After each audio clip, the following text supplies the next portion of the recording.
Very shortly, Emmanuel Nzai, the chairman of the Vision 2030 Delivery Board, to the stage. Let's give him a hand as he shares quick wins and gains over the years. Karibu. Yeah, thank you so much, Your Excellency, the President, the Deputy President, the Prime Cabinet Secretary, all Cabinet Secretaries who are here, all the arms of government, judiciary, legislative, wananchi wote, hamjambo? Hamjambo tena? Mimi jina langu naitwa Emmanuel Nzai, mimi ndio chairman wa Kenya Vision 2030. Na mimi si mgeni na Vision 2030. Mungu Kibaki ametajwa, lakini Mungu Kibaki na mimi ndio tulianzisha secretariat ya Kenya Vision 2030. Miaka baadaye mimi ndio chairman wa Kenya Vision 2030. Kwa hivyo ni kwa so much humbleness that I get to stand here, Your Excellency. We have much to talk about the Kenya Vision 2030 in terms of achievements, and we cannot do it in 1 hour, 30 minutes, or even a day. But we'll try to do this in a very quick way to see what we have done so far. As we all know, we'll talk through this. Go ahead. Sir. Thank you. So I want to talk quickly about the background. The background, as we know, we had the 4 pillars: the economic pillar, the social pillar, and the political pillar. We created the national value system because we knew that was one also of our biggest problems, especially to align with the new constitution. And then there's the foundations and enablers.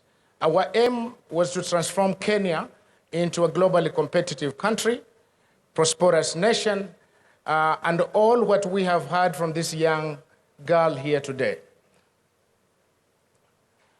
But a very quick perspective, what's the implementation approach of the Vision 2030? And I think this is very, very important to know why we're here today. The Vision 2030 was created in 2008. The implementation process is through 5-year plans. The first MTP, 2008 to 2012, that was created mostly to shepherd the Kenya Constitution. After that, the Constitution was created. It was about the devolution. It's about the new architecture of the country, of the governance. And then from there, we went to Medium-Term Plan 3, and now we're into Medium-Term 4. In that process, and this MTP development life cycle, it's very, very important for us to know in terms of the space where it works within the policy-making framework as we have had it. It always starts about 2 years before. It cannot wait until at the end. So the last MTP was started out in 2021, July, and today we are in August. We are just about a month, but we are ready to do this. And this is a process which will take us through the next 2 years or so. But in between there, one of the most important things and so unique about this process now is not only have we to create the new MTP of 5 years, which will be one side into the 2030, because the MTP ends in 2028, it also has to also cross over to the next plan. And that's why we're calling it Beyond 2030, because we needed to bring it to the public, to the Kenyan people, in alignment to the Constitution, to have this conversation. Do we go on with this plan that we have had of moving into longer-term planning? And that's why, ladies and gentlemen, we're here today. A very quick, so that you know, at the vision2030.go.ke, we have much of the reports which have created the foundation for the report that we are to talk about today in terms of where is the Vision 2030 today, where do we stand? And for more details, you can find it on our website, the kenyavision2030.go.ke. Ladies and gentlemen, you will be happy to know that across the Vision 2030 projects, flagship projects and programs, there has been 312 flagship projects from 2008 until today. 878 flagship projects. A good example of a flagship program is the LAPSET, as you know it. It has many, many components. Any project that has many, many components, then it takes a long time, and there's a whole life cycle in terms of implementation. The flagship projects are just like of the expressway, which has a beginning and has an end, and you can measure that equally. The aggregate of these projects, ladies and gentlemen, wa Kenya wenzangu, we are at 66.1% of achievements implementation of the Kenya Vision 2030 projects from 2008 until today. Hiyo makofi haitoshi. Asanteni sana, and much of this need to be appreciated to the ministry, department, and agencies, and more to the Kenyan people who have worked hard to do this. Today, these projects are still ongoing today. Now, let's go to the pillars in terms of the achievements as we have. We've had the political pillar, the foundation enablers, the social pillar, and the economic pillar. The economic pillar has the lowest. And that's a conversation which there is evidence to it from where we are as a country today.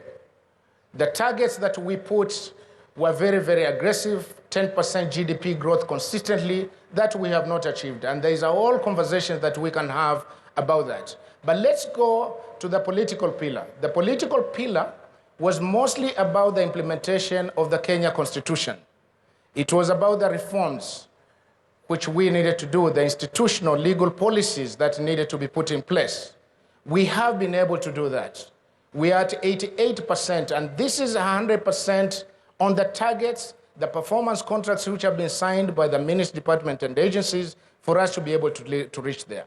The foundations, enablers, that's the infrastructure projects that we see across the country which are happening. We are 61.6%. And someone decided to move to the other one. 61.6%, and then the social pillar, a very heavy one. That's where we have education, we have health, we have the human capital. We're at 59%. Just a quick glimpse, ladies and gentlemen, and I may not be able to do this much, but some of the projects which have been moving much of this line into the good percentage and achievements that we have. Very, very quickly, the SGR, Mombasa Naivasha, which is still also in process, the Nairobi Expressway, the Lamu ports, the 3 BATs, and the associated projects. From the economic pillar, the deepened capital markets, that we have digital payment systems, the regional financial hub, and especially the special economic zones that we've had.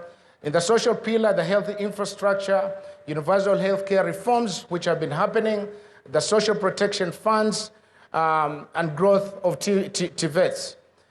Political pillar, we have discussed that. There is details for each flagship project program that we can actually offer the evidence of how this got to happen and where it is at this point. I want to quickly go through this so that you get to see some of the key components. Political pillar, devolution, 89%, national values, governance, rule and law at 81% to get that aggregate.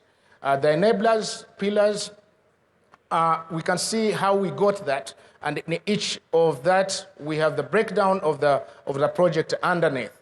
The social pillar, again, you have the health right at the top with much of the reforms that we have had in the health sector. The economic pillar, do not want to go much into detail on that at this point, but the outcomes, and very, very key here, there has been outcomes in each flagship project that we do, and we've been tracking that. The real GDP growth, the target, like we said, was 10%. We have fallen short of that. It's been ranking between 4.5%, 4.6%, but nevertheless, as we know, and also our cabinet secretary has been talking much about this, we've been very resilient, and much of the reforms are kind of showing some of the good progress. One of my favorite indicators is the Human Development Index. The Kenya Vision 2030 has been about transformation. And the transformation is about which human being are you transforming and to what measure? What kind of prosperity is it? So the Human Development Index, we don't do it ourselves. The United Nations does it, and that's how we rank it. We are at 6 out of 1. We are doing good. Ladies and gentlemen, I will just jump over to a last one here to say this. The Vision 2030 has changed the country.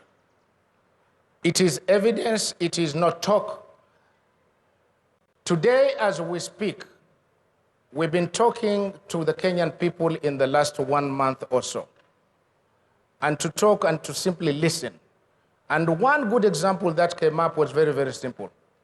Dangote today will not say he wants to go to Lamu and put in that sort of investment if it was not the Kenya Vision 20 LAPSET project which was done for us to be believed outside of here, for it to guide policy, for it to have believability. And so through that, it's an example that we have across all other projects. Kenya is not just Kenya for us. Kenya is a place for the world because of our global location. And because of that, they need to see evidence of a plan, and I think this is what we have. And so, ladies and gentlemen, just to finish, on our end and our call to you has been to simply have the discussion or begin a discussion of beyond 2030. The Constitution calls that we do that. Our calendar tells us that we do that. And the time is now between the month of July and August. So we're very, very happy that we get to start this process together. I thank you so much. Thank you so much. To Bwana Emmanuel Nzai, the chair of the Kenya Vision 2030 Delivery Board. Now it was just a snapshot, and it's information that we have available publicly and will be able to digest as we continue, because it then informs the next steps that we will be taking. And the next steps, speaking of which, I'd like now to call on one of the vision bearers in this respect. And for this, I'd like to say karibu sana to His Excellency Professor Peter Anyang' Nyong'o, who's a governor of Kisumu County, but in this context, chairs the Vision Development Technical Committee, who will now give us a quick look at where we're looking to head as a nation and starting this conversation. Let's give a hand to Professor Nyong'o as he comes, and then he'll be followed by the young 7-year-old Adrian Gweth in a bit. Karibu sana. Makofi kwake, akija kwa the rostrum as he approaches, just to give us his quick look at the future we aspire to.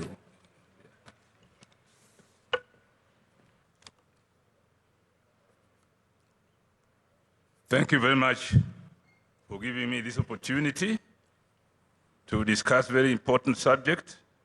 Your Excellency, the President of the Republic of Kenya, Dr. William Samoei Ruto, Your Excellency, the Deputy President, Excellencies, Governors, distinguished Cabinet Secretaries, Members of Parliament, representatives of the private sector, academia, faith-based organization, and civil society, distinguished guests, our dear friend, Dr. Hino, Professor Hino, who has been with us for a week now and who knows Kenya very well and has been working with us very closely on visioning the development of Kenya. Thank you very much, Prof, for coming. We gather here today for an extremely important occasion in national duty. We are here to begin a national conversation on Kenya's development goals for the next few decades. Collectively, here and in all parts of this country, in the days to come, we want to build for the future. To build for the future, we must have a clear view of the future that we desire and commit ourselves to building it, block by block, until we achieve it. Many of us here today in this audience are perhaps asking themselves why this conversation is necessary at this time. Why now? There are three compelling reasons why this conversation should take place at this important time. First, our country has been guided by Vision 2030 as its long-term development plan since 2008, implemented through successive 5-year medium-term plans covering the period 2023 to 2027, remains anchored on Vision 2030. But what happens after 2027? This is where medium-term plans becomes important. If Kenya simply develops another 5-year plan without first agreeing on the country's long-term destination beyond 2030, our planning process risks becoming another cycle of programs and projects without a sufficiently clear national direction. Vision 2030 was intended to transform Kenya into a newly industrializing middle-income country, providing a high quality of life to all its citizens in a clean and secure environment. With 2030 now just around the corner, it is necessary to take stock of how far we have so far come. Some of the challenges that Vision 2030 was designed to address have been substantially addressed, while others remain unresolved or become more complex. At the same time, Kenya now faces new challenges that were largely non-existent when the vision was conceived. In a global and regional environment that has changed fundamentally since the vision was unveiled more than 2 decades ago. It is therefore necessary to begin planning for the period beyond 2030 and allow sufficient time to formulate our new long-term development goals through an inclusive, consultative, and participatory process in keeping with the Constitution requirement for meaningful public participation. Secondly, the context in which Kenya operates, both domestically and within the regional and global arena, has changed significantly since the implementation of Vision 2030 began in 2022. Kenya now has a younger and increasingly urbanized population, creating growing demand for infrastructure, energy, housing, and social amenities. Regionally and across the continent, Kenya also faces increased competition, including from neighboring East African community countries, as nations pursue greater economic, infrastructural, and technological competition. The global competitive environment is therefore far more intense than it was in Vision 2030, when Vision 2030 was launched. Kenya cannot afford complacency. Sustained investment, innovation, competitiveness, and strategic foresight are essential to ensure that the country does not fall behind. Globally, we are faced with new realities in economic and political fragmentation of the multilateral system established after the Second World War. Geopolitical tensions have brought crisis to our land in ways we have never envisaged. It is high time we began a conversation on how we escape the disruptions, such as developments in the decades abroad. Thirdly, we have learned valuable lessons from the implementation of Vision 2030 that we need to apply in thinking about and implementing new long-term development vision for this country. Vision 2030 has guided us to some measure of industrialization, political stability, modern infrastructure. There is more to be done to enable us to transition to a high-income, high-value, resilient economy whose wealth is broadly shared among the citizens.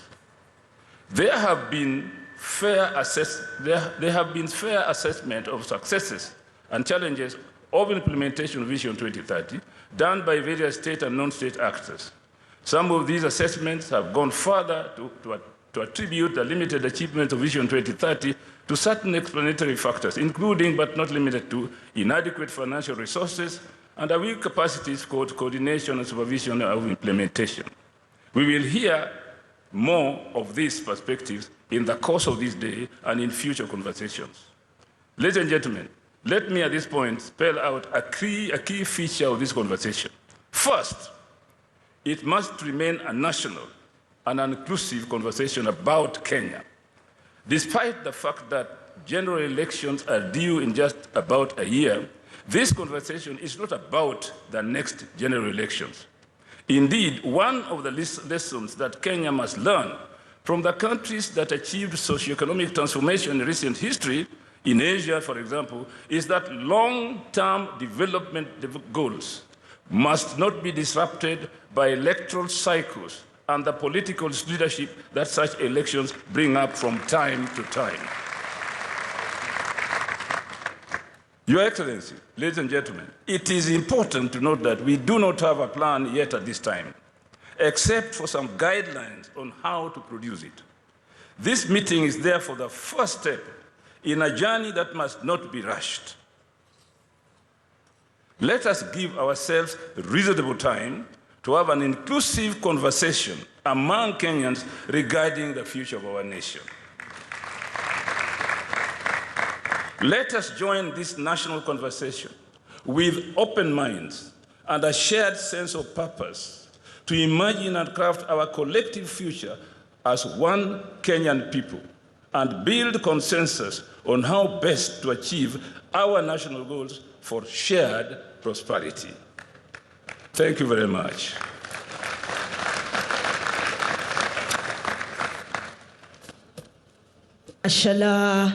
Mashallah, msijifanye kama hamkunywa chajio ama hamkunywa kiamsha kinywa. Hakukuwa na breakfast upande wa pili? Kwa makofi hayo. Hakukuwa na breakfast upande wa pili? Asanteni. Asante sana Prof. Asante sana Profesa Nyang'nyong'o pamoja na wenzake, ndo wale ambao walitufikisha hapa tulipo Vision 2030. Lakini ni jukumu lako, wewe mkulima, wewe mwalimu, wewe mama mboga, wewe mfanyibiashara ya wastani na ile kubwa, ni jukumu lako wewe wakili, na ni jukumu langu Melody Sinzore kuhakikisha kwamba tunaboresha Kenya ya kesho na kesho kutwa. Na ndio maana tunaliendeleza hili, na nimesema ndo mwanzo tumelianzisha na litaendelea sana. Kuna mtoto mdogo ambaye tunajua wana akili nyingi sana, anaitwa mtoto Adrian Gweth. Najua wengi wenu katika umri huu wa miaka 7 mngeambiwa msimame mbele ya pastor, wacha rais, mngeambiwa msimame mbele ya mtumishi wa Mungu, wangapi wangesimama? Mwajifanya kwa sababu rais yupo. Hamngeweza. Lakini kuna mtoto hapa ambaye anakuja kutuelezea pia yake mawili matatu. Kenya tunayoitengeneza ni Kenya ya mtoto kama huyu na wenzake ambao wanaishi katika ulimwengu wa mitandao, ambao wakiingia online wanasema mbona lile taifa wanafanya vile, mbona sisi hatuna hilo. Akiingia mtandaoni anasema mbona wale wanafanya hivi biashara na sio sisi. Lakini hapa tulipo, tunapolianzisha hili, tuna uwezo wa kumpa mtoto Adrian pamoja na wenzake Kenya hiyo. Tutaweza, hatutaweza? Na kwa pamoja, this is a symbolic way ya kumpeleka mtoto kwa Kenya ya kesho na kesho kutwa. Watu wazima jamani, tumshabikie mtoto. Mashallah. Asante sana. Anaitwa Adrian Gweth. Take it away, Baba. Good morning, Mr. President. My name is Adrian Gweth Umbuni. I am 7 years old. In 2060, I will be 41 years old. My dream for Kenya, I would like to see good school for all children, good hospital for everyone, clean water for every home, clean roads everywhere, more jobs for young people, happy and safe families, clean towns and cities, more trees and green spaces, our animal protected, peace in Kenya. Mr. President, I want to grow up in a happy and safe Kenya. I want Kenya to be a country where every child can dream and achieve their dreams. Thank you, Mr. President. God bless you. Wow, wow, wow. Jamani wazazi simnigawe huyu. Asante, asante. Thank you so much. Mark? Yes. That is a leader. That is a leader. Thank you to Adrian Gweth. And now, ladies and gentlemen, would like to call on someone also who's taken up the throes of leadership in his own aspect and respect. The young lad is called Ahmed Rashid. He is a president at the University of Nairobi and, of course, taking up leadership and speaking to the future that he aspires to achieve together as a nation. Ladies and gentlemen, Rashid Ahmed. Thank you, thank you.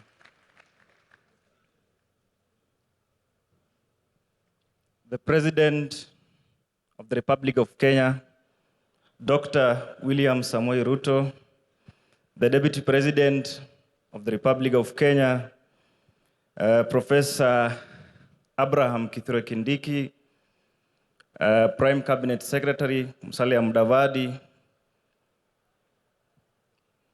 Speaker of the National Assembly, if he is present, Speaker of the Senate, Cabinet Secretaries, senior government officials from all the three arms of government, student leaders,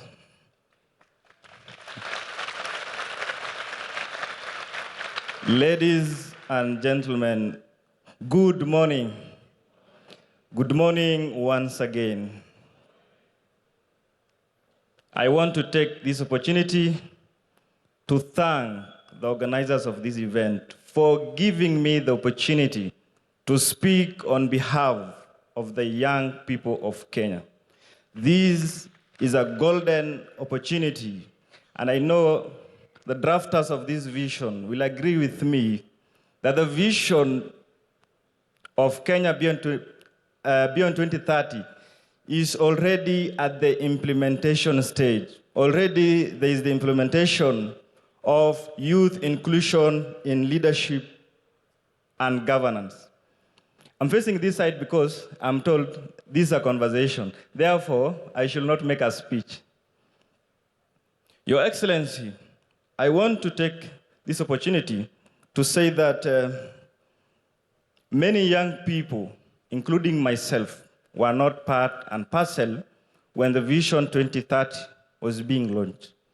But I am as well a beneficiary of the Vision 2030, the free primary education, Your Excellency. Your Excellency, I represent a generation, the young people of Kenya, who not only question, but are as well ready to provide solutions and suggestions. Comrades, power! We will not only question, but we will as well provide solutions and suggestions.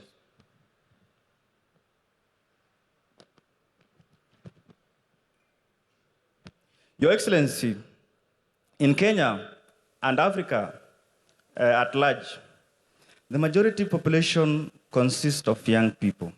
Therefore, we should see this as an advantage. I want to make a commitment on behalf of the young people that we will be at the forefront.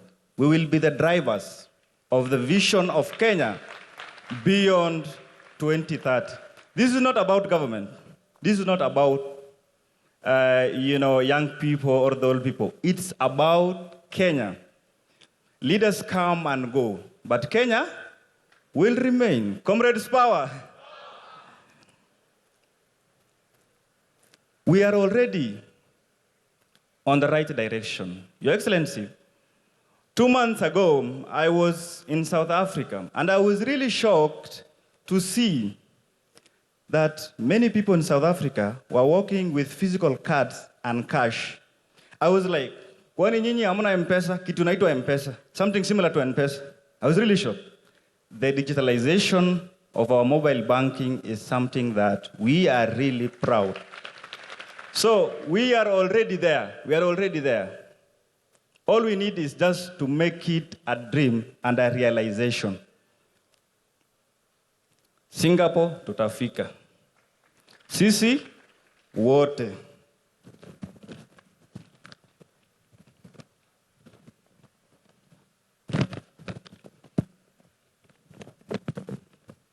Your Excellency, and I will read this in verbatim. Your Excellency, the President of the Republic of Kenya, this is a great conversation where the energy and aspiration of young people like myself meet the wisdom and the experience of leaders like Your Excellency, the President. It is a conversation that goes beyond 2030, focusing on the future of our nation and the role of young people in shaping it. This is undoubtedly one of the most inspiring conversations for Kenyans youth. Our commitment is reflected in your appointment of our youngest Principal Secretary for Youth Affairs, P.S. Fikrini Jacobs, a clear demonstration of your confidence in young leadership. After more than 12 years, we are finally seeing the renewed hope with the long-awaited National Youth Council elections coming in October. Therefore, Your Excellency, I'm ready to drive this vision, me as an individual, and the young people at large, so that we be part and parcel of this. And we are ready, and I am ready, me myself, I'm ready to lead the young people of this great republic. Your Excellency, niko na salamu kutoka University of Nairobi. I know you're alumni 001. So leo walisema, lazima nikusalimie, nisitoke bila kukusalimia. Pia niko na salamu kutoka the students from all the universities in Kenya. The students, leaders specifically, some have traveled all the way from Turkana, Lodwar, Homa Bay, Garissa, Mandera, and they are here to witness the launch of this vision. I heard someone saying that when someone is meeting the president for the first time, they usually cry. So I have just carried my handkerchief just in case. Your Excellency, the future of Kenya is young, a digital Kenya, and a Kenya whose growth must reach every town and every village. I come from a constituency called Ijara in Garissa County, and I want to imagine a future where someone do not necessarily travel to Nairobi, maybe, let's say, to access a certain service. So urbanization, as one of the pillar in this vision, must also be considered. Your Excellency, I want to thank you sincerely for including youth in your leadership. Thank you so much once again for this vision, the vision that you have imagined way even beyond your lifetime. 30 years from now, I will be your age, but you'll be at a very old age. Thank you so much, Your Excellency. Thank you so much, everyone, and God bless Kenya. Comrades, power. Asante sana. Let's give a hand to the young leader. And I'm sure he wants to steal a picture with the president. This is the only opportunity you have, sir. Well, not. The conversation continues, so I'm sure the president will be sitting with many across the country, coming to you where you are, and will be able to interact in person and get your feedback directly from you, from whichever stakeholder body that you represent. Academia is also represented here. Speaking of which, I'd like to call on Professor Hiroyuki Hino, who has held great positions in terms of the outlook of the economy, whether it's in Asia or in Africa. And he has a lot to lend in terms of reflections of what we can not just aspire, but actually realize and live. Ladies and gentlemen, please put your hands together for Professor Hiroyuki Hino.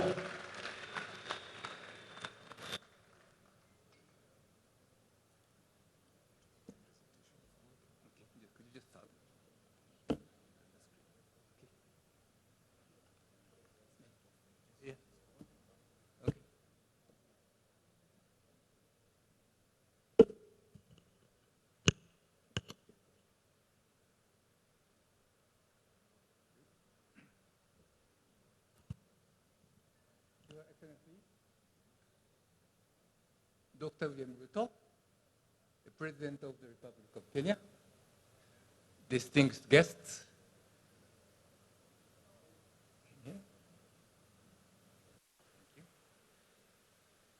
I'm most grateful for this opportunity to speak with you at this conference, which launches a nationwide consultation to forge consensus on a vision beyond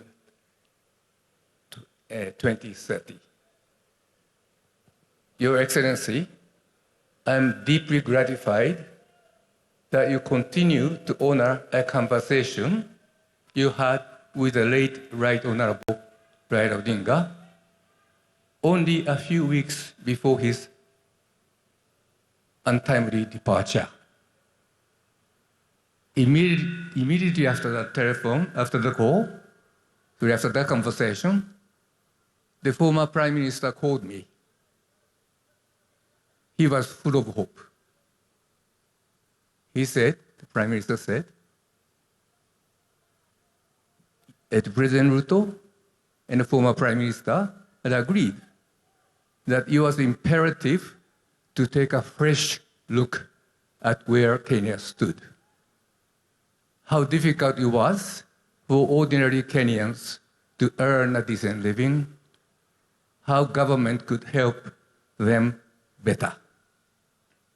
Your Excellency, you and the Prime Minister agreed that Kenya needed a bold vision that would inspire and unite all Kenyans, irrespective of their political or ethnic affiliation. The vision should be prepared by experts who are independent of government and trusted by the public, and with full participation of all stakeholders.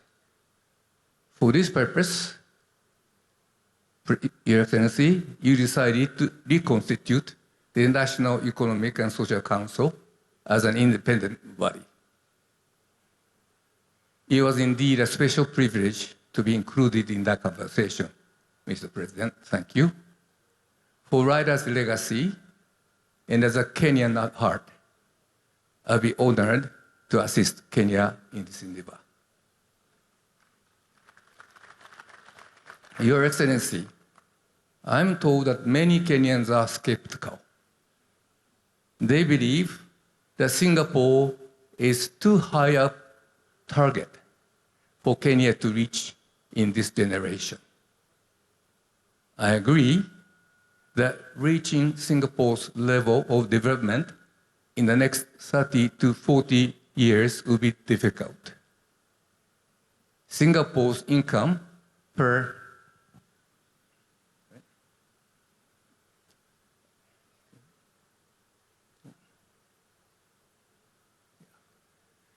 Singapore's level of income per person last year exceeded $80,000.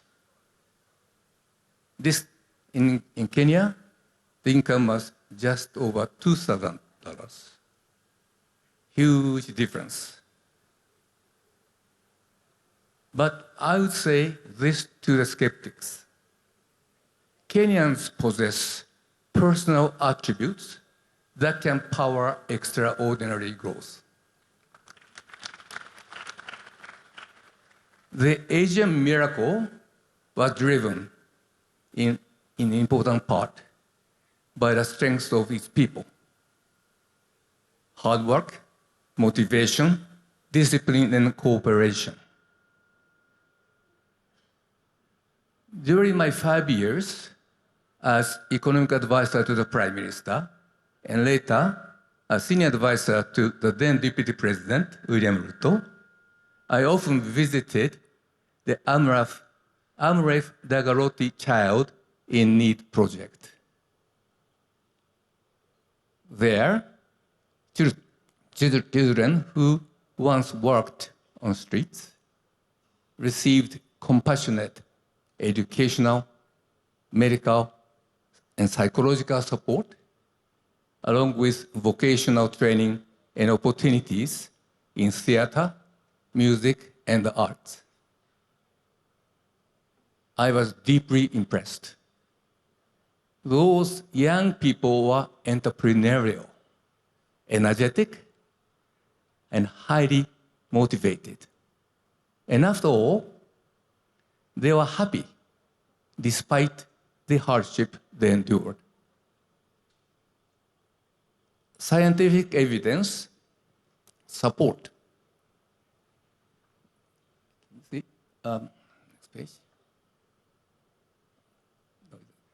Scientific evidence supports my favorable impression of Kenyan children. Since 2008, my colleagues, Professors Jennifer Lansford of Duke University and Professor Paul Oburu of Maseno University, have been studying 100 children and their parents in Kisumu using well-established methods of developmental psychology. Their findings show that Kenyan children are more optimistic and persevering than their peers in several developing and developed countries.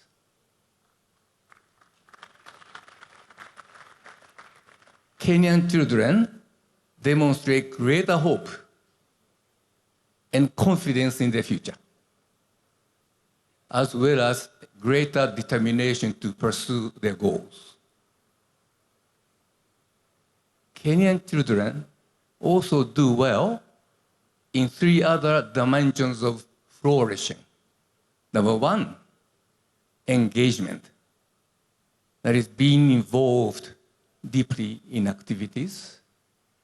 Number 2, connectedness. That is the feeling loved, supported, and valued. And happiness. That is a great general sense of cheerfulness and contentment with life. But not all is well, of course. Kenyan children perform less well than their peers in self-management, what psychologists call self-regulation. This means they have greater difficulty staying focused on long-term goals, managing emotions under stress, exercising self-discipline, and adapting to change. Strengthening these abilities can raise productivity, growth, and employment. I believe this study that is conducted by my colleagues will shed light on how learning and socialization shape personal attributes, entrepreneurial mindset, and attitude toward informality, and how these in turn influence employment and other livelihood choices. Although this is a small pilot study, we hope that its finding will help us recommend policies to Kenya to strengthen the learning and socialization of Kenyan children and thus improve their prospect as young adults. Your Excellency, economic growth and large investment projects are important. However, ultimately, a government is judged by how well it improves the economic and social well-being of every citizen. Kenya has made a significant stride. In the last 20 years, average household income per person increased from $2.24 to $3.50 per day. That is an important improvement. Access to electricity, clean cooking fuels, safe drinking water, and improved sanitation rose by 37 percentage points to 60% on average. Again, important progress. The share of children not stunted improved from 70 to 80%. These are important progress. Yet, frankly, for a country of Kenya's stature, this record is disappointing. In household income, childhood nutrition, basic services and learning, Kenya trails Vietnam, which used to trail Kenya by far, and at par is broadly comparable to Ghana. And Kenya can do better. Suppose Kenya aims to reach Singapore's current levels in these 4 indicators of economic well-being, and by its centenary, 2063. Is this as implausible as many Kenyans assume? Is it that difficult? You should give up. In my view, Kenya can reach or surpass 3 of the 4 goals. First, the remaining cases of stunting are concentrated in the south area. With concerted action, stunting could be virtually eliminated within 10 years. That I'm confident of. I recognize it may be more appropriate to use the broader measure of public health as indicators of Kenyan well-being, but for this purpose, that I chose the stunting to highlight the plight of these underprivileged in those areas. That's why this indicator was chosen. Second, Kenya's harmonized test score, HTS, a globally accepted measure of learning, was 26% below Kenya's level last year. Sorry, Singapore's level last year. To close this gap by 2063, annual improvement of only 0.63% is needed. This is achievable if Kenya continues to improve the quality of primary and secondary education. It's doable. The third, in Singapore, access to basic services is universal. But only about 60% in Kenya. It's a still big gap. Reaching 100% by 2063 would require annual growth of 1.3%. This is also achievable. It's achievable because access to clean cooking fuel is the weakest area in the score of those services. But new technologies could expand this access very rapidly. So it's certainly doable. Now, ladies and gentlemen, the fourth target, that is to raise the average household income to Singapore's level, is much, much harder.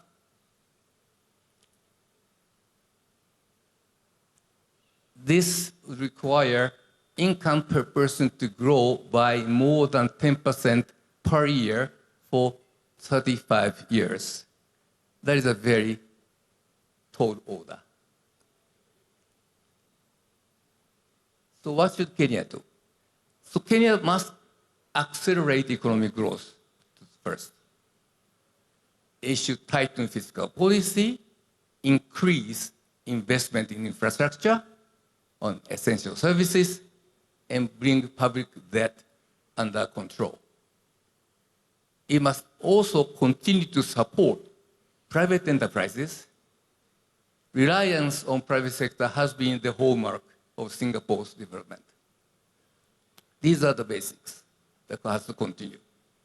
But even if this is done, without additional impetus, growth is likely to hit a plateau in Kenya. Over the last several decades, most middle-income countries have failed to cross the high-income level threshold. And this is the phenomenon known as the middle-income trap. It's hard to cross the high-income threshold. And Kenya will face an additional challenge. International trade has become less predictable.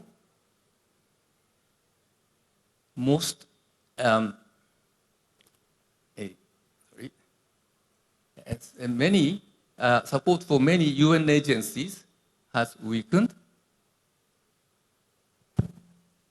and development assistance, ODA, has fallen sharply. So it is more difficult. Against these headwinds, Kenya would do well to achieve and sustain annual per person income growth of 5%. Kenya would do well, 5% growth.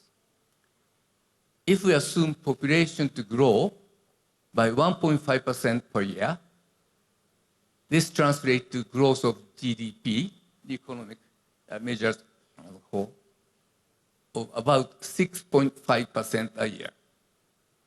If achieved, this would be a remarkable, if it's achieved, yes, a remarkable achievement indeed, if it could be done. But reaching Singapore's current income level requires another 5 percentage point income growth every year. That's hard.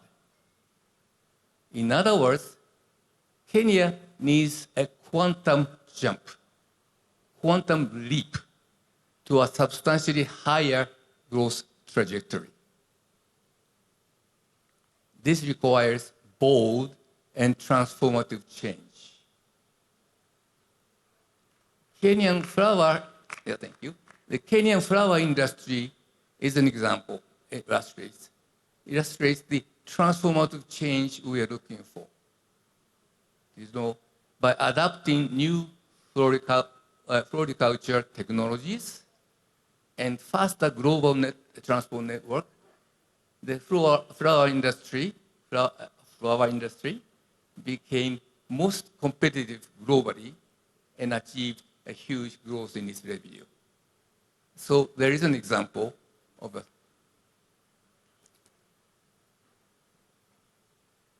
Kenya needs similar transformative changes throughout its economy and society. What could bring the transformative changes we desire? Answers to this question should emerge from the national dialogue and the work of committee of experts that I hope the President will constitute. At this stage, I will offer a few observations.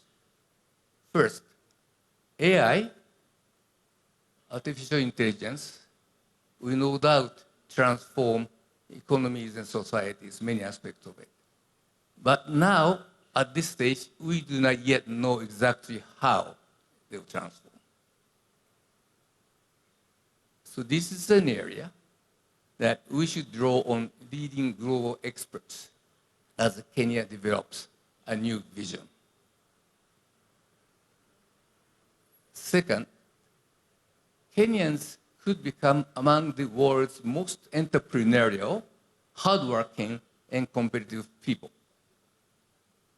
if their children's productive attributes are fully nurtured. In my view, this requires a review of the formal education system in Kenya now. the scope of education and learning should be expanded beyond cognitive skills to include broader self-management and other capabilities in Kenya education. Third, inequality in Kenya is high. Kenya is an unequal economy. The poorest 20% of Kenyans receive only 5% of national income, whereas the richest 20% receive one half. Richest 5%, 20% of income, poorest 5%, only 5%. Narrowing this imbalance would raise income of ordinary household and bring Kenya closer to the income growth trajectory to Singapore we are looking for. Three possible remedies deserve considerations this inequalities.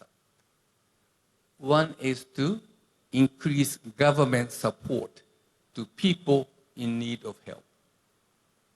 In Singapore, the government transfers about $7,300 per person per year. In Kenya, guess how much? $220. Kenya can increase this amount. The other possible remedy is to embrace small informal enterprise.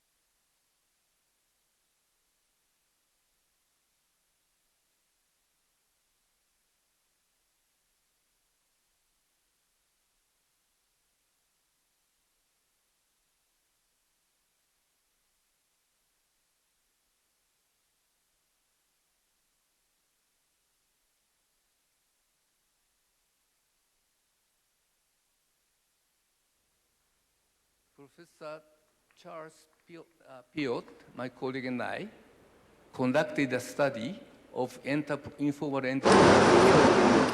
They do not necessarily need subsidized.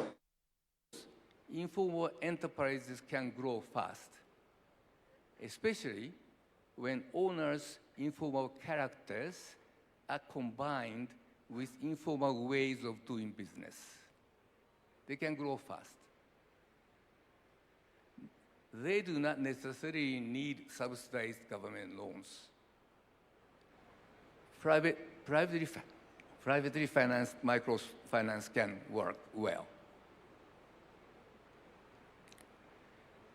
Inequality should be a central element of the national consultation.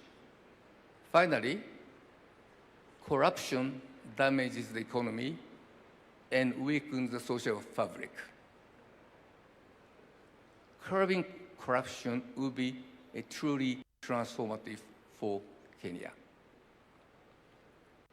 Kenyans often say that government tolerates corruption, and public officials are rarely prosecuted.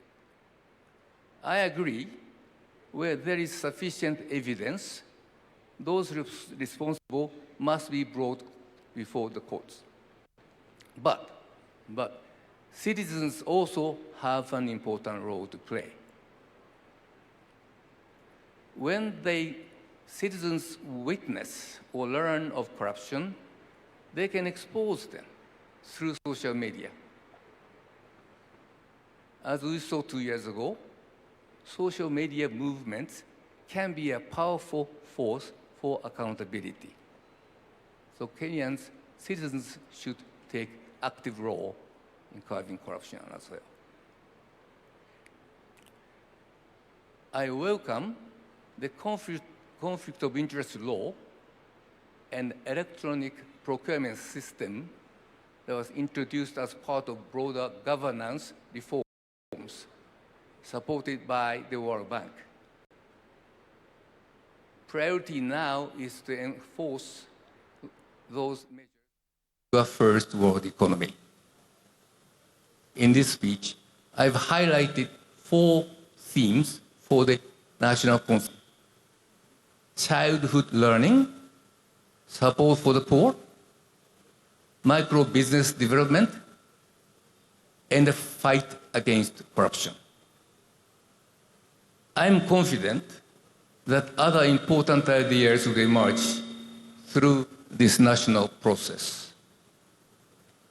Ladies and gentlemen, Raila dreamed of a new Kenya where ordinary citizens enjoy a decent life and look to the future with full of hope. His dream, Raila's dream, was to empower young Kenyans to live their dreams.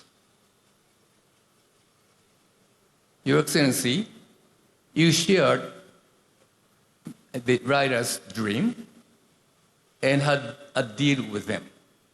And that deal is a new vision. Your Excellency, you have triggered the curiosity of Kenyans. Stay the course to the end, please. And to the people of Kenya, remember this: Singapore is reachable. Thank you.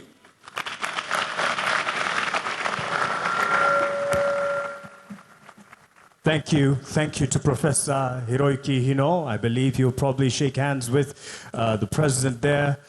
He's worked and advised the president as a deputy then, and now he's here to lend just some reflections of what we can look forward to and what we can build to as a nation.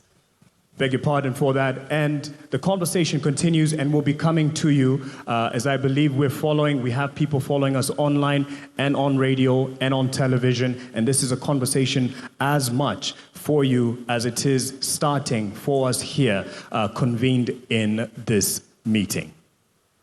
Kwa wasioelewa sana alichokitamka ndugu yangu, anasema kwamba ni mazungumzo ya kitaifa ambayo tayari yameanza na yataendelea. Hapa tupo katika ukumbi huu wa KICC, lakini mazungumzo haya yanaendelea kwenye mitandao ya kijamii. Nimechungulia nikaona live handle ya X ya Mr. President is live. Haucheki nao? Wapi makofi kwa X handle ya Mr. President jamani? Wako macho, wako na sisi sana, na nikajuzwa pia handles zote za afisi zote za Ikulu pia ziko live, na ndo ulimwengu ambao tunawishi, ulimwengu wa kileo. Nataka tujishebedue kidogo, tunyoshe misuli kidogo, manake tunajua kwamba upande wa nyuma umri umesonga, miguu kidogo inaanza kufaganzi, si ndio? Kuna mtu hapa nikimwambia nyanya mkuu Kabogo, sinaangalia hivyo, kimguu kijaanza kufaganzi. Mheshimiwa Kabogo, hebu fanya hivi kidogo. Niliwaambia ona ameshindwa. Najua miguu imekufa ganzi kidogo, kwa hiyo nataka tusimame tuweze kujishebedua, lakini kidogo niwakumbushe hili. Kitu ambacho kinanifurahisha sana kuwepo kwenye jukwaa hii leo hii, nilipokuwa mtoto mdogo, mamangu ndo huwa anaelezea hiki kisa kwamba nikiwa na umri kama miaka 6 vile, nilimwambia mamangu ninataka kuwa mtangazaji siku moja. Na nikamwambia mama, natamani nisiwe mkubwa kama wewe kwa kuwa sitatoshea ndani ya redio. I'm happy mmenielewa. What does that mean? Kwamba kipindi hicho ningeulizwa, Melody Sinzore, unataka kuwa mtangazaji, tukusaidieje siku za baadaye uwe mtangazaji? Ningesema nataka mtengeneze redio kubwa ambayo nitatoshea ndani. Si mmenielewa? Ndo kitu tunachokifanya leo. Tunatengeneza kesho na kesho kutwa ya watoto wetu na wajukuu wetu wenye ndoto tofauti tofauti. Tuwatengenezee mazingira mapya na mema katika taifa hili. 2030 imetufikisha hapa, lakini tuna hatua za mbele za kuendeleza. Kati yetu najua yupo mwanamuziki ambaye anatutumbuiza, lakini kwa wasiojua, najua pia media houses tayari zinapeperusha matangazo haya moja kwa moja. Na wanauliza huyu Melody Sinzore ni mtangazaji kutoka wapi? Ni mtangazaji wa Radio Citizen FM. Chemichemi ya ukweli, stesheni nambari... mmesema wenyewe. Stesheni nambari. Asanteni sana mabibi na mabwana, wachumba wanaopendana na wanaovumiliana, wanaotafuta wachumba, wanandoa na wanandoa watarajiwa. Kwa pamoja naomba tumkaribishe the one and only Guardian Angel kwenye wimbo wake Kenya.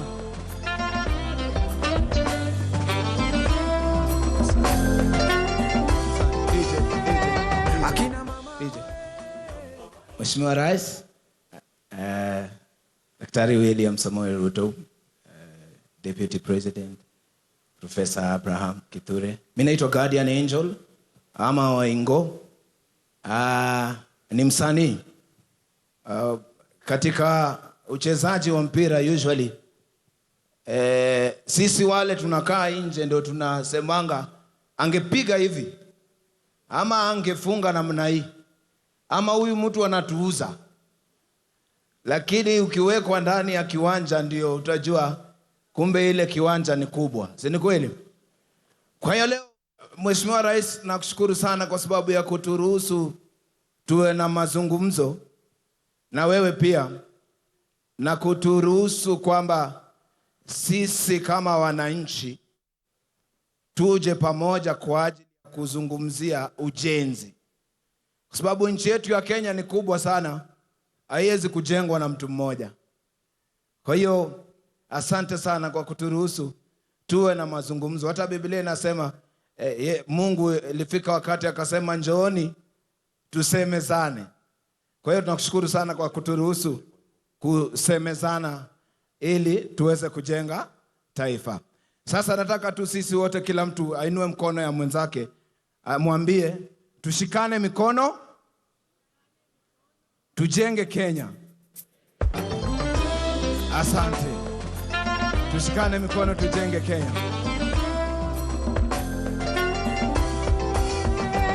Akina mama hoye, akina baba hoye, vijana hoye, akina mama hoye, akina baba hoye, vijana hoye, wananchi wote, viongozi wote, tushikane mikono tuijenge Kenya. Tuungane sote, wananchi wote, viongozi wote, tushikane mikono tuijenge Kenya. Tuungane sote tuijenge Kenya. Wanaolala tutoke kwa mitandao, akina mama tufunge maleso, tusiwatukane viongozi kwa mitandao. Let's take a step ya kuleta mabadiliko. Wale wanatoka ghetto wote na wale wata, wale wanatoka village wote na wale wa mtaa, uptown, downtown, round town. Kenya ni nchi ya Mungu. Downtown, round town, tushikane mikono tuijenge Kenya. Uptown, downtown, round town. Kenya ni nchi ya Mungu. Downtown, round town, tushikane mikono tuijenge. Shika mkono ya jirani. Wananchi wote, viongozi wote, tushikane mikono tuijenge Kenya. Kenya ni nyumbani kwetu, tuungane sote tuijenge Kenya. Wananchi wote, viongozi wote, tushikane mikono tuijenge Kenya. Kenya ni nyumbani kwetu, tuungane sote tuijenge Kenya. Asante sana. Ambia jirani yako tuijenge Kenya. Tujenge Kenya. Asante. Listen. When we say respect Kenya, show love to Kenya, peace, love and unity in a lovely land Kenya. Kenya is a land we go to love it and protect it, tukisika tunachizika wenyewe. When we say respect Kenya, show love to Kenya, peace, love and unity in a lovely land Kenya. Kenya is a land we go to love it and protect it, tukisika tunachizika wenyewe. Akina mama hoye, akina baba hoye, oh yeah, vijana hoye, akina mama hoye, akina baba hoye. Weke tu makofi namna pole pole. Akina mama hoye, vijana hoye, akina mama, wananchi wote, viongozi wote, tushikane mikono, tujenge Kenya. Wananchi wote, viongozi wote, tushikane mikono, tujenge Kenya. Wananchi wote, viongozi wote, tushikane mikono, tujenge Kenya. Tujenge Kenya. Asante. Mashallah, asante. Naomba tuketi jamani, asanteni sana kwa heshima hiyo.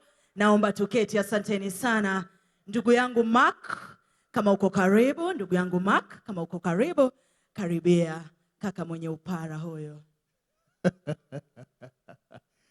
Everyone is accommodated, wanao vipara, wale wanao wamebarikiwa na nywele. This is an inclusive conversation. So, asante sana, Melody. Now, ladies and gentlemen, speaking of an inclusive conversation, we just want to start it off. It's not conclusive, it's inclusive. And it's not thorough in the sense we are not ending it here. We're just starting. And for that, I'd like to call on Julie Gishuru, ladies and gentlemen, who will be steering that conversation. As she stands by, we'll put some things into context in terms of the journey that has been on the screens that are around this room, and I'm sure those following us from home will be able to follow this.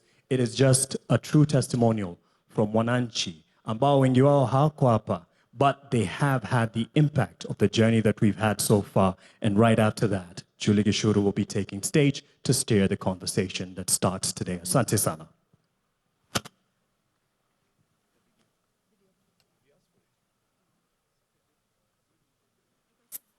Good morning, ladies and gentlemen. How are we doing? Siski? How are we doing? Tuko hapa kujenga Kenya.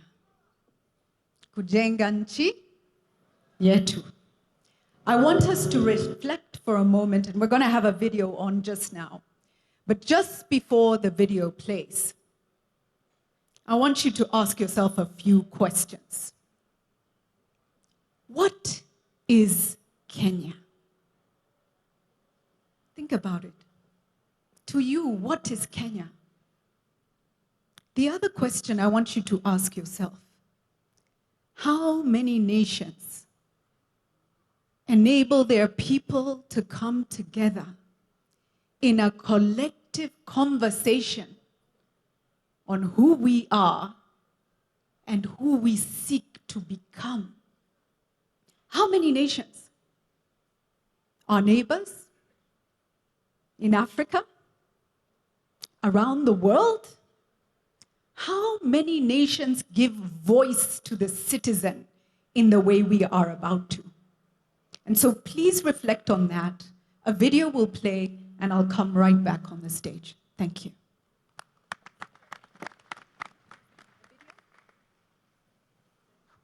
Please, studio, let's have the video. Naonekana studio yetu hawajafikisha Vision 2060. Twende kazi.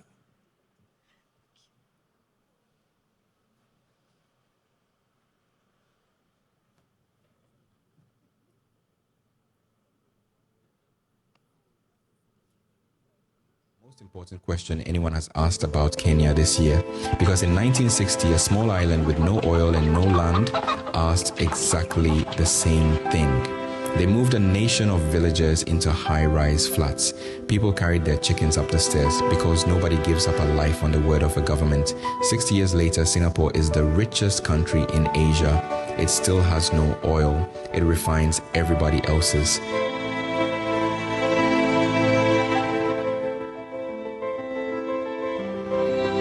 In 1965, a Kenyan and a South Korean earned the same money, $110 a year each.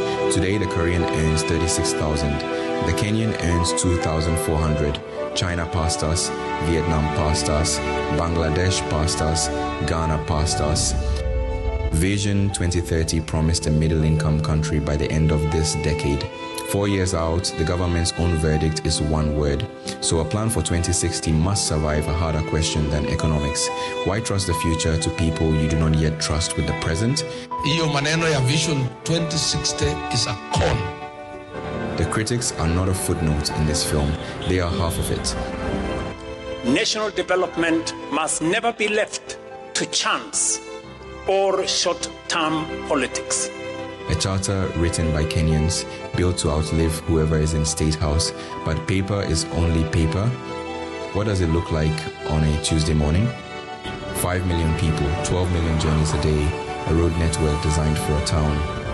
30 kilometers underground, 25 stations, Eastlands to town in the time it takes to finish a phone call. Nairobi first drew this line in 1948, and again in 1972, and again in 2014. This time it is cabinet approved, county approved, and priced. 1 trillion shillings. We are growing the wrong way. Outward, plot by plot, eating the farmland that feeds us, then running a road, a sewer, and a power line to every plot. 1 sewer serving 50,000 people instead of 500. Housing and food security are not competing for the same land. They are competing for the same decision. Living is the simplest test there is, a tap that works, a roof that is yours, a clinic in walking distance that has the medicine, a school where the teacher has been paid. The levy has taken 212 billion shillings off Kenyan payslips. By the government's own count, 8,367 homes are finished. That gap is not an accounting error, it is the whole argument. Africa's most famous slum, taken down block by block and rebuilt on the same ground for the same people. 10,000 people in Zone C and D were given 13 days and 60,000 shillings to move. The building is the easy part. The question is simpler and harder. Who gets the keys? For 60 years, farming here has been a bed placed twice a year on rain. 1 million acres under irrigation is not a poem.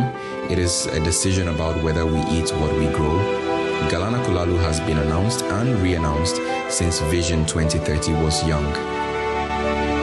Here is the thing we keep apologizing for. We have no oil, our neighbors do. Singapore has no oil either. You do not need the resource, you need the position, the port, and the people. We have all three, 700,000 barrels a day. The crude, our refinery, sold back to the region and onward to the world. A duty-free port and 60,000 jobs if the promise holds. There is one thing we have never needed a plan for. The best in the world at running on dirt roads in borrowed shoes with no system at all. Imagine what happens when we build one. Sport is not a medal, it is a pitch in every ward, so the next one is found on purpose instead of by accident. 11 months, the stadiums are not finished. Nigeria turned Afrobeats into an export. South Africa did it with Amapiano. We had the talent. What we never had was an industry, a studio in the estate where you already live, and a royalty statement that is not zero, because a country that cannot pay its artists doesn't have a creative economy. The same bill that promises artists their royalties also carries the power to take content down. Half of us are under 20.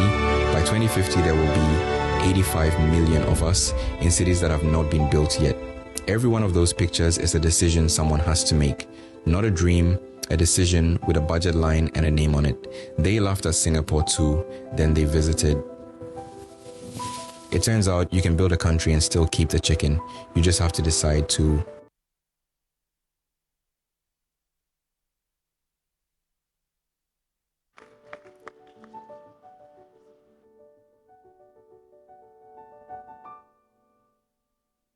Kenya, do we choose? And we get to talk about it. We get to talk about it. If you remember the 80s, how many remember the 80s? Let's see hands. Single party rule, right? We pushed for multi-party democracy. We went into the 90s. We achieved multi-party democracy. We started the push for a new constitution. And we pushed and pushed together as a country. And then we hit the early 2000s and we formed the BAMBA process. And the CKRC, the Constitution of Kenya Review Commission. I say this because so many young people don't know where Kenya has come from. The Constitution of Kenya Review Commission spent years at Bomas of Kenya in Langata, taking the views of Kenyans from all over the country, through their representatives, through civil society, spoke and spoke and spoke, and argued and argued and argued, and debated and dialogued. And we got our first draft, which did not pass the scrutiny of Kenyans. Do we remember? It did not pass the scrutiny of Kenyans because it was taken back to Kenya. And then we went back to the drawing board.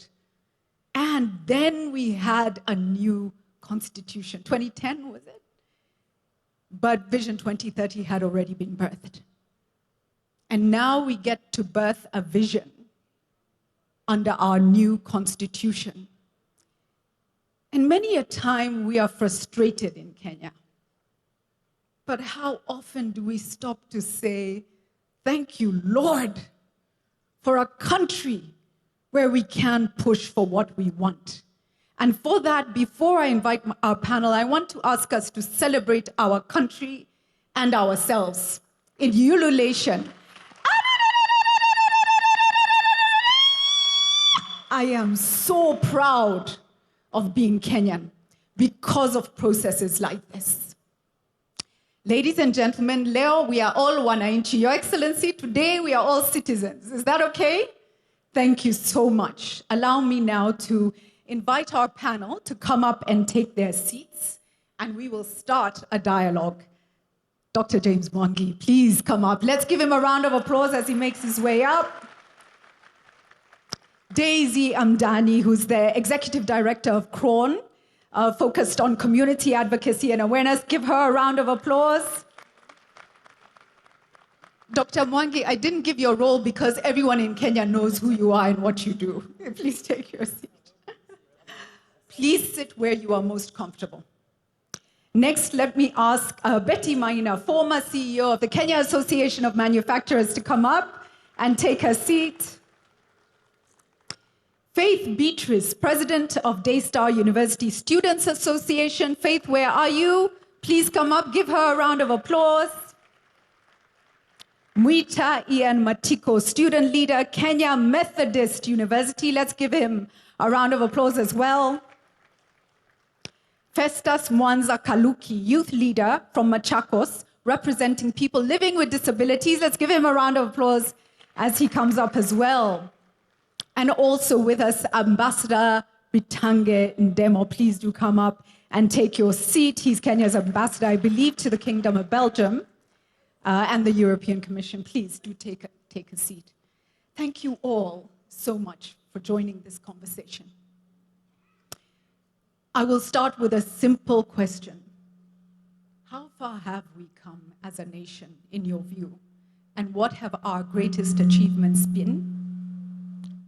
And then from there, for you, where are we going?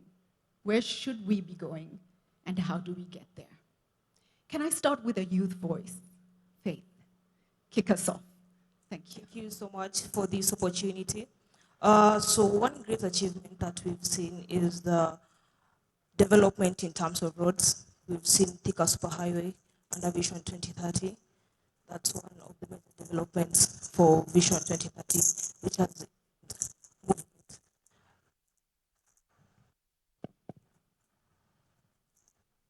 Which is a movement along Thika Superhighway, leading to economic growth and empowerment. Yeah. Okay, so for you, that is pivotal. That's pivotal, yeah. James, let me come to you next. Sorry, Kenyans are adaptable. When things don't work, we figure it out, right? So that's another wonderful thing about us. James, take us to your journey. Of course, you are part of Vision 2030. You have also been part of building Kenya, private sector, but also wings to fly, and development-wise, you've done a lot. How much have we achieved? And where are we going? Thank you very much. Thank you very much, Jury. Looking back, we have made very significant progress, but progress is always relative. You only appreciate how far we have gone if you look at our age of 60 years relative to other economies and their age. That's how you really appreciate. But at the Vision 2030, the data was out there. We are ranging between 50 and 80 in terms of achievement of targets. So when you get 50, you have passed. If you get 80, you have done very well. So it is really a question of relying on data. Could we have done better? I think Professor feedback, or because he held the mirror for us, there are areas we could have done better. And that is why it is important to formulate Vision 2063 so that we can do better in the areas that we did well, but also continue to do well in the areas we did well. But I would like to single education and health. To me, while the indicators have not really been what they should be, getting 1.2 million children to sit for an exam in 1 year and graduate to the next, that to me is a huge achievement because we have moved from a very low number. I think where we are going is, and I was sitting next to a dream, is fulfilling his dreams. This vision is not about our generation. This vision is about our children and our grandchildren. And he reflected where we are going. And it's, as he spoke, I was amazed that he's helping us to see where we didn't get it right, that we could have been more people-centered. It's really him, it was all about people. Education, security, health, neighborliness, environment. That is all about people. Yes, we did lay foundation in infrastructure, but Adrian representing the people for who we are here wants a people-centered vision. Very powerful, very powerful. Let me come next to you, Daisy. Tell us what you are most impressed with in terms of what we've achieved, and tell us where are we going. Let's try. Let's see if the mic is working. Okay, thank you. Try again. Just hold it. No. Thank you so much, Julie, and thank you for the opportunity to have this conversation. I think, and I'm going to speak as a woman, that in Kenya, I think we've made significant strides. I think the most important thing that we did for ourselves as a country was the promulgation of the 2010 Constitution that gave us the framework for inclusion. And when I think of, you talked about the 80s, and there are many things that people don't know about where women came from. I remember when we were in school in the 80s, a woman could not walk into a bank and open a bank account without the permission of her husband, if she had one, or her father, or a significant male other. Women were not seen as having personal agency. Today, women are at the forefront of economic growth, you know? So that's really significant. If you look at our history, where we came from in terms of political representation, it was a male-dominated field. Women who aspired to be leaders were considered somehow wayward because it was really considered a male domain. Today, we have women at every level of our governance, at the county governments, in parliament, in the cabinet. I see here we have 2 female governors of the 6 governors that we have in our country. So we're changing the face of what leadership, governance, and power looks like. When you talk about indicators in terms of education, maternal health, in terms of economic growth, I think we've made significant growth, and we need to appreciate that. We look at all the hardware that's been there, the roads, the railways, and everything. But even in terms of income generation, I think we've come a long way as Kenyans. So somebody talked about, the young man talked about democracy. the freedom. You know, I really don't think we appreciate the kind of freedom that we have in this country. Angel sang about how Kenyans shouldn't insult their leaders on social media. The freedoms that we have in Kenya, the ability to be able to speak and express yourself, I think this is something that we take for granted because it's not available in many other jurisdictions, but in Kenya we do. And that's why I appreciate this conversation, because it's giving us an opportunity to be able to have a conversation and channel our energies towards talking about the Kenya we want. The Kenya we want to see beyond Vision 2030, but also to diffuse some of the tensions that are there, because we agree that we're having this conversation within a context of a lot of uncertainty in terms of employment, economic pressures and all that. So there's also skepticism as to why is this conversation coming at a time like this, just a year before elections? But I think it's important that we have it now. That's why it's important that we have it now. So even the ability to be able to gather here together, to have that conversation, the president calling us as citizens to have a conversation about what the future of our country looks like. I think we've come very far, because usually it's always top down. It's presented to you as citizens, not calling you in to come in. Let's have a dialogue. Let's reason together, and let's vision our country together. That's incredible. Thank you for that. I think it brings me to Betty. Let me come to you next. And, you know, we were at the forefront of a lot of dialogue over the past 20 to 30 years. And maybe one of the most important things about this country is the ability to sit together and listen to each other when we need to, in the most difficult moments. Let's walk through for you, what are you most proud of? And now as this country comes together in this discussion, starts this process, what's the realistic, process that we need to go through? And I think it will be discussed further, but this is not a short journey. This is to tell us what you see, and ideally, where do you want us to land as a country? Well, thank you. Thank you, Julie, in referencing how far we've come in this conversation about the future of. And like you, I'm actually very excited that we're having this conversation in this context, because we've had conversations about Kenya in the past, and it's not from the 60s, when we think about the futures work that was done by the NCCK. So Kenyans have been thinking about. We adapt.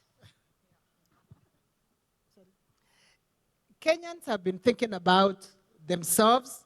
We gave ourselves a vision at independence. We gave ourselves the goal of eradicating poverty, disease, and ignorance. And therefore, we've been shaping our futures over different times. We've seen, as James has said, if I think about our childhood, when we grew up, I'm thinking it's my age or slightly older, the differences in, our experiences as children then, and where we are and where our children and grandchildren, because now we have grandchildren, are growing up, that's a totally different society and a better quality of life. So I think we need to give ourselves credit that we are not where we were in 1963. But we are not where we would like to be. So we've accomplished a lot socially, politically. We've celebrated the Constitution. Economically, we've seen better livelihoods than we experienced. Education, health. There are many things that we can talk about and celebrate as having accomplished as Kenya. But we are also aware that there are things. We gave ourselves 80%. Somebody might be less generous, James, and say maybe we should give ourselves 70. So 70 gives you an indication of how far you are. And Professor Hino has clearly told us this is where you could be if you did different things. And I think when we now think about the future, we need to think about not focusing on the things that have worked. We like to look at buildings. We think development, We think development is capital projects, roads, which is true, it facilitates that. But there is something within that we need to work on. What sort of economy do we have? We focus a lot on, and we are aware of how unequal our society is. So if you ask me, what should we aspire to? We should aspire to a lot more of an equal society. What are the things that will get us that? Professor Hino points out, but history also points out that hard work, clearly, discipline, integrity are critical for building blocks for the future. Everybody wants to become rich, but how do they want to become rich? And do they become rich at somebody else's expense? We need to fix the institutions that offer equality for Kenyans. Thank you.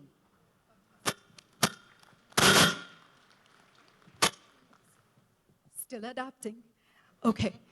Can I just bookmark that when Professor Hino did his presentation, and when you mentioned informal sector, there was an applause that came from the back. So I just want to recognize that's a very big part, I think, of what Kenyans want us to focus on is how to give dignity and opportunity and pathways forward to the informal sector.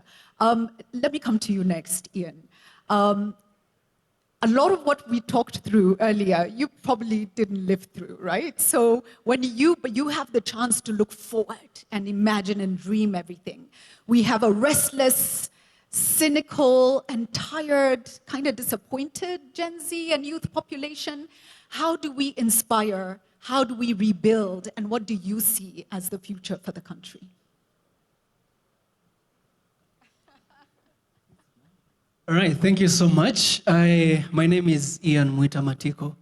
I may not have lived to see the Vision 2030 being born back in 2008, but I have been a beneficiary of that vision from the time I was born up until this moment. So I'll say what is working in the present and where I think we are headed as a country and what I envision, what I would want as a Gen Z to be achieved in 2060.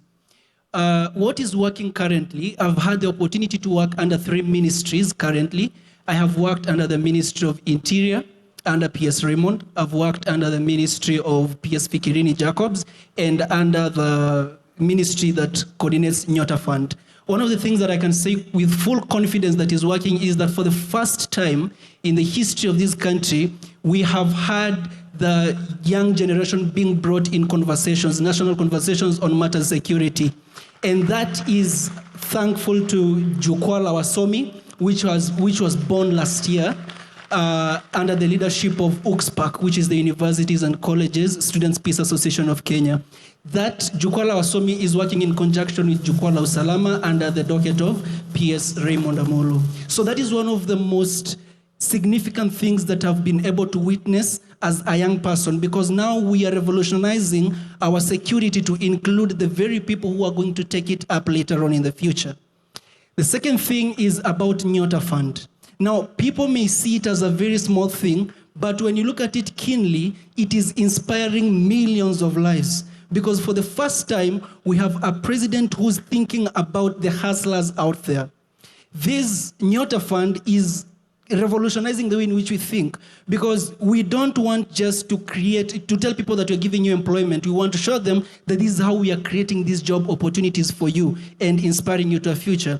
And the third one is, when you look at the National Youth Council, NYC, the last time the elections were held were 10 or 14 years ago.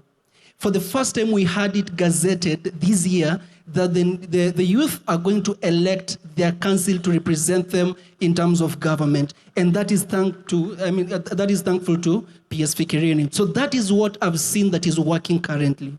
But what do I envision? Which Kenya do I want in 2060? One of the fundamental things that we need to underscore is the Kenya that we are building. We are not merely building Kenya for 2060. We are building a Kenya that we will want to leave behind for generations that are coming in. One of the things that I'd want to highlight is especially the health sector and the education sector. Let me begin with education. We must revolutionize the way in which we educate our people. We must not educate our people to seek for jobs today or to want jobs today, but we should position them to tackle problems that will arise in 2060. And that means we need to bolster our education system. We need to position our people in such a manner that we will not be consuming things from outside, or we will not be consuming knowledge from other states. We will be instead exporting knowledge to other states. We will be inventing and we'll be inventing things and sending them outside. So that means we need to invest more in our education sector. The second sector is health.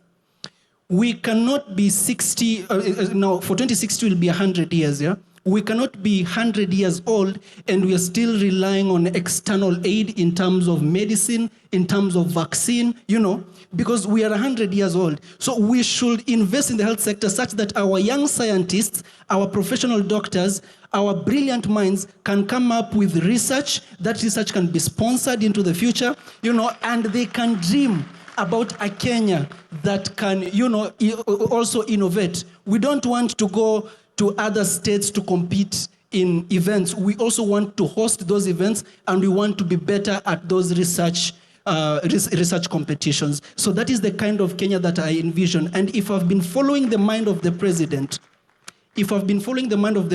when you look at the trajectory that he's trying to build, he's trying to turn Kenya away from consumer country to a producing country, if you look at it keenly.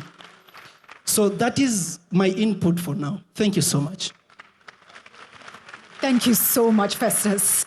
Ian, Festus, let me come to you next. You're a leader in your own right. You're doing that in Machakos County. What are you happy about in terms of what Kenya has achieved so far under Vision 2030? And what is your hope for 2063, Kenya at 100? Thank you, Julie. Is it good morning? Is it good morning? Yes. Good morning, Mr. President. Good morning, Julie. Good morning, my panelists. What has been significant about the achievement of Vision 2030 to us, persons with disabilities, because that is a constituency that I speak for and work for. We've seen enactment of the new Disability Act that has been in the parking lot for a very long time. The act was assented by our dear president last year, August. Was it August? Sometime last year, and that was a really great milestone that spoke to the intentionality of our government in terms of including persons with disabilities in their activities. We've also seen significant efforts by the government, especially in mashinani, whereby nothing can happen without us being on the table and having our voices where conversations are happening. Kudos to the Ngao team and to the other government sectors like the judiciary and other parastatals of government. And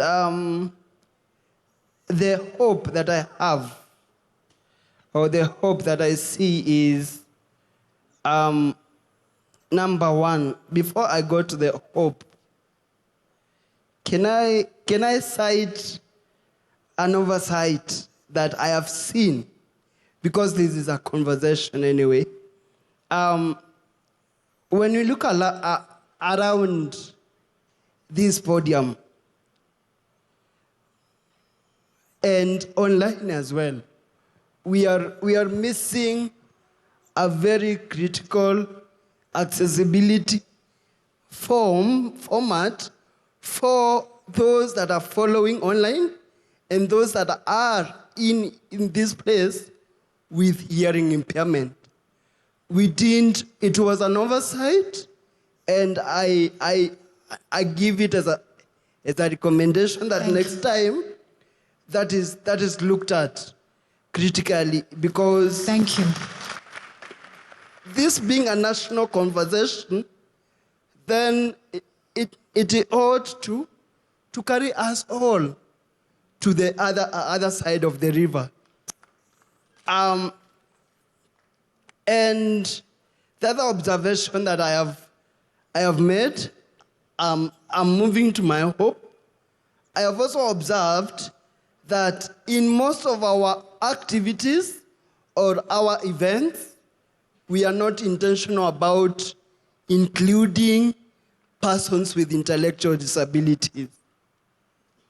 When I speak about persons with intellectual disabilities, is the people that we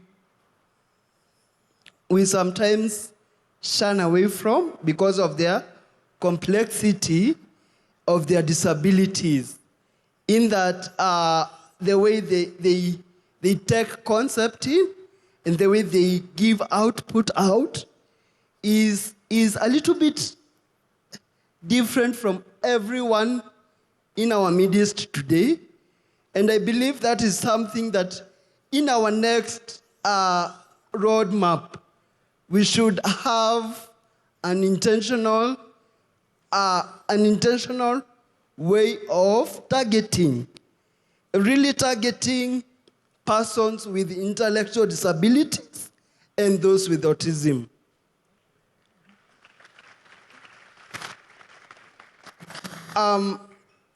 The other thing is that I need us to see more formats of communication in our various engagements. I'll give examples. Persons who are short-sighted, that do not see small letters. How inclusive are we when we are projecting? Even I was struggling. In our screens, how inclusive was that? And those that use Braille is that format that is going to be accessible to those of us that have gone to school and can use Braille too as a way of communicating to themselves. Again, we have a very forgotten group in the communities that have not been participating in our activities most of the times because of the barriers. The deaf-blind people. We've seen how America has empowered the deaf-blind lawyer. All of us know her. We've seen how she even came to Kenya to inspire us, persons with disabilities, brought in by National Council and brought in to inspire and change a narrative that has been there of persons with deaf blindness are supposed to be left away. Just to ask, how many of us know that we have a language known as tactile? Tactile. How many of us know that? Mr. President, do you know tactile? Do you know how it is used? Please, it is actually embedded in our national book, our reference book, the Constitution of Kenya, whereby it's a mode of communication for those who are deaf, blind. So we'd also want to see that in play, because it is mandatory to carry all of us to the other side of the river. Now, yes. I am going to my hope. the Kenya I hope to see. I hope to see a Kenya that is inclusive, a Kenya that is intentional, a Kenya that is led by us with diverse perspectives and disabilities. We need to be included, not integrated. We don't want integration. We want to be at the center of where conversations are happening. Thank you. Thank you so much. I think the humanity, even in how you started Festus, and you took a moment to recognize and greet us, and you've taken us through a comprehensive view of what's missing and where you need us to go. Thank you so much for that. I want to also just recognize, you mentioned somebody from a different country who inspired you, but we have our own in Kenya, do we not, who is a senator? Honorable Crystal, yes, and I don't know if she's here, but she's incredibly inspiring, and so I just wanted to also mention that. Thank you so much. Let me come to you, Ambassador Ndemo. Again, we were at the front lines of much of the change of Kenya with you. You were right there, and you saw what it took to change a nation. It's not easy to push, to evolve, but you did that. Take us through the learnings you had in delivering Vision 2030, the part you played in development of Kenya, and where you think we really need to be going for 2063. Thank you, Julie. Let me recognize His Excellency the President, Deputy President, Prime Cabinet, Cabinet Ministers, and all guests and governors I saw here. The question I have to answer it from the problems that I had before we saw the changes. When going to high school, I would board a bus and leave, and my mother would only expect to hear my voice when I came back. There was no communication, there was zero. To get a telephone, Wangi can testify here, it took so long to get, if you get anything like that. But the government invested in ICT infrastructure. This ICT infrastructure completely changed the way the world worked in Kenya. A lot of young people take it for granted when they get their passport within 2, 3, 4 days. For us, it used to be 6 months, 1 year before you got the passport. There are so many other government services that have been digitized since that time. I think 100% of the government services are online. We are able to pay our taxes online. We are able to communicate online. We are doing several things online because of infrastructure. I'm emphasizing this because Hino also said, going forward, we must look at the infrastructure that will take us forward. Today, with the little infrastructure that we have in northern Kenya, a mother takes a smartphone on a child's chest, and through AI, they are able to identify the kid has tuberculosis. The nurse can do that. This is something that used to be done by radiologists and other things. We need to expand that throughout the country. And what I'm saying, what we need going forward from today is actually to build the future infrastructure for AI, because AI is disrupting education, disrupting health, disrupting agriculture, and that we need to have its own infrastructure. And because of geopolitical contestation, there is a problem that we must begin to solve now. That what every country is doing is to build their sovereign AI, but there is a problem which the president knows very well, energy. We need to have energy. We cannot talk about AI going forward without significant amount of energy. I think we're at less than 5,000 megawatts. We probably need another 10,000 megawatts within a very short period. Companies like Microsoft try to invest in that space. We need to work with the private sector and build the infrastructure. The same way we put the fiber in the undersea and also terrestrial to every county, we must invest in the future infrastructure for Kenya's competitiveness. Our education has done very well. Mwangi talked about it. We need to leverage AI because what the studies are showing is that most of us who have been teaching, we teach an average student. But with AI now, we can identify the needs of every child and actually provide the right thing. It is not going to destroy teachers. It's going to facilitate teaching. I would stop here because I can say. Thank you so much. The simplest way, I think, to understand AI is to see it as a tool. Ni kama jembe, yeah? It doesn't replace the person who needs to do the work. Maybe jembe is wrong in today's environment, but it's a tool. Your Excellency, I do want to come to you before we open to the floor. As a leader, same question. What are you proud of in terms of what we've achieved so far? And where are we going?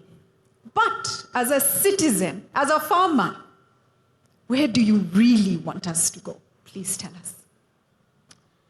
Thank you very much, Julie. And good morning, everybody. Vision 2030 in 2008 became the roadmap for us as a nation to think long-term about our development. Maybe I see some people straining to see. Long-term for us to plan our way into prosperity. And we must commend President Mwai Kibaki and the vision bearers then, who provided a platform for us to put together what today is finally in the sunset years. Vision 2030 has provided a framework for us to figure out our development.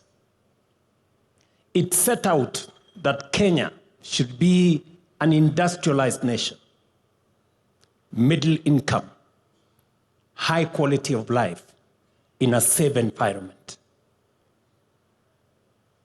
All the targets we set for ourselves, we have been given a review of where we are on the economic pillar, on the social pillar, on the political pillar, and the enablers. And we have been given a scorecard by the Vision 2030 Secretariat. We have done fairly well in many aspects. We've done well in others more than others. We've been given the figures on the political pillar. We are at 80 plus. I think we have an A. And you can see it. We have a new constitution. We have a robust Bill of Rights. We have a democratic state. We have an open society, a rule of law. We have a working judiciary. We have a civil society that is not constrained. And we have made ourselves a very proud nation. In fact, globally, Kenya is recognized as a democratic country. It is part of the reason why in 2023-24, I paid a visit to America, and the single most important component was the fact that we share in our celebration of freedom and democracy.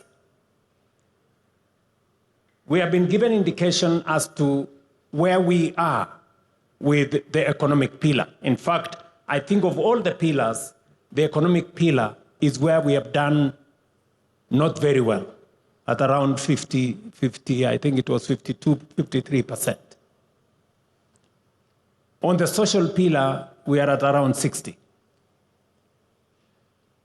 We have made progress. Today, we have significantly in our region, we've done very well in terms of paved roads.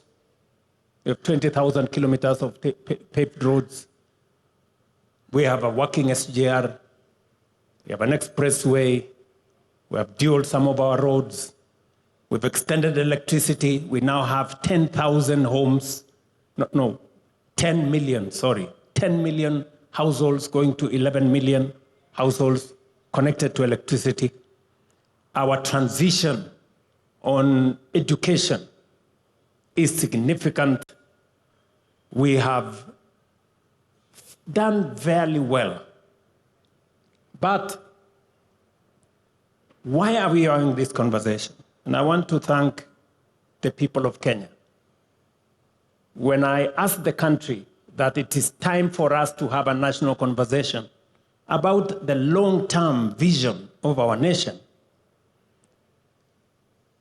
we have been explained to why. Number one, Vision 2030 will come to an end in the next 3 years. Medium-term plan 4 is ending in 2027. For us to plan medium-term 5, medium-term plan number 5 is going to take from 2027 to 2032. Yet Vision 2030 is ending in 2030. So we need to have the longer-term vision for us to be able to plan medium-term 5. Reason number 1. Reason number 2, when we figured out Vision 2030, 20-something years ago, the world was much different from what we have today. Technology had not taken the space it occupies today. The advent of AI was not with us. We didn't have the serious effects of climate change the way we have today. We had a completely different situation.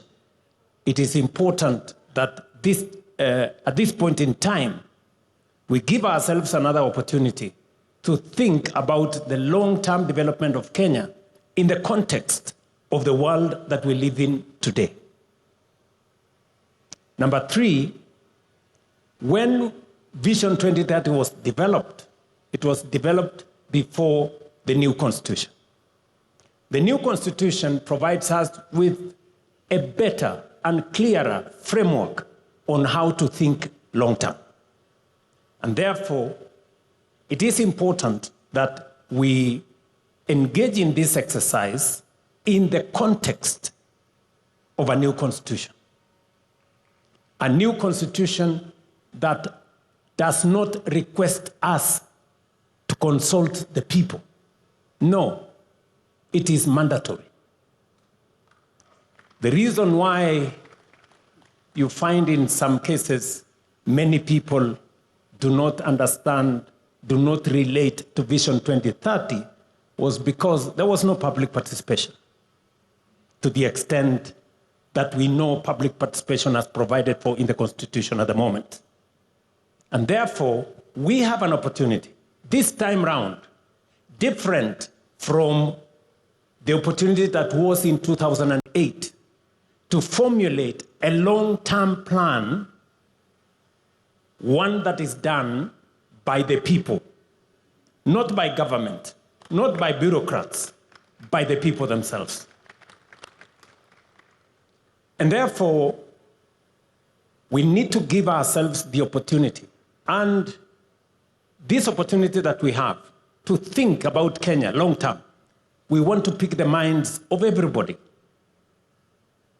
The farmers, entrepreneurs, students, technocrats, everybody. Let them tell us what kind of future that we all want to think about. And nobody should assume that any one of us has the monopoly of knowledge. This cannot be, and I make it very clear. This is not a government project. This is a people's project. So Kenyans must prepare themselves. It is a responsibility put on our shoulders collectively. And I will be speaking as a citizen as well, because I also have aspirations on what I think our country should be, beyond me being a leader today in Kenya. And number 4, just so that we contextualize this, the center of gravity, global gravity, in terms of growth is moving to Africa. Africa today is pivotal. Why? Because of 4 reasons. Number 1, we have the largest reserves of renewable energy. We have the youngest population, a population that a quarter of the world's population will be living in our continent by 2050. Number 3, we have the largest market that is emerging. Number 4, we have the largest reserves of uncultivated arable land for food security going into the future. And therefore, as the center of gravity, global growth moves to Africa, we must position Kenya appropriately so that we become that epicenter. It is for those 4 reasons in my thinking that this is the moment for us to imagine the Kenya that we all want into the future. Many people may say, this being a year where we are going into politics, maybe this should not be the opportunity for us. Now, I want to tell them, Kenya is bigger than any election. For far too long, we have made elections to look like it is a matter of life and death. It is not. Yes, it is important. And the reason why we have not achieved some of our targets is because we have made our plans not with the foresight of the future, not thinking about the next generation, but simply thinking about the next election. And that is how we haven't met some of our targets. And I speak from a position of knowledge, and I speak from a position of experience. It's not always that you become a president of a country. I have the privilege to be the president today. And I want to speak from that experience, that the pressure that always you have, even when you know as a leader this is the right thing to do, you are told always, this will affect your next election, don't do it. This will affect your next election, don't do it. Many are telling me, oh, why don't you concentrate on the next election? Leave this thing, it can be done some other time. I'm telling them, the next election will come and go. Kenya must think beyond the next election. Kenya must think for the next generation. And I want to ask all of us here to think beyond any election cycle or any administration. We must think about the next generation. Let me conclude. I hope I'm not taking too much time. Let me say the following. I have listened to the presenters. I've listened to Professor Anyang' Nyong'o. I've listened to Adrian, the good young man who is 7 years old. I have also listened to Professor Hino. And as we have this conversation, I have picked 4 things. Number 1, Professor Hino has said, for those countries that have succeeded, and he's given us examples of Singapore, Malaysia, he's told us about Vietnam and all the other countries. What was central to their quantum leap was the people. Not the oil, not the gold or resources, it was the people. And we are lucky as the people of Kenya because we have the people, and they are very hard working. So we have what it takes to lift this country to the next level. Number two, he has told us to pay attention to inequality. A very serious challenge in our nation is inequality. We have too many people who still sleep hungry. We have too many people who are jobless. We have too many people who don't have income.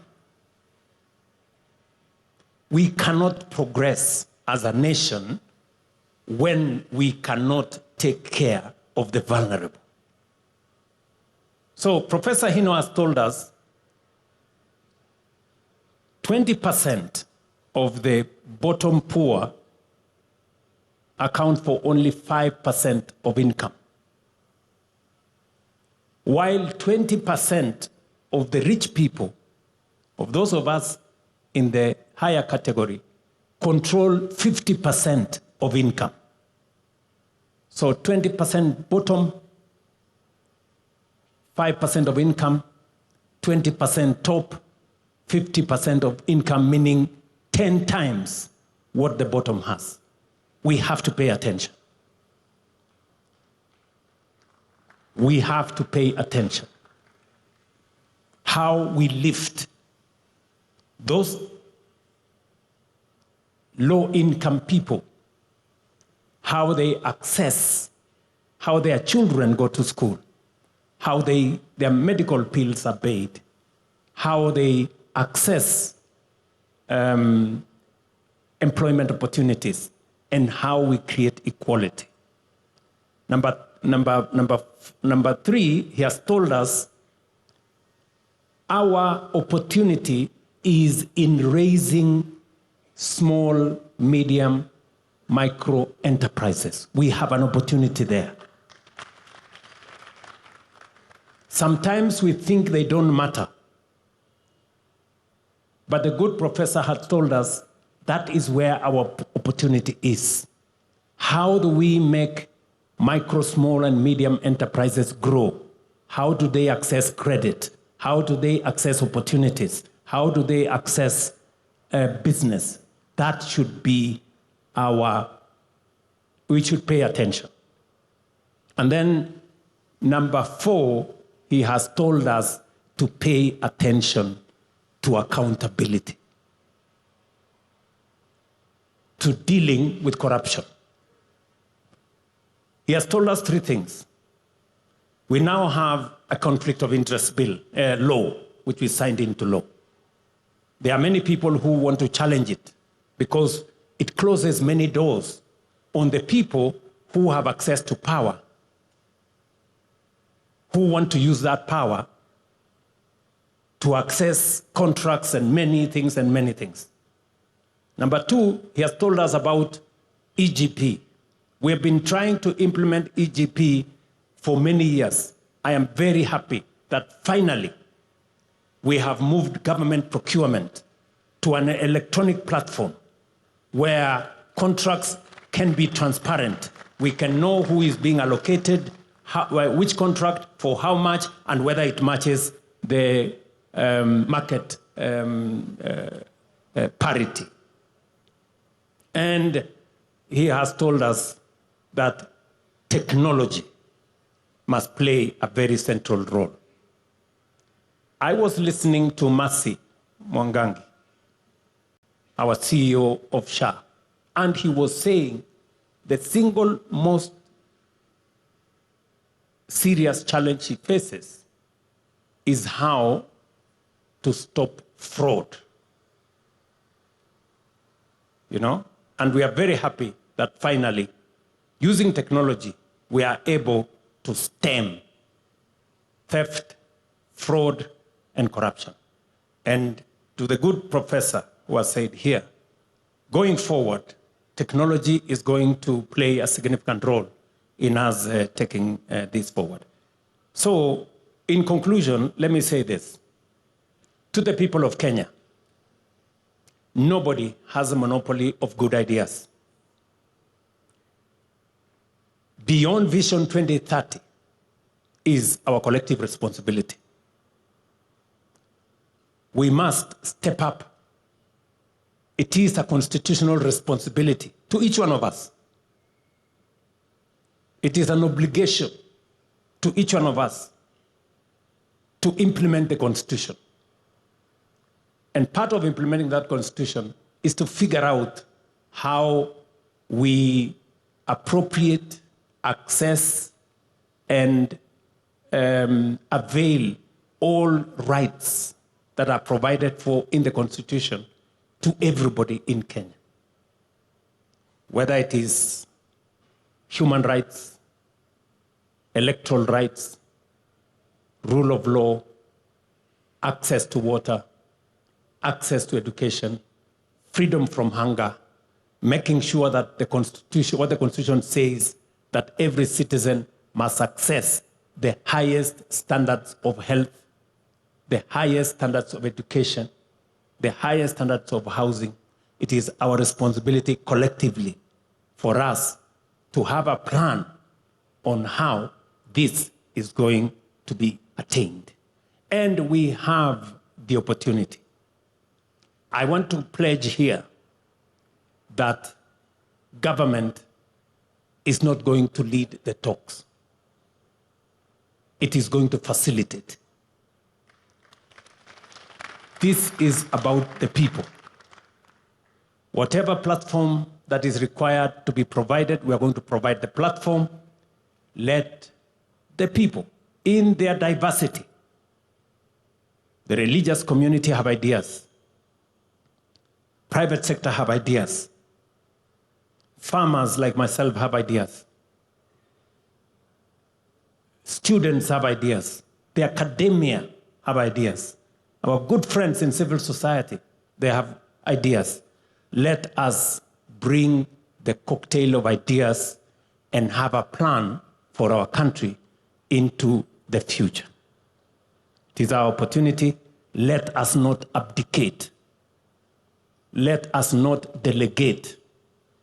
Let us not run away from that responsibility. It is our duty, it is our obligation constitutionally to make sure that we think about the future of our nation so that Adrian, sitting here with us, 7 years old, will know what the future is going to look like. Thank you very much. I hope I have not taken too much, but this is the opportunity for us, and I am very happy to be part of this as a Kenyan myself. And believe you me, I will be part of it as a Kenyan. Thank you very much. Thank you so much for that, Your Excellency. Thank you for the context. And Mark, just be on standby. I will be coming to you. That context is very important. We've heard that the center of gravity for growth in the world is shifting to Africa. The world doesn't want it to shift to Africa, but inevitably it is shifting. And African countries, through their strategic actions and positioning, will determine whether it shifts on the world's terms or it shifts on our terms. Kenya today, and Your Excellency will confirm, has been tasked with building an AU that is fit, informing the build of an AU that is fit for purpose for Africa today and the Africa we want. Kenya is doing that. Yes, and it is important. Kenya today has been tasked by the world with convening around the issue of trust. The Trust Summit is being held in Kenya under the Ministry of Foreign Affairs. And the world is looking to Kenya to tell the world, what are we learning about how we rebuild trust? in communities, in societies, between citizenry, with government? How do we rebuild trust? So Kenya has a responsibility to think deeply about where she is going for ourselves, but also for Africa. Does that matter to us? I hope it does. I hope it does. Mark, I'd love to come back to you now to take us round the room. Yes, I see Wananchi hands. We're ready to speak. Thank you. Thank you. Thank you, Julie, and thank you for those who... So I'll just start here and then you'll pass it back to the lady right behind you, young lad. So crisp and short. Good morning, everyone. My name is Sean Karanja Kinyanjui. I'm an investment professional, born, raised, and living in Nairobi. I'm a portfolio associate at a Pan-African venture capital firm. So on a day-to-day basis, I get the privilege to speak to entrepreneurs across Kenya and Africa and deploy meaningful capital into their businesses. I give you this context because every day I get to see Kenyans and their talent and ambitions on a day-to-day basis and even back and support these businesses.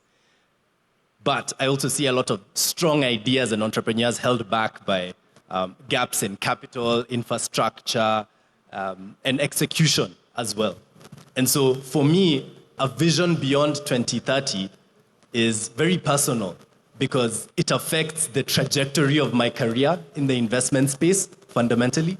It also affects the legacy that I leave behind for my family. I'll be not so old, but approaching retirement by the time 2060 comes about. And so I need to personalize these goals for you as my leaders so that you understand what needs to be done for me as Sean. I can't speak for everyone here and the mic will go around the room, but I have 3 key goals that I need to achieve by the time I am 60. And the first one is to be a captain of my industry. I want to sit like James Mwangi here on the podium and say, I'm a global allocator of capital, that people can come to Kenya and say, where's Sean? Let's give him capital. And under this framework of investment that we'll lay out for 2060, I will be able to manage and deploy that capital into our entrepreneurs and spur our economies.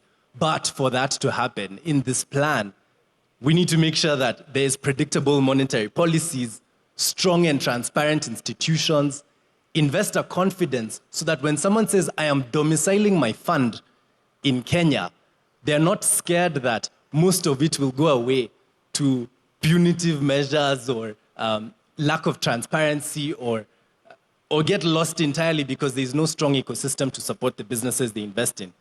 And Mr. President, I do agree with you. Fundamental to that goal of mine is going to be eradicating poverty, because businesses and the investors behind them are only as good as the income that the everyday Mwananchi has to spend on the products and services that these businesses offer. So that needs to be a thing. And Mr. President, just like you, I have a love and passion for agriculture. At our fund, we get to invest into agriculture products and projects across the continent. And I've seen the math, I've seen the data, I've seen the capital flows. And let me tell you, young people, agriculture is the way to go. We have the opportunity to become the food basket of the world. And one day I want to say that I want to step down from my role as the future James Mwangi and get into agriculture at scale. I want to become a farmer and export and feed the world. But to do that, the economics of farming in Kenya also need to work. Access to markets, logistics and transport, water, access to land, all of those need to work for that dream to happen. And my final dream, I just got married a month ago, and, and I plan to go forth and multiply. And so being a father, being a husband, being someone who raises a family in Kenya is core to me, because I need to make sure that my kids grow up in a meritocracy so that their education, their skill set, and the opportunities that are before them are what will open up doors for them, not their last name, not where they were born, who they know. That's the kind of future that I want for my children. And I want to be old in my 60s, living in a Kenya that works, and one that I can be happy in, and I can say, najivunia kuwa Mkenya. Thank you. Over to you. All right, let me pass it over to you. And let's keep it short and crisp.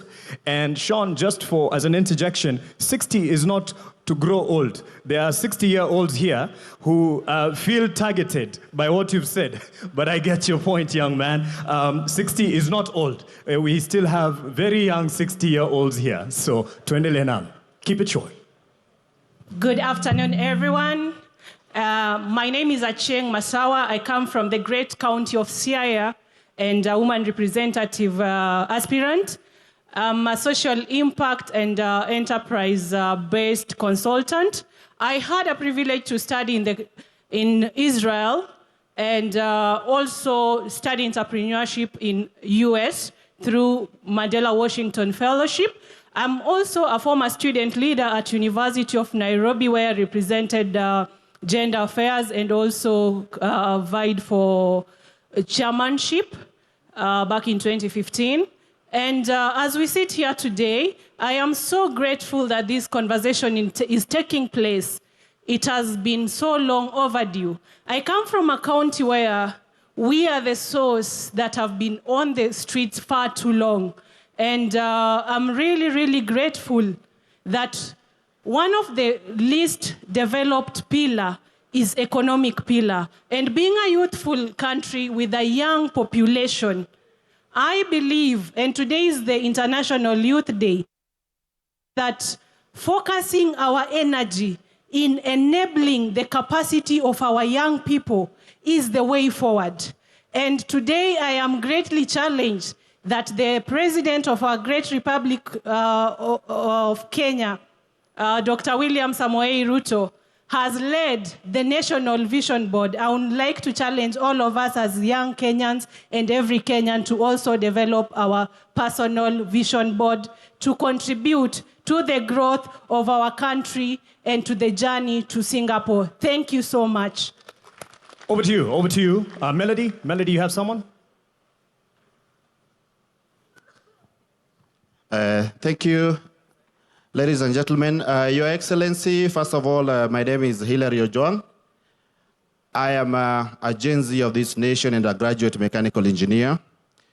So my comment as of today is that, first of all, I want to thank you for this initiative because we came up with Vision 2030 and we are now we are developing a relay of visions. So we have Vision 2030, handing it over to Vision 2060. So as we hand it over to Vision 2060, we really just have to reflect and check back and see what is our progress in the social pillar. We have made some progress. Our progress in the political pillar has been significant. But our challenge, Your Excellency, which is the key and the core of changing the life of our people, is the economic pillar. And as a young person, as a Gen Z of this country, I want to thank you because you are saving us in disguise. Because when I'll be old, and in my 60s, in 33 years to come, the current generation, the generation Alpha, will be asking us for jobs and asking us, what did we do when we were young that they are jobless? That is why I'm thanking you, because by Vision 2060, we are trying to solve the solution of creating jobs for our people.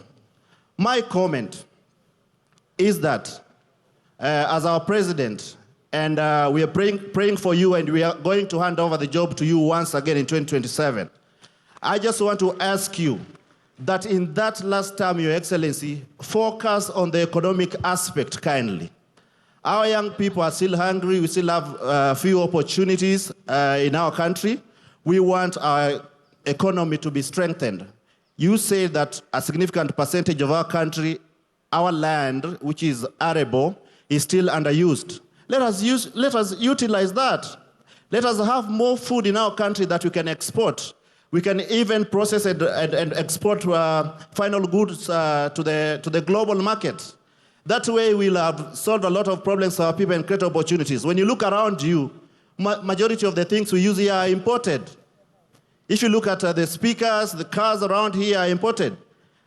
We will only empower our people if we can do much of the job here and export to the global market. Thank you so much, Your Excellency. God bless you, and I appreciate us for gathering here today. Asante sana, naona sasa kipaza sauti upande huu pia kimeruhusu. Kuna dada hapa, jitambulishe kwa dakika 10 nawe toa mchango wako. Before you hand over the mic, ningependa participate. And to me, Your Excellency, I will say thank you very much. Kama si wewe, vijana wewe kwanza. Your Excellency, remember I'm a clinical student from KMTC, student leader. Na pia hii angalia mahali uangalia wanafunzi wamemaliza course zao za KMTC. And pia Masi Mwangangi angalia mahali hawa watoto pia. Tuangalie sisi wanafunzi wa KMTC. Please. Hello. Before he just adjourns it, I'm Brian. I'm the founder and CEO of BAMBA. I just have one review to just add. We've been actually trying to say how are we going to create more jobs. Currently in Kenya, we have almost 11,000 startups. So if the government can just, let's say back up these 11,000 startups and just, let's say they just get funding, for example, each startup can just employ almost 50 people. So those 50 people, as in if they're now given actually money, they can actually now create more employment actually now for the young youths now. Hello, I'm sorry, let me talk. My name is Anne Adhiambo Onyango. I am a volunteering secretary actually for a community-based organization known as Tekeleza Mtaani Initiative. So my question is about climate action. For me, I define Vision 2030 as attaining goals for the 17 Sustainable Development Goals. So I'm gonna go to SDG number 13, that is climate and its impact. We've been seeing news being warned that El Nino is coming September to December. So apart from us sending Red Cross to rescue missions and all that kind of thing, what are we doing with the drainage and what are we doing to make sure that the adverse climatic repercussions don't get to us as individuals? Kindly, when you are thinking about 2030, think about climate change and its impacts, because I work with the community and it is not looking good at the grassroots. Thank you. Asante. Sorry about the challenge with the sound, and we're trying to get, I had promised this young lady here, na hapa, na point two, kwa sababu ya muda, lakini pia wewe utaposition watu pia.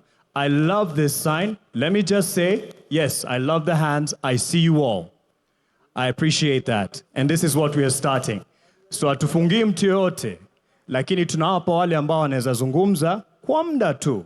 I love the passion and I love the reaction. We just also need to give that side of the room. So that's why we're kind of giving an opportunity for those on the other side of the room. Young lady, please keep it safe, short, and then we will come to as many. But as you would appreciate, there's other parts of the program, and there's another opportunity for an open mic. I promise you. I promise you. Quick.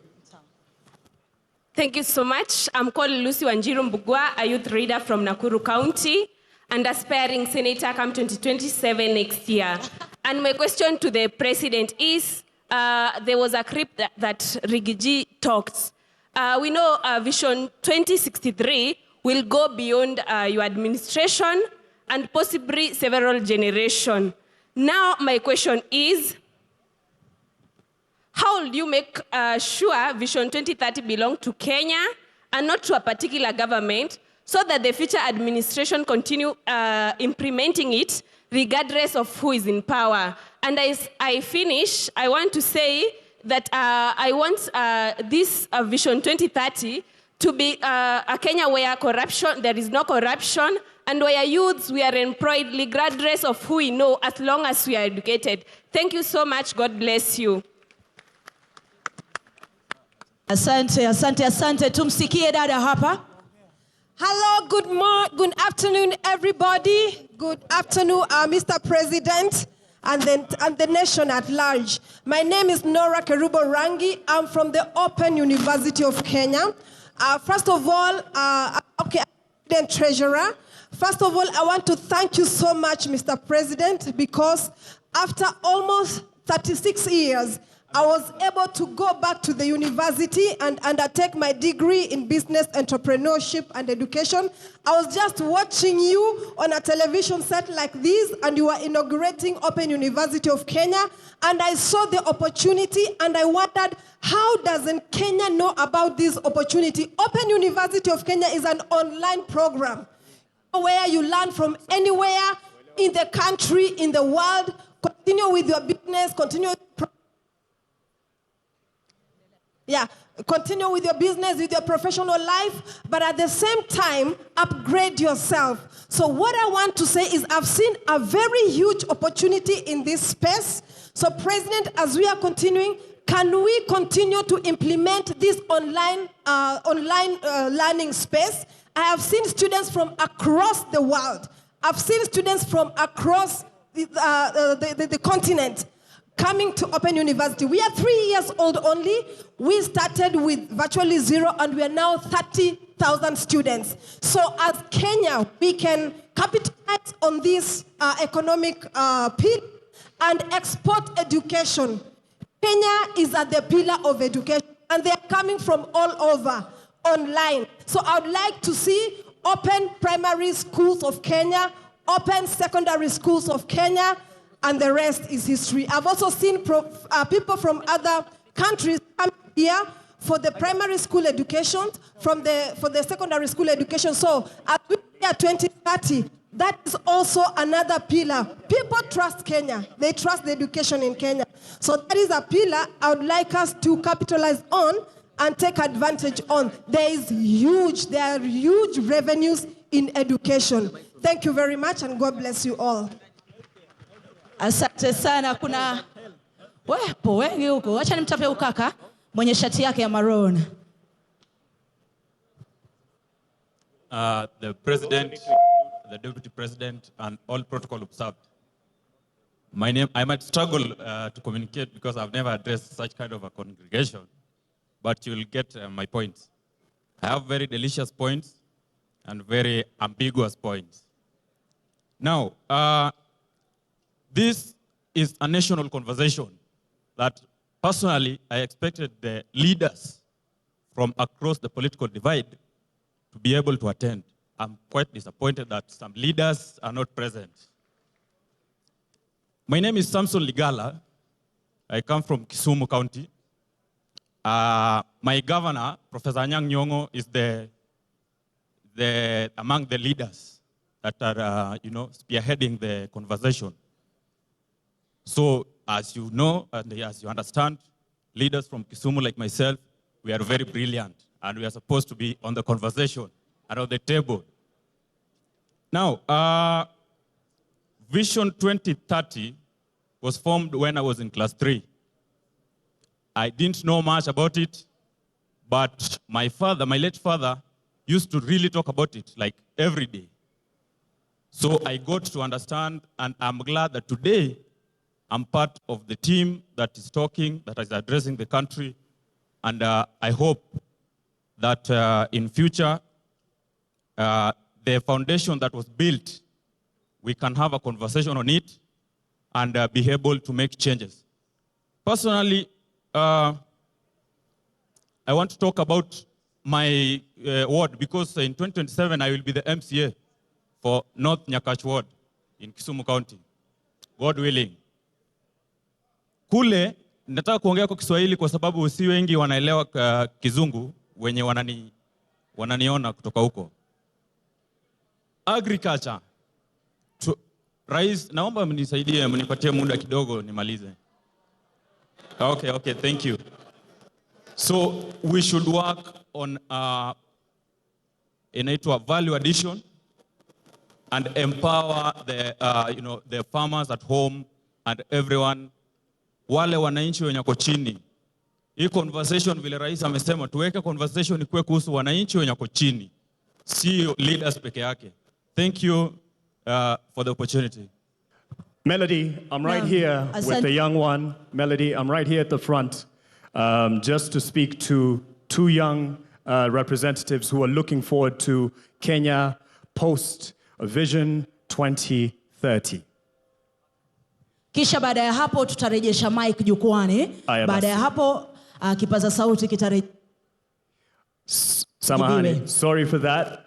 Real quick, and then we'll hand it over to Julie because there's more to the program and there's another open mic session. But I love the passion. This is just an indicator of what we need moving forward. To His Excellency, the President of the Republic of Kenya, the Deputy President of the Republic of Kenya, the Prime Cabinet Secretary, all the Cabinet Secretaries, senior government officials, ladies and gentlemen, children, boy and girl. Is it afternoon? Yeah, good afternoon. So my name is Blessed Barak Juma. I'm 15 years old. And it's a great pleasure to actually be speaking in front of the president today as an advocate. I advocate for the rights of the children, especially child participation. And first of all, I would like to thank the president because I would say he's really considering the children because of bringing up the first State Department of Children's Services in Kenya. So, Mr. President, we really thank you for that. And I would like to also thank him for this vision 2060, beyond 2030, because as of 2060, I'll be 49 years old. And hopefully, God willing, if all of you will be there, all the children, they'll give me an opportunity to be the president of the Republic of Kenya. And I would say that this dream is going to continue, and vision beyond 2030 is going to be a great impact, not only to the people of Kenya, but to the children of the Republic of Kenya. So I will request child participation, not only by the voice, but children be included in decision-making, implementation of the vision beyond 2030.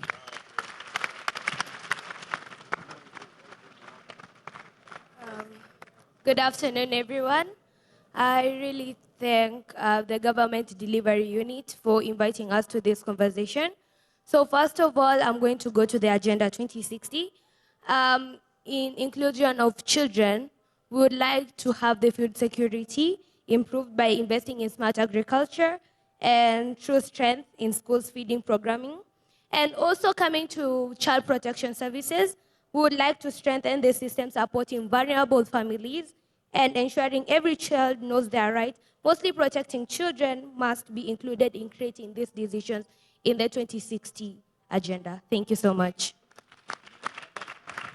Julie, are you ready to take it up? Just because of time and the next agenda, but there's another open mic and I appreciate the passion.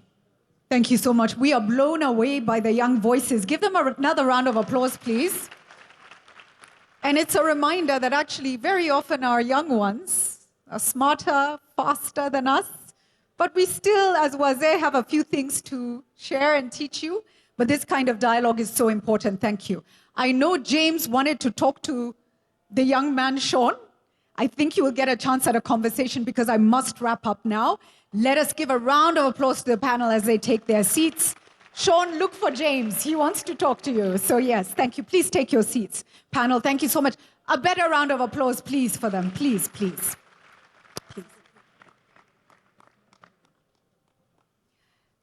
Ladies and gentlemen, as I close and hand over, we talk a lot about Singapore. And Singapore did many big things. But Singapore also did some fundamental, simple things. I want you to Google Lee Kuan Yew talking about the change. One of the things he stopped in Singapore was spitting. To transform Singapore, he stopped the culture of spitting. And they were very angry because they were passionate. They said, this is what we do, we spit. He said, you will stop spitting. And they stopped spitting. Another thing that he did was language. They all had different languages. Sisi tuko na Kiswahili. It's wonderful. They had different languages, and he told them, we shall speak the same. Pende, usi? Pende, we shall speak the same language. And I want to close by saying, as we have these conversations about what we want, part of what we want is individual responsibility. mnatupa takataka, alafu mna complain. Mnauliza, governor kwa nini? But if governor also is responsible for doing certain things, but we as individuals take our personal responsibility. If you throw something on the floor, ni nani, unataka nani to pick it up? So Kenya, let us rise, let us rise, let us rise. Thank you. God bless you. God bless Kenya. Thank you all so much. Thank you. Thank you, Julie Gishuru, my senior in the profession, and actually the one who held my hand to get into the newsroom back in 2008. The reason I bring this out, it's a process and a journey of holding someone else's hand and taking them to the future. And I appreciate those who've actually grabbed my hand trying to get the mic. Your view or your opinion is not any less than any other, and it is just in the interest of the agenda that we have. I see your hand, sir. I see your hand. That we have something called a hack at 100. There's another open mic session, and I appreciate the passion, just to be able to accommodate those who prepared, something that we can envision in terms of the digital capabilities of hacking a future beyond 2030. And for that, I'd like to call on Bernard and Mika and team, tafadhali wakijiunga nasi hapa mbele, tafadhali tuwape makofi. Bernard and Mika, hack at 100. How can we hack this? We hack Nairobi every time we are moving around with traffic. When someone told you how they got somewhere, ulisema uli hack traffic by taking a boda. Vijana, halo. We are here, we are building the future. I'm not feeling the energy. Vijana, halo. Mr. President, halo. Asante sana. When I say future yetu, tunasema tuko ready. Future yetu? Future yetu? Thank you.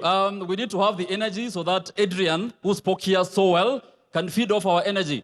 If we are building the future where everyone is bored, there is nothing to build.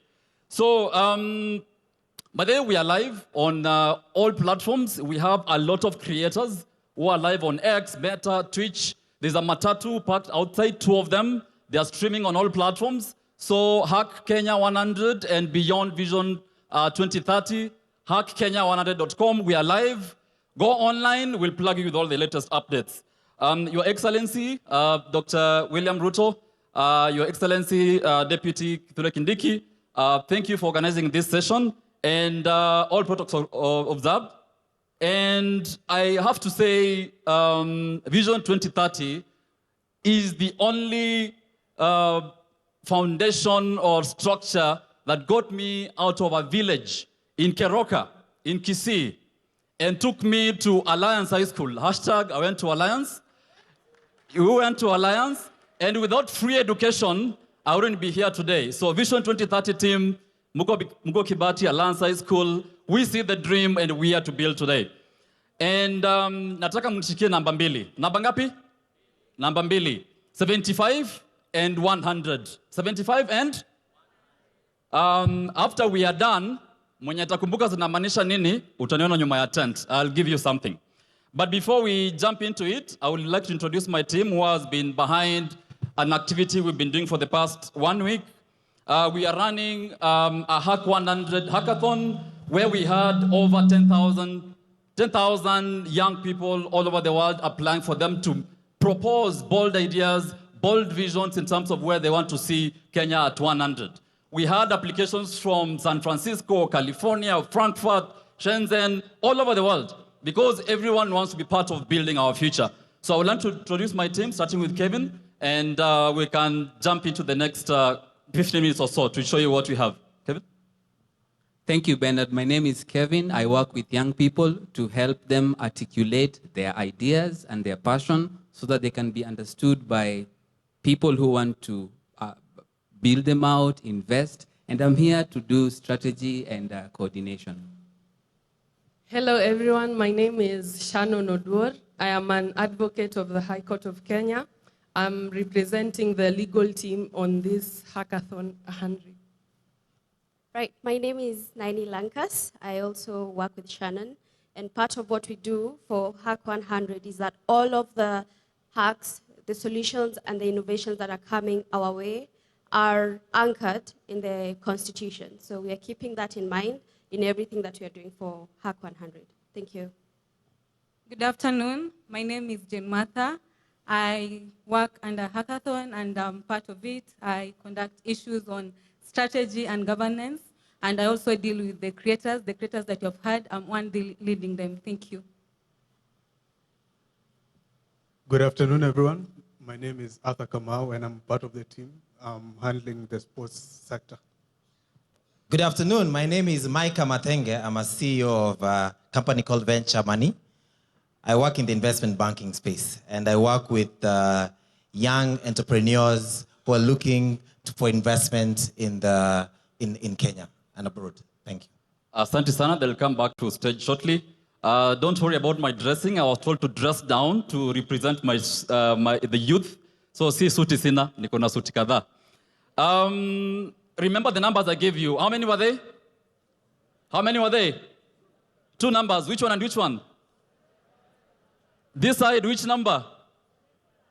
This side? Aya shikilia hivyo hivyo as we watch this clip for you to understand what those numbers mean. Media team?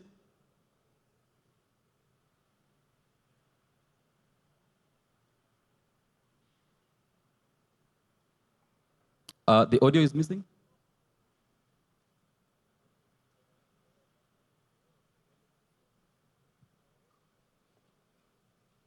As they play the video, those numbers mean 2 things. 75% of Kenya's population are under the age of what?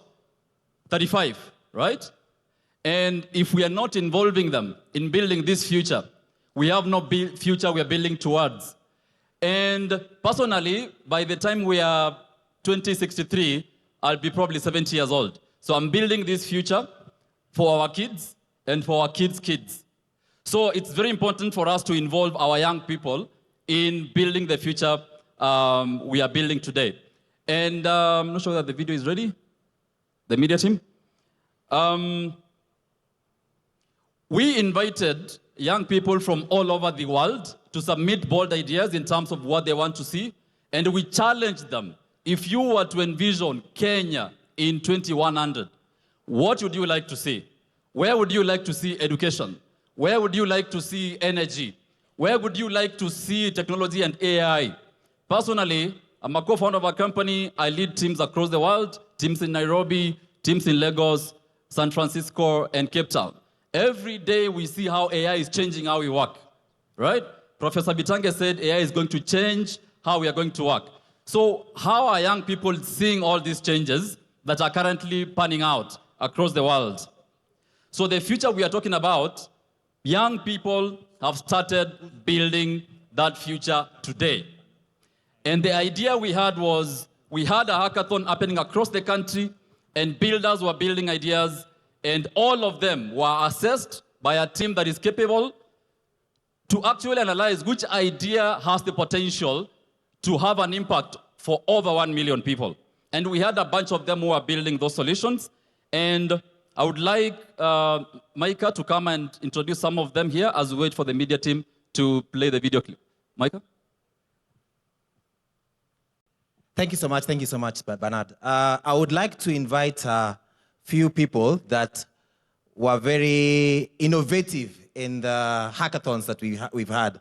But before I invite them, I'd like to tell you that the youth of this country today are not thinking about problems that we are having in this country. They are thinking of solutions. And I'll give you an example of one of the solutions, ICT solutions, that has been profiled to us. This is a solution that has been created by the youth. It's for savings. The youth are saving. So I'll give you the example here is for a child who is 7 years old, and he's working with his parents, and his parents are saving 200 shillings every single day to buy him a PS.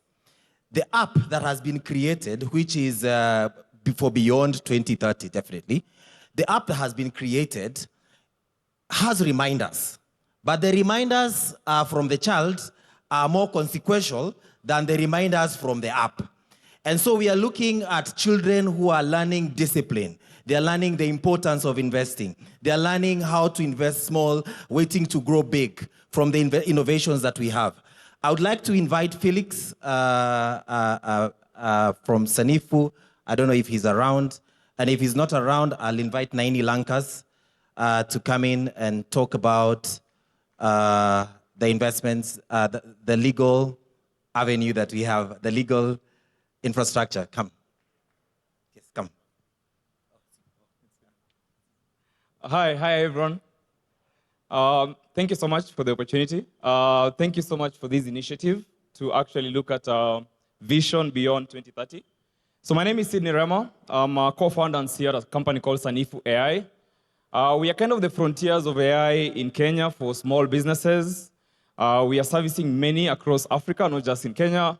Most of the big companies, around use Sanifu AI to process things like orders, invoices, pay taxes, and all that. So I think for today, beyond 2030 for us, what we are looking at is we are enabling a new digital economy. We're enabling a new digital economy.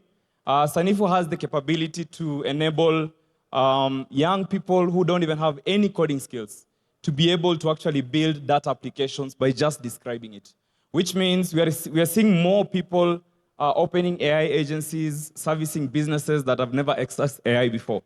And one interesting thing you'd actually note is that, yes, we do have all this conversation about AI, but I don't think people really conceptualize what's happening.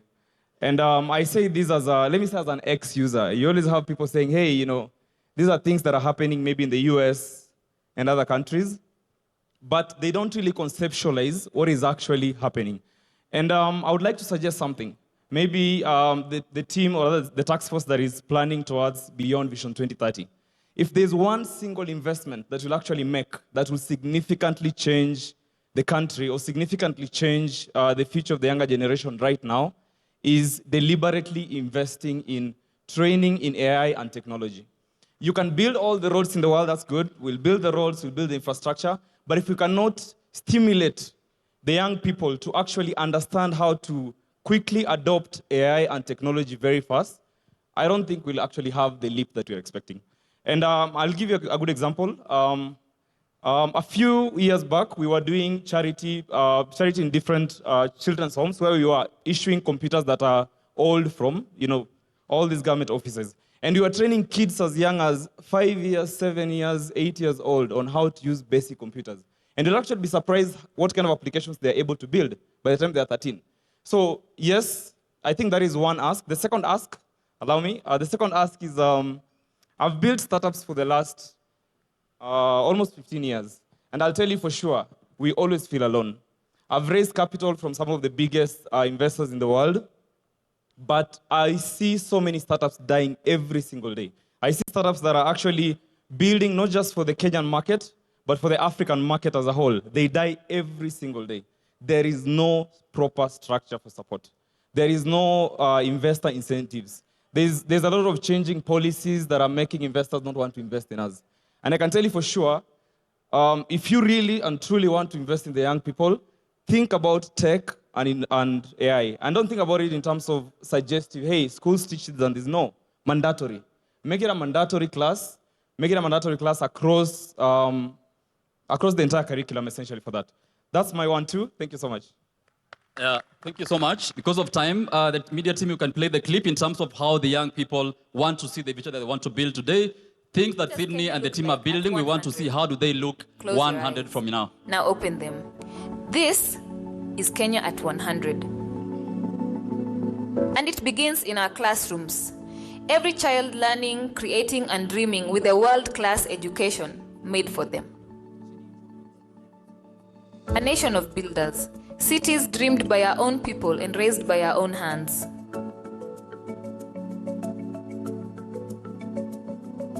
Every corner connected, from the lake to the ocean, no Kenyan left behind.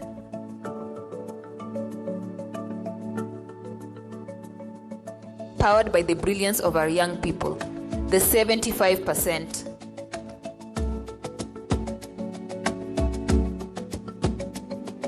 Feeding ourselves, sustaining our land, prosperity grown at home.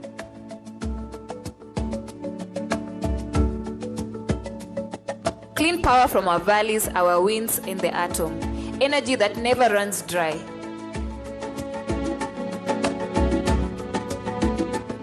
Made in Kenya, built by Kenyans, traded with the world.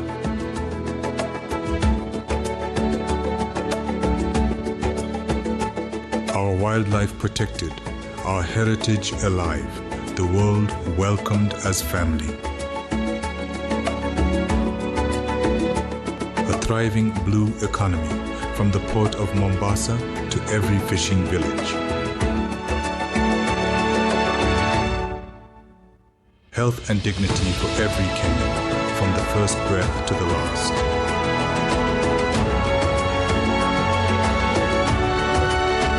But this future is not a promise, it is a project, and it begins today with you. And we start building today. A time capsule travels across all 47 counties, awakening builders and dreamers. Your ideas, captured and preserved. The boldest go into development with seed financing ready. Hack Kenya at 100. Future yetu, tuko ready. Future yetu? Future yetu? Now you understand the concept of the 100 and the 75, right? Very good students. In this presentation, you've seen a time capsule. Have you seen it? So this time capsule was conceptualized by the over 10,000 young people who applied for these ideas, and it will be flagged off by the matatus we have. There's a time capsule there that will be going across all the 47 counties to collect views, to collect ideas from the young people so that they start building. And there is available financing of at least R1 million per the bold idea that will take Kenya to the next level. I would like to invite Kevin to slightly talk about the capsule. Then we finish up. I am a beneficiary of the friendship of Alliance High School alumni.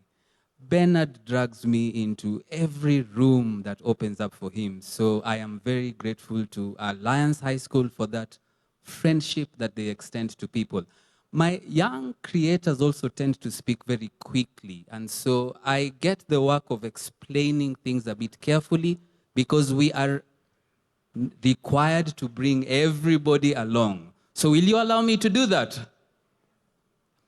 So what didn't land before the video happened is a website that has been created by this able team. The website is live as we speak, hackkenya100.com. This website is being populated and advertised by a group of young people who you may not have met because they are in the far end where there are two matatus. Now, what is happening, many people who are picking up the mic, they are addressing His Excellency. What these young people are doing, they are saying, Your Excellency, we have a solution to help because the government cannot create jobs for everybody. And in our presence, we have a 16-year-old who has already announced his intention to eye the same seat. So young people who are in our midst, we must quit asking the government and we must start building solutions. And what this team has done, they have provided a website where if you see a shortcoming in any service delivery, propose it as what they are calling the hack. Are we together so far? So you would be saying, Your Excellency, we have provided a hack. Can we get funding for this hack? Now, these ideas are not limited to Kenya. I need you to know we have a community of over 400,000 Kenyans in the diaspora. In the interest of time, I may not go through all of them. So the hack involves how can we interact with Kenyans in the diaspora. We have very many Kenyans who, many years, we've been exporting our brains. We export our brains from Nyeri, from Kericho.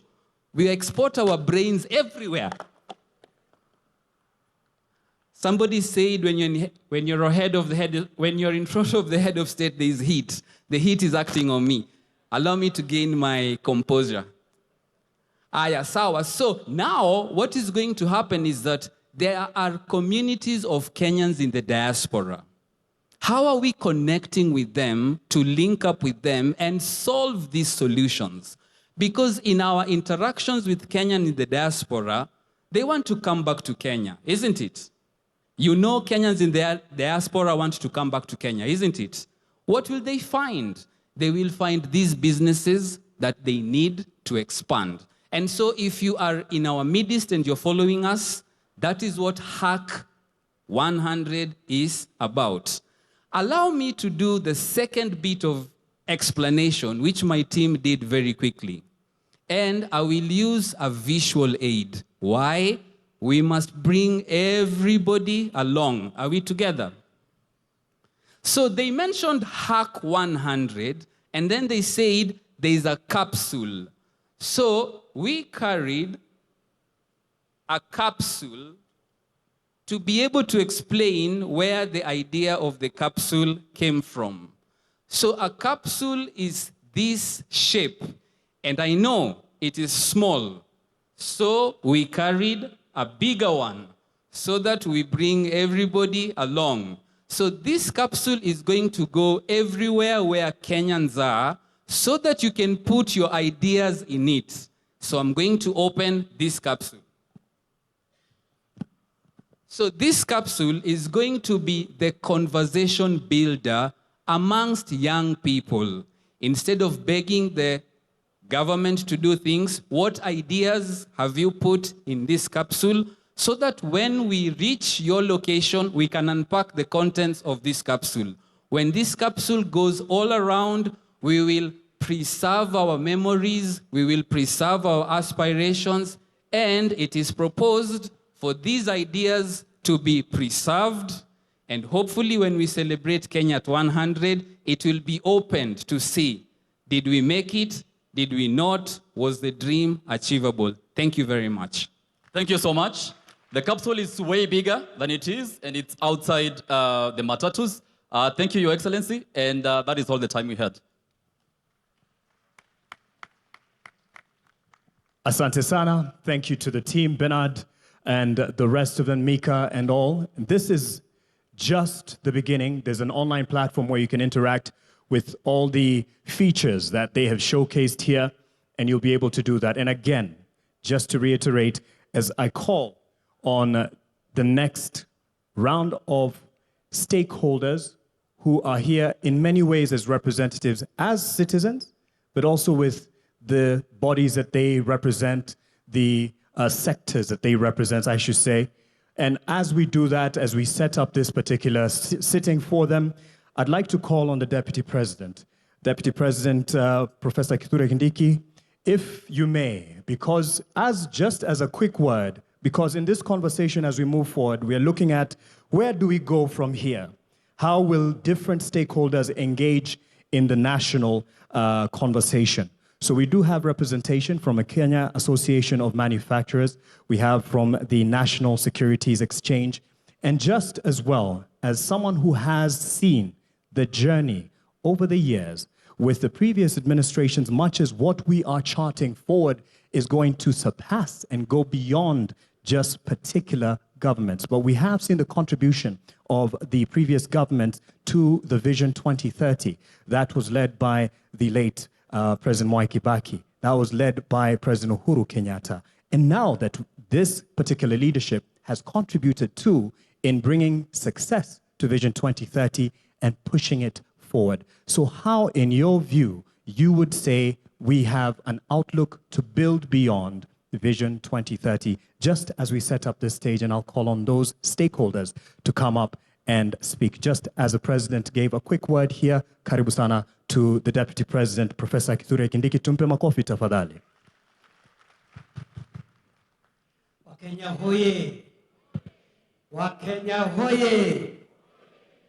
Mheshimiwa Rais, nimeulizwa ya kwamba kwa dakika 3 niseme hatua ambazo serikali imepiga katika kupeleka Kenya mbele na ruwaza ya kuboresha maisha ya Wakenya ili tuwe kati ya nchi zilizoendelea katika siku za usoni. I am proud to report on behalf of the government of Kenya that the last 4 years, under the leadership of President William Ruto, we have been able to do a number of things. And I want to highlight some of the steps that we've taken as a country in taking the development of our country forward from where President Ruto found it. Number one, this administration has been able to stabilize our economic fundamentals that underwrite our long-term development path. The pillars of development, agriculture, industry, business, enterprise, and so forth, infrastructure, must rest on strong, stable economic fundamentals. All the indicators are showing to a stable economy, a strong currency.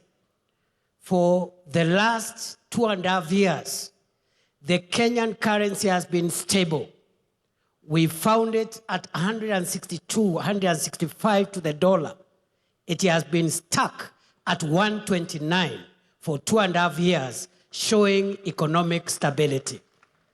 We have multiplied our foreign exchange reserves from $5.7 US in 2022 to today, $15.1 billion US, the highest foreign exchange reserves in the history of our country. When President Ruto took over, we didn't have enough foreign exchange. And of course, foreign exchange is a factor for international trade and stabilizing the economy. We have also been able to reduce interest rates.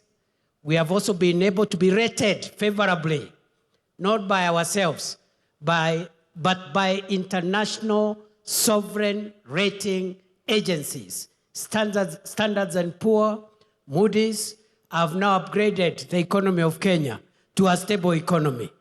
And there are many other fundamentals that I can speak to, including moderating inflation from 9.6% where we found it to now a stable under 6%, and we are still working on the issue of inflation. Of course, on that front also, we have been able to attract last year the highest amount of foreign direct investment in the history of our country, $3.2 billion US. This is a report of the United Nations agency, UNCTAD, last year. And all these things put together are showing a stable economy. The central bank lending rate to commercial banks has come down from 13.5% to 8.75% at the moment. The price of government paper, government bonds, and treasury bills has come down, and now that means private sector can access credit and so forth and so on. We have stabilized the economy.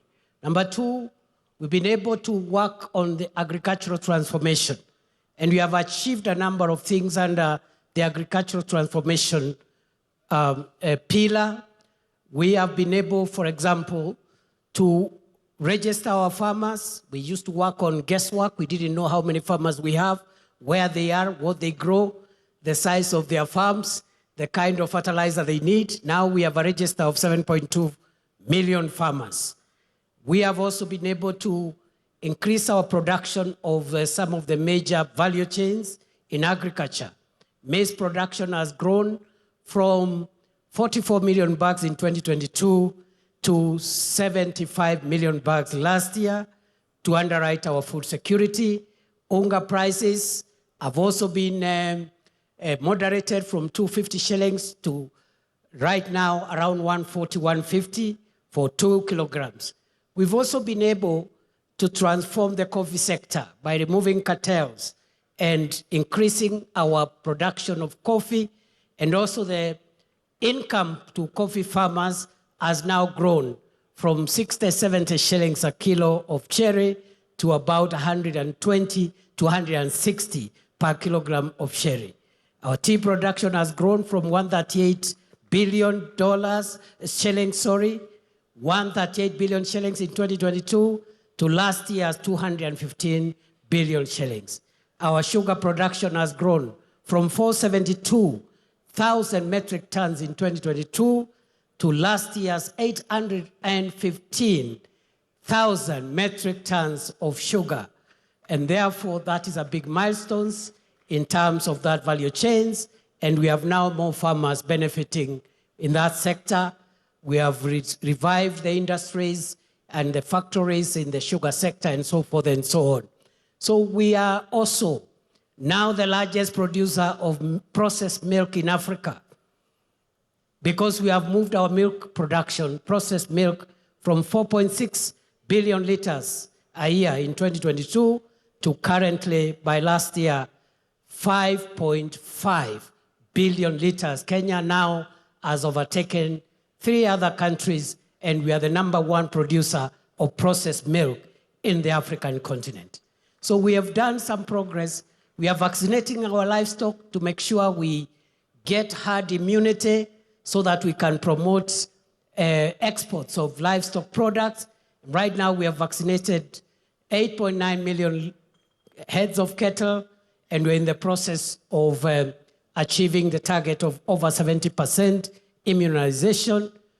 We are also promoting dairy farming, and by also managing the price of sexed semen, which we found at 8,000 per dose, and now it is at 1,400 per dose. More farmers are getting hybrids through sexed semen. So that is agriculture.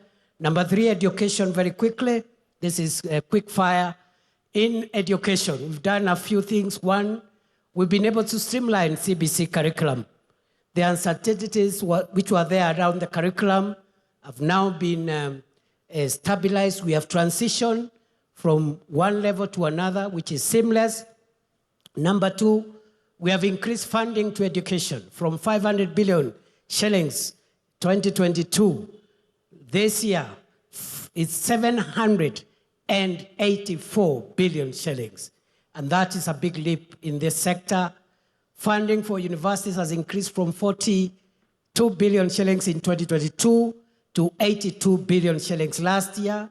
Scholarships to university students was increased from 17 billion shillings in 2022 to 41 billion shillings last year. We have employed 100,000 teachers. We have constructed 23,000 classrooms. We have improved on the funding model for our universities, and there is a bill before Parliament now to make sure that every young person, every student who qualifies to join university is funded fully and completely without any regard to the kind of background they come from. So those are some of the highlights we've done in the education sector. Work in progress. Universal health care, we have moved the number of Kenyans with public medical insurance cover from 8 million under NHIF to currently 32.2 million Kenyans.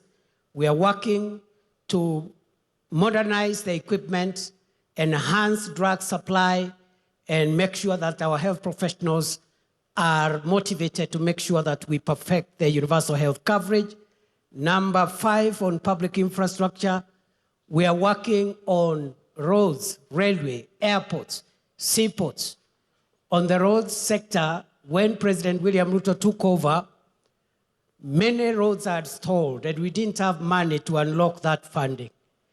Through innovative resource mobilization, we've been able to pay all road contractors the pending bills. And today, the roads that are stalled across Kenya,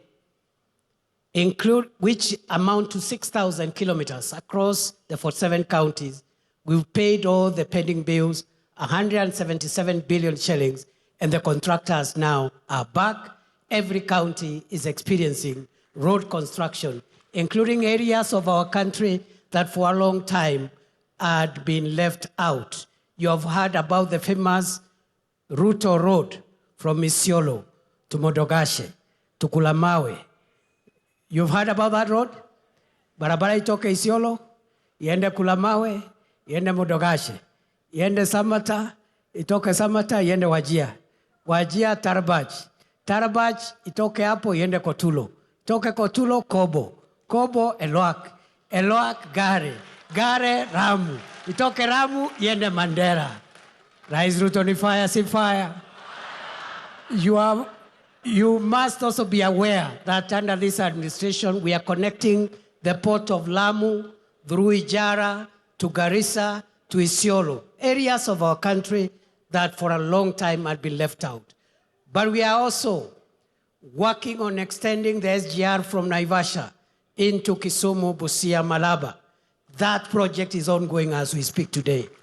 We are building a new terminal, a new airport at Jomo Kenyatta, something we had not imagined we could do it. 155 billion shillings, again through innovative funding arrangements to make sure that we have modern infrastructure. Right now, we also have a port modernization program, which is about 60 billion. And that is taking place at the port of Mombasa, seaports, airports, railways, roads, because that is what will take us to the first world. The so-called shiny things. I had a not so informed critic saying that we don't want shiny things. The difference between the third world, where we are, and the first world, partly is the shiny things. They have better roads, better airports, better facilities across the board. So that's what we are doing around infrastructure. Energy, the president has mentioned, we have moved connectivity to 10.3 million households, up from 8.9 million households. The target is to reach all the households of Kenya, the 15.6 million homesteads. And in the next 4 years, we'll have achieved that target of universal electricity connection. But we need our production capacity to go up. And that's why President Ruto has come up with the National Infrastructure Fund to be able to rejig the agricultural transformation agenda, to rejig our energy production capacity, and also to help us with irrigation and to help us with the infrastructure as we continue expanding on what already has been done. As you are aware, ladies and gentlemen, very quickly as I wind up, you have a few other highlights. We are trying to create as many jobs as possible to the people of Kenya. We have a number of programs. The Kazi Kwa Ground program through affordable housing, 650,000 Kenyans already working in that space, working towards 1 million Kenyans plus. We also have a Kazi Mtandaoni, about 300,000 Kenyans who are earning a living through digital jobs. How have we created digital jobs? By increasing connectivity of the fiber optic cable. Right now, we have built over 30,000 kilometers of the fiber optic cable terrestrially on our land to make sure that we have connectivity. And we are also doing ICT hubs, already completed 382 ICT hubs, and another 416 hubs are under construction to be completed in the course of the year. But we are also creating jobs through the Overseas Employment and Job Creation Program, Kazi Maju, 538,000 Kenyans, facilitated by government, which has put in place a transparent program of promoting overseas labor. And this has helped us to increase the remittances from our diaspora so that we can use that money to build our economy. So we are creating that. Just allow me to say maybe one last thing that I left out around public infrastructure. We've made a lot of progress. Since 1987, that is the last year that Kenya built a good international standard stadium. And that was Kasarani in 1987 during the All African Games. President Ruto has put up Talanta, the Raila Odinga Talanta Sports Center. It is there for all to see, 60,000 seater. And on that basis, we are hosting AFCON 2027, together with Uganda and Tanzania. President Ruto's administration has also refurbished Kasarani and Nyayo into international standards. And above all, and most important, President William Ruto's administration is currently building 32 other stadiums across the counties of Kenya. No other administration has been able to improve the sports infrastructure to that level. Your Excellency, the President, we have done some work. A lot of work needs to be done. You have laid the foundation. We now, as we have this conversation, we want to see what levers we have to take our country to the next level. And already, the coming into force of the National Infrastructure Fund and the Sovereign Wealth Fund, those two instruments of financial and resource mobilization will take Kenya to the next level. I believe that, as Professor Hino told us, Kenya and Africa is able to venture into the league of wealthy, developed nations. We just need good leadership. We also need confidence in ourselves that what other nations can do, what other races can do, the African race can also generate countries that can move from poverty and move into progress. It is possible. And therefore, Mr. President, as I sit down, I want to challenge ourselves as Kenyans not to be dismissive and skeptical all the time, and to depoliticize the development of our country. We can politicize everything else. Let us not politicize the development of our country.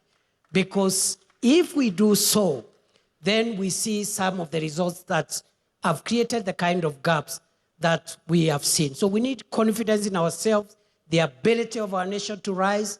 We need strong leadership, and we must insulate, as we have this conversation, this country from policy disruption.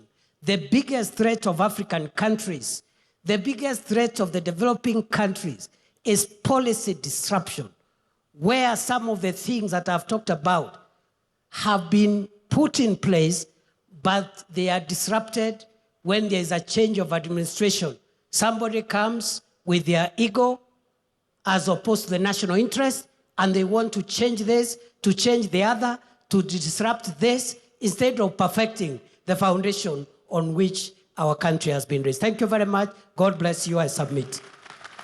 Asante sana to the Deputy President, Professor Kithure Kindiki. As you can tell, many of those points he can even speak in his dream, even as we dream into beyond 2030. So let me talk to stakeholders, at least some representatives who have been in the journey of Vision 2030 and are going to be part of the journey moving past this into 2060, 2063 as Kenya turns 100. So ladies and gentlemen, help me welcome on stage Mugo Kibati, who is the CEO of Telkom Kenya. But for this conversation, what you will find very, very, very key is he has been the CEO of the Vision 2030 Delivery Secretariat and will be lending some hindsight with that. We have the voice of the civil society, and for this, we'll have Bina Maseno, the Executive Director, Badili Africa, wherever she is seated. She's right over there. She's approaching. Please give her a round of applause. We also have from faith-based organizations, Bishop Mark Kariuki, who is Bishop at the Deliverance Church of Kenya. Mali yako aweze kuungana nasi, ndio hapo. Karibu sana, Bishop. We also have representation from the manufacturers. And for this, I'd like to call on Marianne Musangi, the Vice Chair of the Kenya Association of Manufacturers. Ladies and gentlemen, from early this morning, one of the first people here, he's really used to being up early for trading. I'm talking about Frank Mwiti, the CEO of the Nairobi Securities Exchange. And he has been here waiting to give us what he feels is the vision going forward. And we also have Jean Gidinji, who is a strategy consultant as well as an entrepreneur from the creative side of life. As you can see, she has a lot of creativity around her, and you're looking beautiful. Karibu sana to the panel. Thank you all for joining us. And I will start with Mugo, perhaps just for purposes of hindsight, from where we have come with Vision 2030, now we're surging forward. Yes, there has been a lot of achievements, but there's a lot of work still to do, especially for the young master here, Bwana Adrian over there, who's still with us, taking points as you were speaking. Mugo, how do we determine, because the question to the Deputy President was, there's what was achieved with the administrations then as Vision 2030 was coming into fruition and to be rolled out.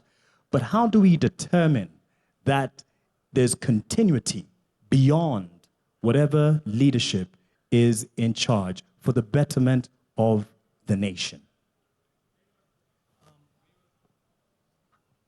Thank you. Thank you very much, Mark, and good afternoon, everybody. We're now on the 18th year since the launch of 2030, and on MTP4, the fourth medium-term plan. And the Deputy President has done a good job of explaining MTP4 achievements. I would like to say that there have been achievements in MTP1, MTP2, MTP3, as well as MTP4. And it is important that we all remember that the administrations that have come from 2008, from the late President Kibaki, President Kenyatta, now President Ruto, have all been on the Vision 2030 program through the 5-year development plans. The challenge, and the Vision 2030 team also gave us a rundown of what has been achieved and accomplished over those 18 years. The political pillar, I think, stands out because the Constitution was delivered. Devolution came in. So MTP1, the Constitution was delivered. MTP2, we had devolution now finally being enacted.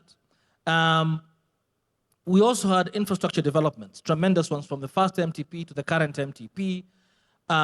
We have had infrastructure developments across the board. There were parts of we focus a lot on Thika Highway and the Expressway, but there are parts of this country, I should tell Kenyans, that in 2008 were not reachable. The Isiolo-Moyale Road, for instance, didn't exist. And that not only connected those parts, the northern part of the country to the center of the country, but actually changed economic activity tremendously. Safety along that highway changed everything. So there's been roads and ports and energy. Kenyans were connected in every corner of this country to electricity. What has been more challenging has been what I would call the longer-term transformation projects, whether they be infrastructure, such as the Greenfield Terminal, the airport, LAPSET, Konza, social infrastructure, social projects, which are fundamental to where we need to get to in 2063. You know, Mzee Jomo Kenyatta, I think there's a clip earlier on, at independence talked about ignorance, poverty, and disease. And at the end of the day, whether it be Vision 2030 or 2063 or 2060, and all the projects we undertake, they will not be felt by the Mwananchi unless we deal with those three elements. That's what gives dignity to the citizen. And education, access to affordable quality healthcare, access to affordable housing or security is a difficult social project to undertake, but must be undertaken. And we have had, you saw that the social pillar is not as high up there as a political pillar, because for some of those social programs, funding was a problem.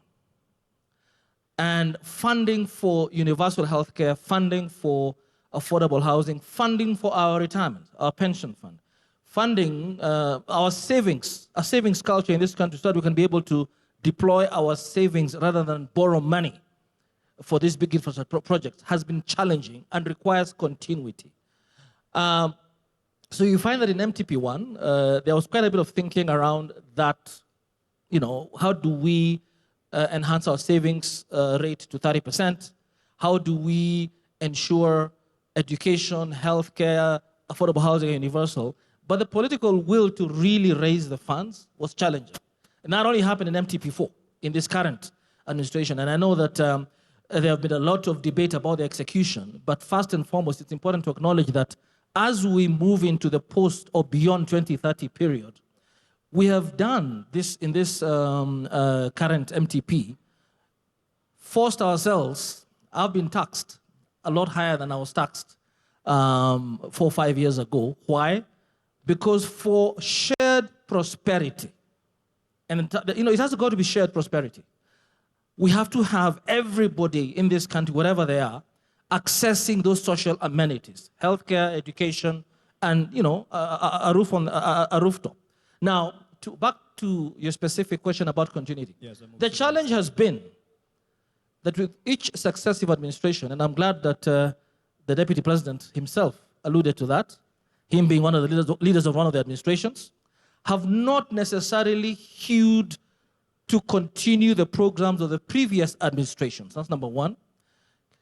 Vision 2030 as a holistic program has sort of been lost to the public. So we had the big four, we had the better in the current administration, but sometimes the public doesn't understand that this is part of the holistic Vision 2030. So I think it is important, Your Excellency, that we have, and constitutionally, Article 43 doesn't give us an option for some of these services to be delivered to Wananchi. So I think that we must move beyond the Constitution and create a law, enact a law on national planning and economic development that forces each successive administration to actually continue with the programs that, in this particular case, take us to beyond 2030 to 2063. And if there's a review to be done, because every 5 years, every administration has a right to have its own political priorities. Actually, Vision 2030 was designed with that in mind. Why have an election? You must have your own priorities. But they must be geared towards achieving the national development plan, the national vision. And if any changes have to be undertaken or tweaked, they must be according to the national development plan or economic planning law. And that is why I feel very strongly that this conversation is important, because a robust conversation must be held by the public. The HAC 100 Years group is an example of why we must involve everybody. Because that wouldn't come from me and my generation. That comes from a younger crowd who know how to speak to the majority, the under 35, 75% this year. Allow me to interject on that point, and you could pass it then to Bina Maseno, the Executive Director of Badili Africa. You ran for office earlier at 22, I believe, and so you've seen what has happened in successive governments. But in the same breath of making sure this reaches the people, because this is not just a conversation here, it's just starting. How do we ensure that this indeed is owned and bought in by the people, Wananchi? And the president has committed and said, this is not a government project. We are facilitating, but it's not a government project. How do we take it to the people? They own it because they will take it beyond successive governments. Thank you very much. And thank you so much to the organizers of this particular session. Mark, I'd first of all like to point out 2 things that I haven't heard, but also appreciate the conversations that are happening. I think just going from what has been presented here in terms of development, I'd like us to interrogate further how we look at development from the traditional sense of it. And so as I sat behind there, of course, I heard about our plans when it comes to roads, when it comes to housing, when it comes to agriculture. I kept asking myself, how useful will that road be if as a young woman or just as a woman, I can't walk on it safely at night?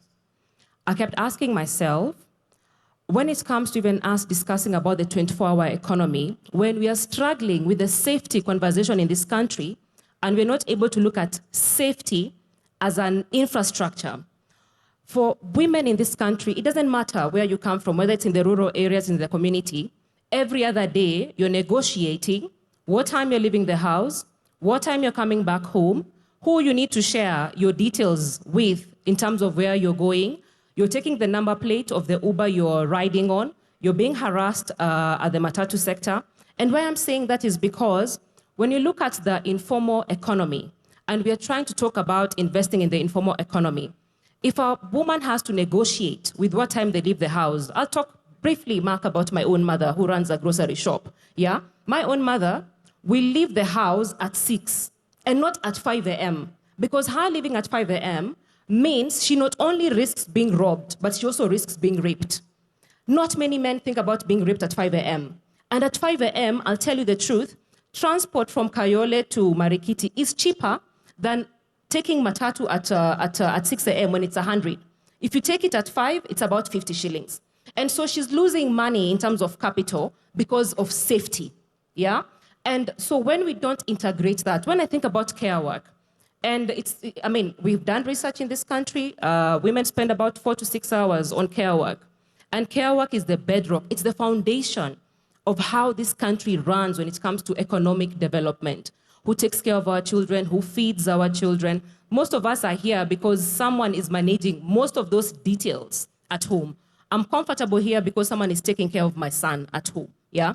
And so when we talk about development and don't expand it in terms of how can we reduce the amount of time women spend on care work, especially if we say they are the backbone of our economy. And so when I look at, Kenya at 100, and you ask me a question about, yes, running for office and where we are going to. When I look at even the representation of women and young people in this country, when we go down to the numbers and say, are young people represented, are young people included, what does data show us? If you look at the 2022 statistics, the numbers in 2022, we had 16,100 candidates on the ballot, from the presidency all the way to the member of county assembly, whether you are running in whichever political party or you are running as an independent candidate. 14,000 were men, only 2,000 were women. So if we talk about even achieving the 2/3 gender rule, it means even if the 2,000 women, all of them won, we still would not have achieved the 2/3 gender principle. And so then that begs the question, what are some of the structural issues that we continuously need to deal with so that we level the playing field for both women and young people? Because if we don't have representation when it comes to Kenya at 100, then it means the future we are building is incomplete because it leaves half the population out. And so for me, I'm reflecting on how we're looking at development in terms of what we are building, but also how do we expand people's freedoms and capabilities. Lastly, we talk about agriculture. I'm just going by also what other speakers have spoken about. We talk about agriculture, we talk about building more classrooms. But before a child enters the classroom, their diet is so important because data shows that if you don't have quality diet, you're going to have stunted growth. It has an impact on your cognitive ability. And so even as we think about building other classes, how are we thinking about the nutrition of our citizens so that we can be better in terms of contributing to the solutions of this country? And you're not struggling with stunted growth because we're already at 18% of stunted growth when it comes to children under 5 years in this country. And so for me, I think it's just us expanding the definitions to just not include, yes, infrastructure, but also look at how these other aspects of our lives intersect with development. Thank you for that, Bina. Let's give her a hand for that holistic view and an expansion to the prism at which, and I'm passing it on to Marianne Musangi because she's kind of gone into what you would be looking at, and she's mentioned the aspect of a wider look and perspective of what we term as development. So it's not just the hardware, which 2030 has delivered, Vision 2030, the hardware, the infrastructure, but the holistic environment that brings safety into it. She's spoken to that. But for you, as the vice chairperson of the Association of Manufacturers, what does 2063 or 2060 look like to you, or at least what would you like it to look from the sector that you represent? Thank you, Mark. I think we're all here to fight for a space and a seat on the table. I think it's very clear that all of us do need to have a seat on this table as we develop this Vision 2060. A vision needs to be bold and audacious. And if it's not bold and audacious, the country just won't move forward. Coming from representing Kenya Association of Manufacturers, the manufacturers, watu wangu, watu wetu, I've been sent here to say our vision for the manufacturing sector is to be the leading manufacturing nation in sub-Saharan Africa. Why is this critical?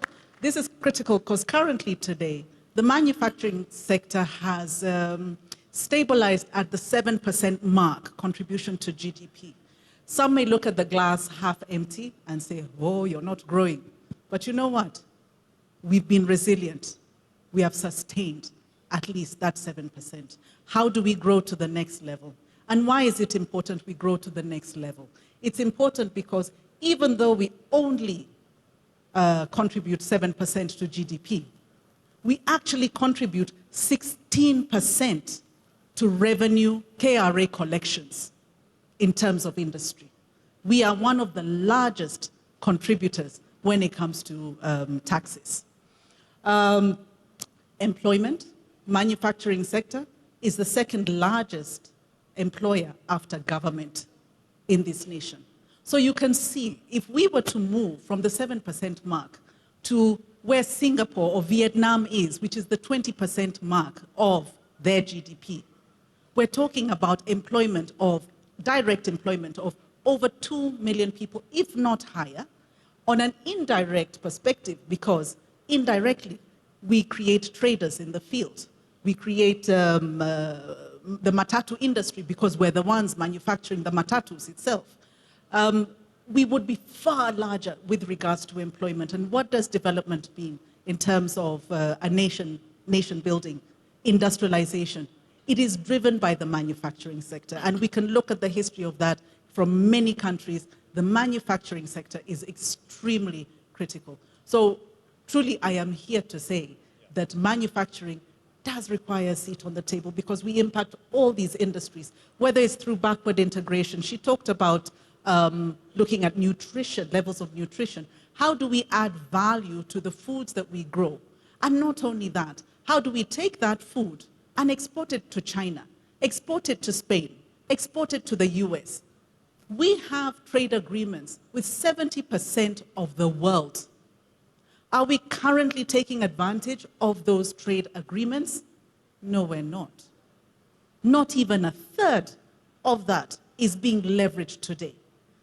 So what am I saying? The infrastructure is in place, but it just needs to be looked at. It needs to be prioritized from the top, from the leadership, that manufacturing must be developed. We must support the people who have been here since the 40s and the 50s. We have local families who have been here for a long time. How do we support those to show that this industry can thrive? Because when that situation looks beautiful, that's when others are attracted into it, right? And as it grows, it will also be able to pull in the small-scale enterprise workers, the small-scale, the mzee who's chonga ingado on the side of the road over there, the lady who in her kitchen is doing personal care and beauty products. They will then be included in the full economy and the industry to grow this nation. Thank you. Thank you for that. And yes, as we look at a 2060 or 2063, you'd hand it, oh, he already had a mic, but just keep it handy in case there's a audibility issue. She's looked at a figure, 7%, which we can do better. Some may look at it half full or half empty. I'm sure you're looking at your glass as half full, or actually more than full than empty, based on your accolades in the recent years. As CEO of the Nairobi Securities Exchange, there is quite some achievements that you have gotten over the years. However, what do you want to guarantee as an environment to ensure that we keep it on the up and up? Not just sub-Saharan Africa. Even globally, we have been given our credit where it's due. So what do you see availing a brighter future for the Nairobi Securities Exchange? Thank you, Mark. I'm going to mention 3 things, and that will probably confirm why I was here very early in the morning, seated and waiting for this dialogue to happen. But I will start by confirming that, in fact, the Nairobi Securities Exchange, as part of the larger capital markets ecosystem, has benefited quite a lot, both from Vision 2030, as well as the current administration led by His Excellency. Case in point, just 3 weeks ago, we crossed a historic milestone in our market capitalization, 4 trillion shillings. Okay? Earlier this year, as at end of June, the NSE was ranked number 4 in the world, ahead of the likes of Singapore that we aspire to. The only African country that was ahead of us was Nigeria. Otherwise, the people we are competing with is now Japan and Taiwan. On top of that, the previous year, 2025, the NSE was second best performing behind Egypt in Africa. The year before, 2024, we were the top performing exchange in the continent in dollar terms.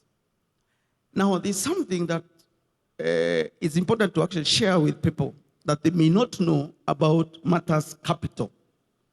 You will know that capital likes return, capital likes dividends, capital likes profit. What people sometimes forget is capital is actually a coward. Capital is a coward. Part of my role leading the exchange is to go out there and speak to investors. There are 3 things that usually happen when you go to interface with serious investors. Think about the likes of BlackRock, Vanguard, Fidelity.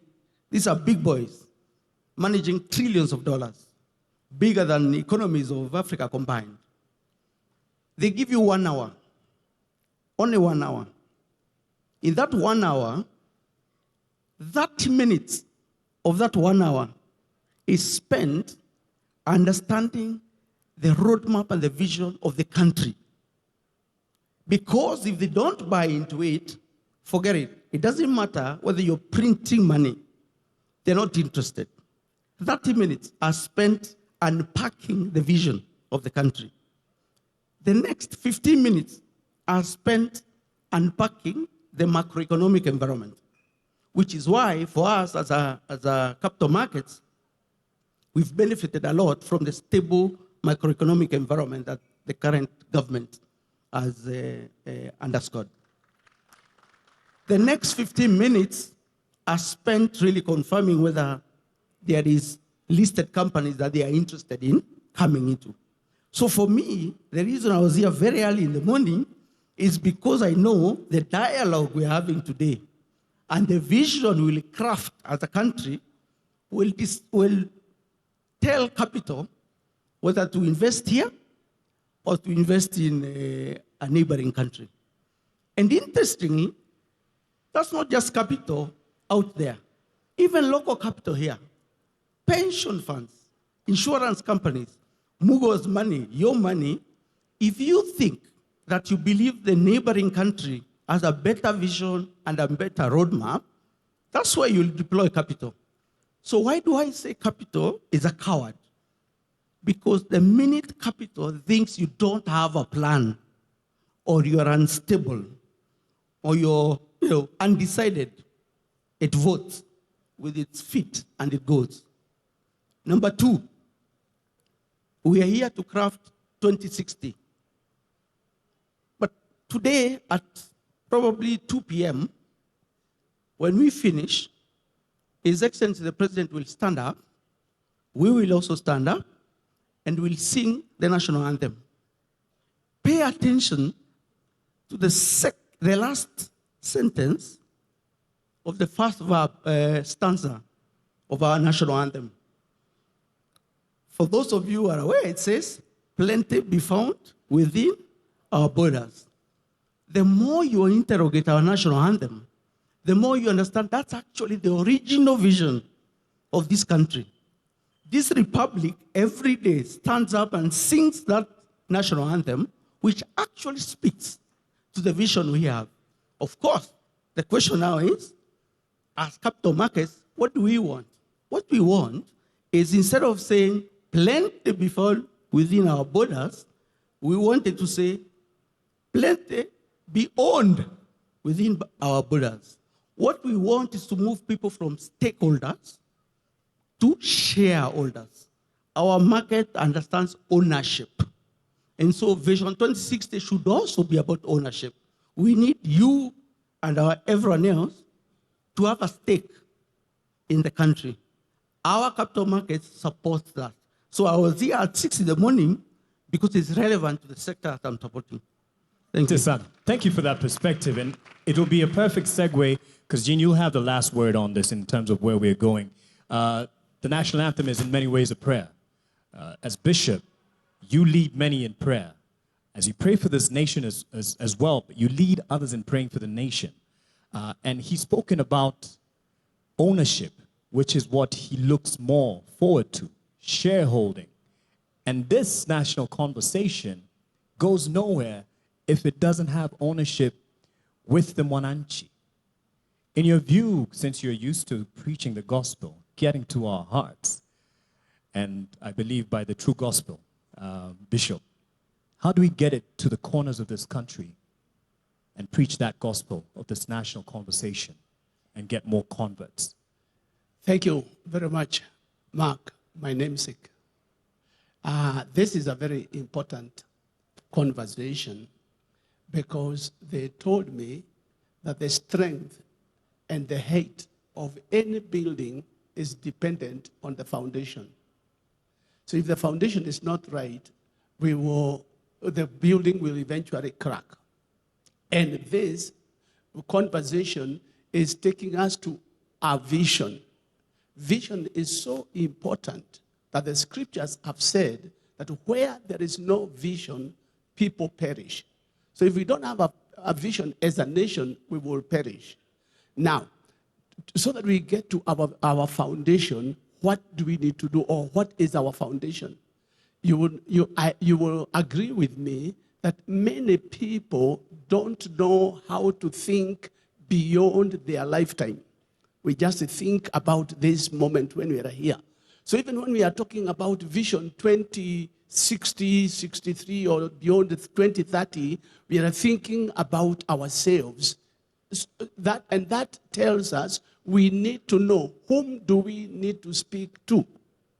And the people we need to speak to is to go down to our children, those who will be who will be alive at that time, so that we don't ignore our youth.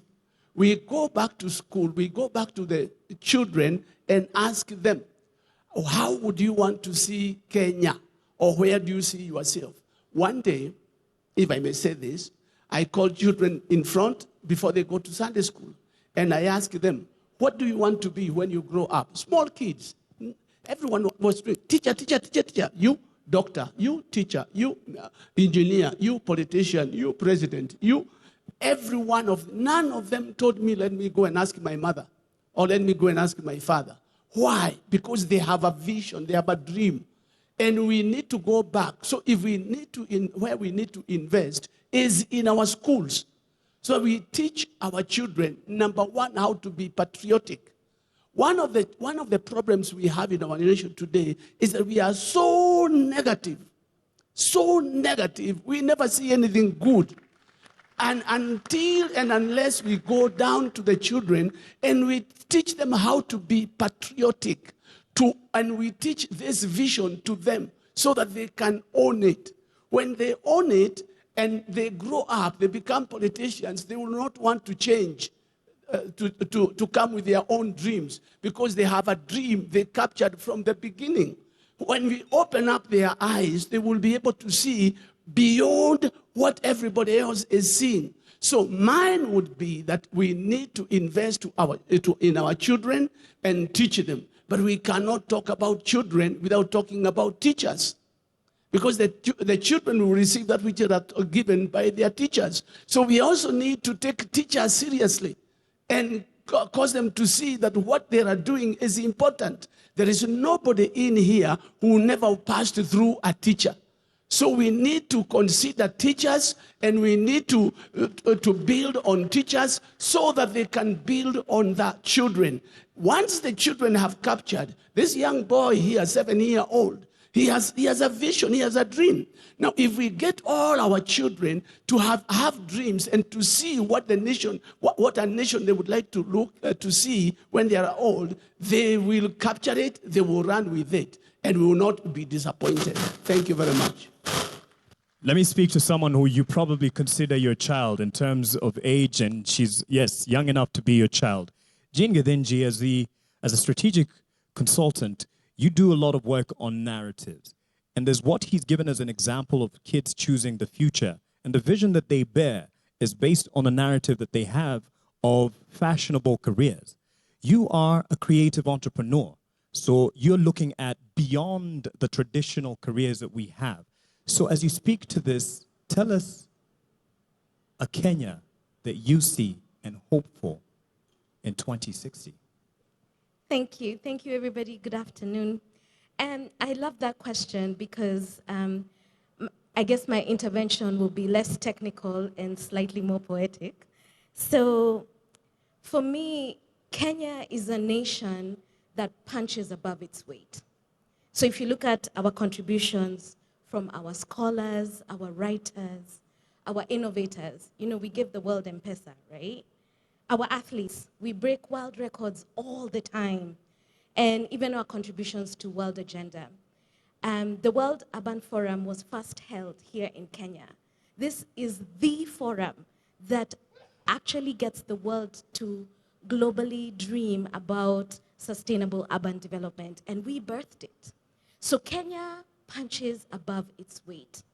So for me, Kenya at 100 is about getting to a point where this excellence that comes to us that we demonstrate is part of our lived experience across the nation.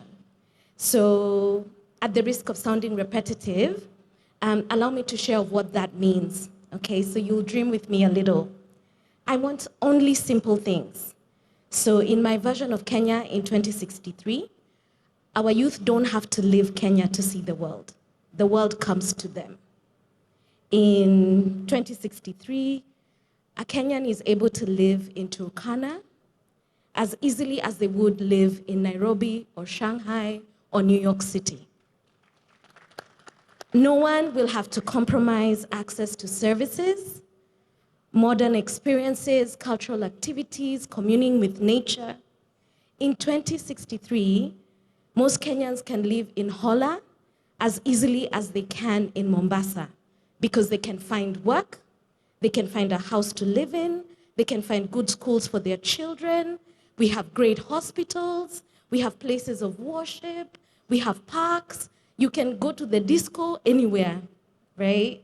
So the simple dream is that our informal settlements will all be called Old Town, and we will only preserve them for tourism and documentaries, right? So our cities in 2063 are so well planned that we can navigate streets on Google Maps without referencing landmarks like take a left at the green Mama Ali's kiosk.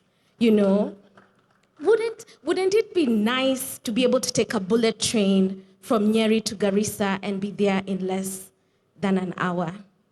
In 2063, I wanted that for a water-scarce country, there is water reticulation to every single home. That during prolonged drought, we don't have to sell livestock at throwaway prices. That we actually can harvest rainwater across the country in huge municipal water pans. And during rainy season in Nairobi, Malindi doesn't have brown ocean waters from silt deposits. At 100 years, my hope is that Kenyan youth don't have to choose between paying for electricity tokens and eating nyama for lunch. Wouldn't it be nice not to be afraid of AI taking young creatives' space, but we have the conversation about optimizing it? Wouldn't it be nice to not have to stay at a job you hate because you're so afraid that you won't find gainful employment if you leave? Wouldn't it be so nice not to have to go to India for specialized medical treatment? Or have to join a WhatsApp group to changia someone to go to South Africa because we can't treat their cancer here? It's tragic to me that most families are only one bad illness away from financial ruin, and that working young Kenyans have to deal with black tax and supporting thousands of relatives, okay, it feels like thousands, because the state is not able to roll out social safety nets. I would love for our country to be able to take care of its aging. I would love to receive an actual refund from KRA, like the way IRS in America does. Wouldn't it be nice not to have to choose between a career in corporate or creative space because you earn a livable wage either way? I have to be Msanii on the side to my strategic job because I like nice things. It would be nice to have that option without having to split myself. And I know so many young people feel the same way.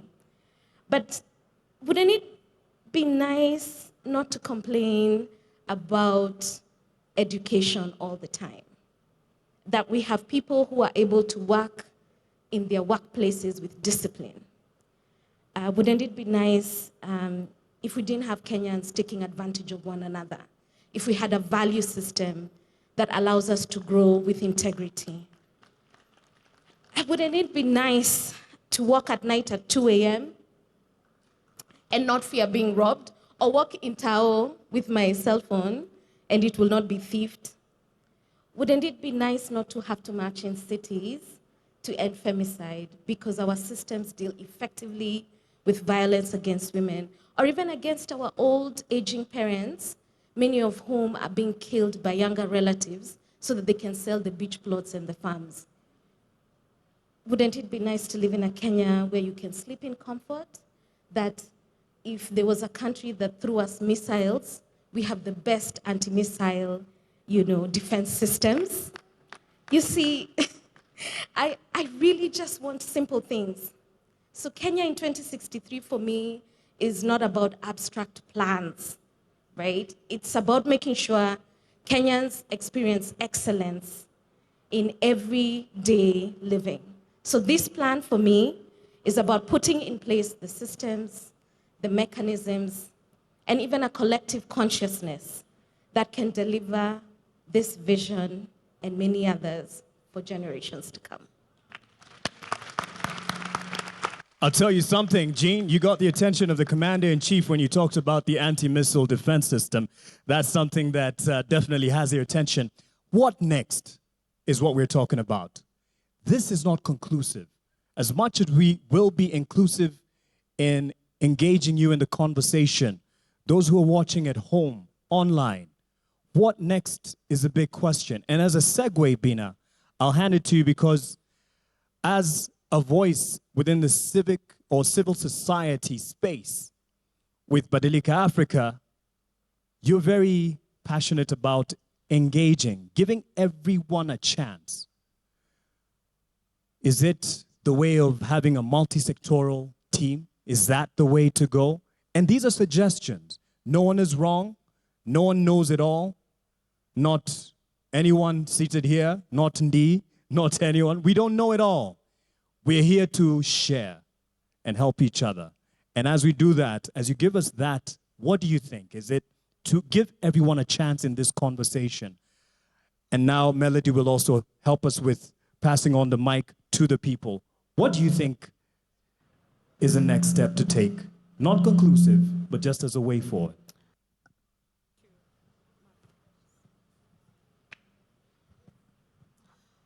Thank you so much. Thank you. Is it okay? Thank you so much once again. So 2 things that I'm reflecting on as you ask that question is that is that first, even as we look at taking these conversations to the counties, it's just not about decentralizing the conversation to the counties, but democratizing, yes, that word at the county, to ensure that the conversations we're having at the county, how inclusive are they? Who are we missing in the room? Who barely attends conferences? Who are we missing in the room who does not belong to a political party or belong to a CSO conversation? Because even as we spoke about the work we do at Badili. So the fact that we even focus on taking some of these conversations to the salons, and we make sure the person who's braiding your hair, because they're spending 4 hours with you, are they having these conversations? What are their concerns? Because for them, they can't come here because they need to earn a living.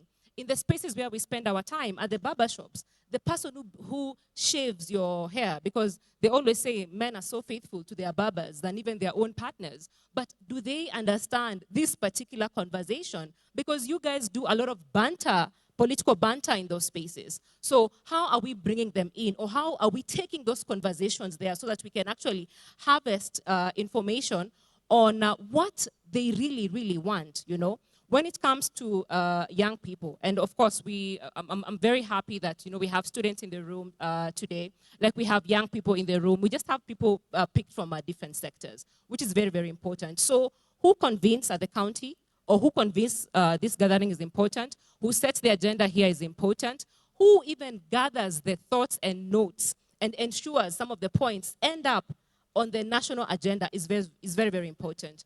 But Mark, I also wanted to add that even as we talk about where Kenya is going next, and we talk about all these challenges, I think we have to also just discuss about how power manifests in our different spaces. Because, every other day we talk about our policies, our strategies, we talk about all those things, and I don't think what we have is a deficit when it comes to the vision that we are talking about. And I think we also just have to move away, because I'm in spaces and we're always discussing about the goodwill of the person who occupies State House or the goodwill of the people who occupy political institutions. I think we just have to move away from just relying on the goodwill of people who occupy political institutions and State House to how citizens can monitor this process, can hold the people accountable on this process, so that even if you leave office today, because we have owned this process, then we are able to hold you accountable, because we have seen the power of the young people and the citizens when it comes to holding leaders accountable, whether it's the finance bill, whether it's the county development plans. And so if the citizens don't own this process, then we're going to have the same challenge that you spoke about, where when a leader leaves office, some of the plans are abandoned. But more importantly, Mark, as I wind up on my point, is with the power holders, who decides where the resources are going to be invested is very important. The agenda setting is very, very important. And I think that's why other people feel like they're left behind. And so if we unpack the power dynamics in this country, then I think we'll be off to a good space. All right. I believe, and Mike, you can just keep this mic handy as well, pun intended, but as you get a feel of the room and help us get as many people. As you've noticed, I've only had one round of a question, and just that second one to get us to what we are asking. What next? Doesn't have to be a question. What do you think? What is next? Asante sana. Mimi naitwa Jasper Moses Mrutu kutoka Taita Taveta from Pare Council of Elders. Pare Council of Elders inasimamia wapare ambao wametengwa kwa miaka mingi sana. Mimi katika kwenda mbele, manake mambo mengi yamezungumzwa, nitaongea kwa bullet. Mapendekezo yangu ni kwamba in 2063 I envision a nation that is developed in whose development is anchored in the Constitution and more specific in the Bill of Rights. Second, I envision 2063 a nation built in foundation of socio-economic inclusion of all communities and groups, including minority and marginalized communities of Kenya. I envision a nation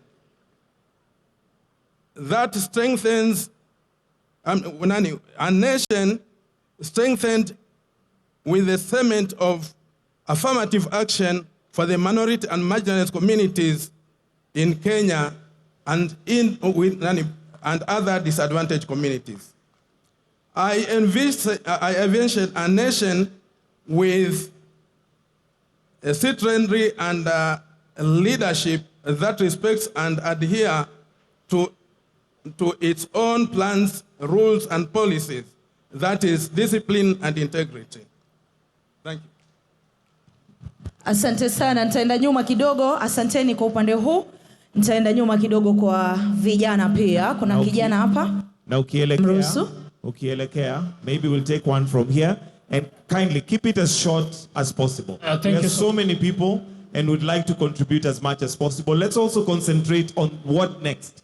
What do you see as the next step? Thank you so much. Kwa majina naitwa Mwanza, son of Mwanza. Mimi ni kijana wa Mukuru. Wengi wameongea Kizungu, mimi nitaongea Sheng.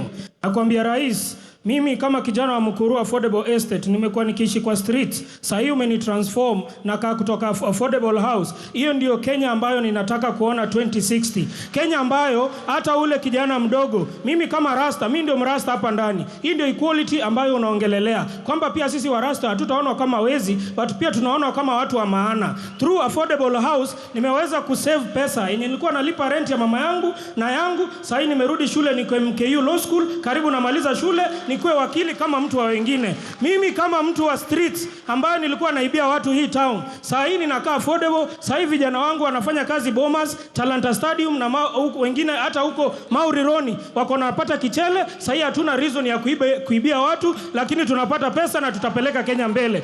So kwa hivyo rais, kwa hayo mengi na machache, nasema tutakusupport na sisi kama vijana, wale ambao wanapata affordable hostel wote, tutakusupport tuweze kupeleka Kenya mbele ili tuweze kufika 2060. Asanteni sana na Mungu aibariki Kenya. Asante, twende kwako Gitonga.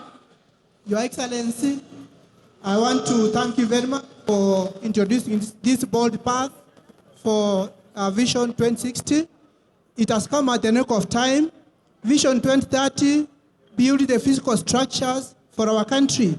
We recognize the immense infrastructure groundwork laid down in the lifespan of Kenya Vision 2030. As we approach now the new dispensation of Vision 2060, our national conversation must start drifting from building physical assets to maximizing technology and technological production, so that we are able to open up more openings for jobs for the youth and other people. Post-2030 era must therefore be driven purely by data, artificial intelligence, and modern technology. If Kenya is to transition into a global competitive, high-income, first-world nation, in this generation, technology cannot be treated as a separate sector. Technology must be the operating system for the entire economy. It is the core engine for agriculture sector, for trade, for manufacturing, for health. Therefore, we need to invest more in technology, especially artificial intelligence. Thank you, Your Excellency. Asante. Asante sana Mheshimiwa Rais, mtukufu Rais, kwa ajili ya hili kongamano. Niruhusu niongee kidogo kwa ajili ya wana health ama healthcare. Na nataka kupea shukrani ya dhati kama healthcare fraternity representing the Cancer Society of this country. My name is Phoebe from Kenyan Network of Cancer Organizations. Tulipoongea tukakuelezea kuhusu SHA, ulisikia na ukafanya ile inaitwa expanded package. Kwa hiyo tunasema kwa oncology benefit, tunasema kuendelea kwa future. Tungependa kuona future ambayo hospitali inaenda kwa wagonjwa na sio wagonjwa kukuja kwa hospitali. Hiyo inamaanisha nini? Kuhakikisha kwamba primary healthcare, prevention na primary healthcare imesisitizwa pale mashinani, kwa sababu already tuko na wale wanaitwa community health promoters. How well can we make use of them to ensure that in the vision we are not handling a sick country, because looking at the statistics in the future the numbers of non-communicable diseases are meant to arise. But how do we ensure that even as we move to the future there is more healthy population? And that is just strengthening what Singapore has done, primary healthcare and prevention healthcare, and strengthening what we already started with the universal health coverage to ensure that we talk prevention. Where are the diseases? Diseases are in the urban planning, they're in the schools, they're in the food industries. How do we ensure they're in the lifestyles? How do we ensure that we speak promotion more and speak prevention more? And we can assure you that if we do that and handle primary health care, community health care, and prevention, we will ensure there is not only a prosperous future for this country, but a healthier 2063 and beyond. Thank you. Asante. Jambo jambo Kenya. Melala jambo jambo Kenya. My name is Rosalyn Alionya from Kakamega County. I'm a young person from the ODM party, and I'm privileged to be here. Now, in the Azimio manifesto in the previous election, my party leader had an idea of having one county produce one product. And I'm seated here wondering, if my county Kakamega produces maize, why is it that we have maize milling farms in Thika, we have maize milling farms in Nairobi, and not have those maize milling farms in Kakamega, so that those farmers and their children also, apart from doing the agriculture, they can also take part in the processing of the sugar and the selling of the sugar. And if we devolve this development project that we are talking about, we'll be able to create more jobs even in the marginalized communities. So if we can be able to look at this issue of one county, one product, it will be a great deal. Lastly, I've heard Professor Hin from Japan talk about us focusing on childhood education. But why is it that when Alana gets good grades, we always create for them an ample opportunity? When they're getting maybe 400 marks from primary, they get an opportunity in a national school. When they get good grades, they get an opportunity in good universities. But when these children get first-class honors, we never really create a platform for them so that these brains are able to transition directly into the human capital of our industries within the country, so that we are not able to export them outside. Lastly, mwisho, mimi kama mkazi wa Kakamega, I want shiny things, Mr. President. Asante sana. What next? Ndio kitu ambacho tunauliza. What next? Kwa majina naitwa Hilary Kiptalu Cheruiyot. I'm a professional marathon athlete, and I was privileged. I'm very happy to be given this particular juncture, even as professional marathon athlete, to put our input in this conversation. Kwa leo tungetaka kushukuru President wa Kenya, Dr. William Samoei Ruto, kwa sababu kuna vitu tunaona kama wakimbiaji yenye amefanya, na sisi kama wanariadha hapo awali hatukuwa tunaona kama tuko na mwelekeo. Na ya muhimu sana kuhusu hii maneno Vision 2030 and beyond, sisi kama wanariadha tungetaka kusaidia wa Kenya. Kwa vile mnatuelewa, sisi kama wanariadha tumeweka Kenya kwa picha mzuri pale duniani. Na kwa hivyo sisi kama wanariadha tungetaka tena tupewe chance ya kuweza kumarket, tuwekwe front kwa hii Vision 2030 and beyond. Tuweze kama wanariadha kusaidia wa Kenya na kusaidia president kushika mkono kwa hii vision. Alafu ya pili, kama mwanariadha tuko na agenda kama wanariadha tuweze kuchukua Kenya, tusaidia wa Kenya, tusaidie Kenya kuchukua Kenya ielekee Singapore. Tuko na mipango ya kukimbia, kutumia hii talanta yetu yenye Mungu ametusaidia, tukimbie hata tunapokimbia dunia. Tuweze kuonyesha Kenya sisi tuko na agenda ya kuchukua Kenya to Singapore and beyond. Within Vision 2030 tunataka kupewa forum ama platform kama wanariadha, tuweze kuketi na president, tuweke mipangilio yetu kwa meza kama wanariadha, ndio tukue considered pia sisi.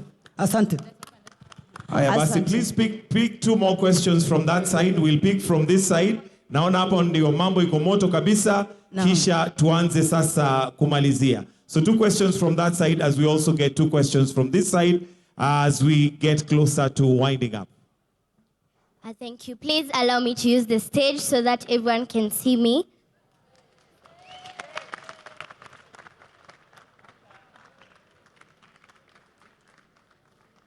Thank you. To everyone present, good morning. Good afternoon, sorry, good afternoon. I am Young Fortune. I'm a host of a kids program in Citizen TV. And I also sing gospel songs under Seven Heaven Music, which is owned by Guardian Angel. I am so thankful for this opportunity. And first of all, I want to thank God for giving us this wisdom to actually gather as a nation to talk about something good that will come into the future. Let me tell you, people of Kenya, your children are very, very talented. Do you know that? They are very talented. They have the passion. They have everything that it takes. But there's one thing that they're lacking. It's that support that we need from the government. I would love to request if every county can have a big center where every child there their talent can be nurtured so that they can be able to grow. We look in the social media. Other countries, children are supported. They go outside their countries to share what they have. But in Kenya, we feel a bit of left out. And if that could happen, we would be so happy. In programs like this, let us be called. Let us show you guys what we can do. I also have a point on something I feel is very, very important, and we have not talked about it well. It is the environment. As we know, we have climate change, right? Do you know that we have climate change? And as we move forward, I feel like if we don't work on it, then we are going to be experiencing something worse than what we are experiencing right now, right? So I would love us to take this a chance to continue planting trees. Let the government make sure that industries are using the correct methods to dispose their waste. Yes, so that is what I felt I needed to tell you. Thank you so much for this program. It is very, very helpful. You are building our country, and we feel that we are seen. May God bless Kenya, and may we all work together towards achieving this. We have a question on this side. One question mark on this side.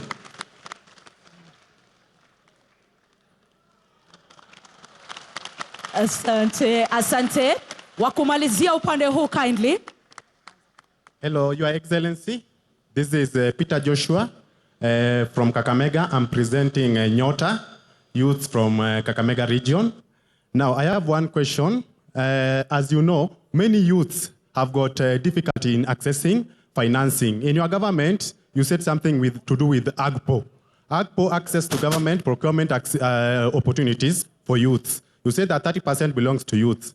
Now, sometimes we get those chances, yes, but financing, after getting LPO from the national government, to finance that LPO is very hard for us. So how can this government help us to finance those LPOs as we proceed with supplying new products with national government? Recently, I secured national government LPO worth 600,000 that was to supply 100 bags of maize, but it was turned down due to lack of enough finances. Now, how can this government help us in Vision 2060 to be able to accommodate the youth in accessing the national government funds without requesting for collateral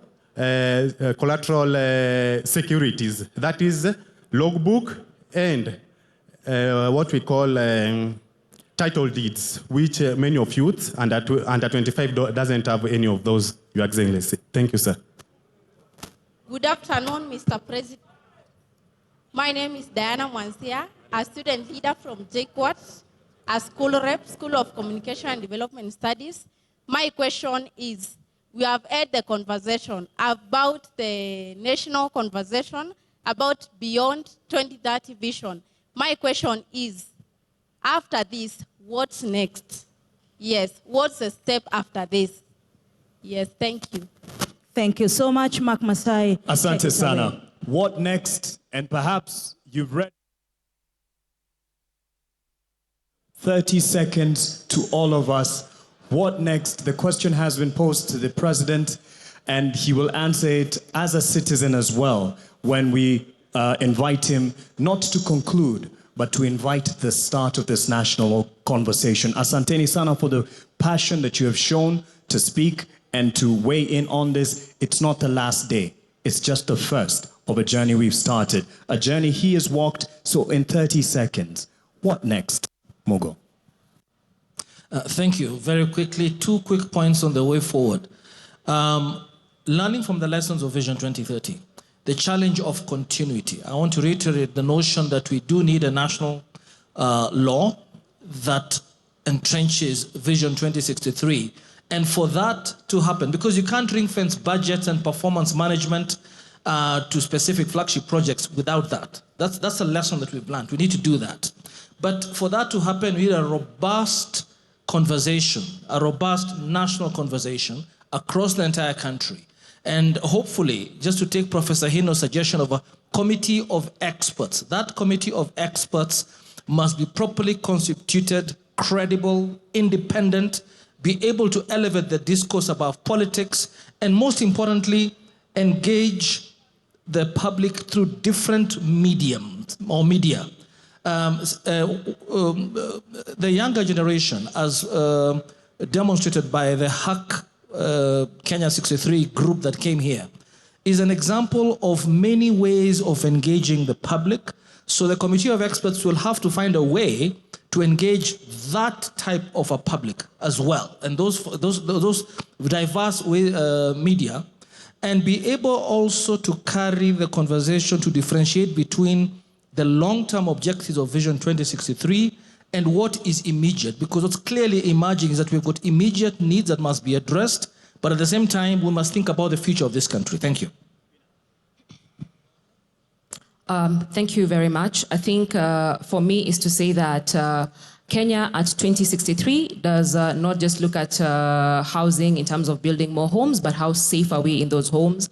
Not just more roads, but how safe are we when it comes to using those roads? How inclusive are those roads when it comes to even people with disability accessing those roads? Not just bora kazi, but what is the quality of the work that people are doing? Access to dignified lives, meaningful work, and also reducing the underemployment so that you can match your skills to the work that you wanted to do after school. Kenya at 2063 is able to redistribute care work, is able to reduce the amount of time our caregivers are spending on care work, and they're able to take that time when it comes to development. Kenya at 2063 does not treat violence and femicide as just a gender issue or a women's issue, but it treats femicide and violence as a national security issue that is actually a threat to our development. Kenya at 2063 is just not looking at building more classrooms, but also the quality of education that our children are accessing when it comes to those classrooms, the quality of diet our children are accessing before they even enter that classroom. And lastly, Kenya at 2063 is representative when it comes to women and youth being represented in political institutions. So that we're not talking about a country where the median age is 19, but then the median age of a politician in the continent is 63, and you can get to see that gap. So a country where the majority of the citizens in this country are able to see themselves, not just at the table, but they are also able to shape the conversations on that particular table. Thank you very much. Thank you. So I think this is on. So I think what next is demonstrated by our open mic session. People need to be heard. So we need to convene these forums where people speak their heart, speak their vision, and then we need to listen. And then our committee of experts can craft those into plans that can deliver a lived experience that reflects the aspiration, the dreams of Kenyan people. Thank you. Thank you. 3 things. I think the first one is, for us from a capital markets perspective, we would love that capital markets is embedded in Vision 2060. What does that mean?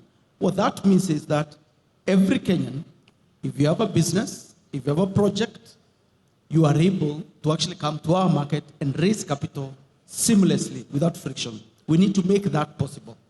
Number 2, We need to be able to democratize wealth. Why?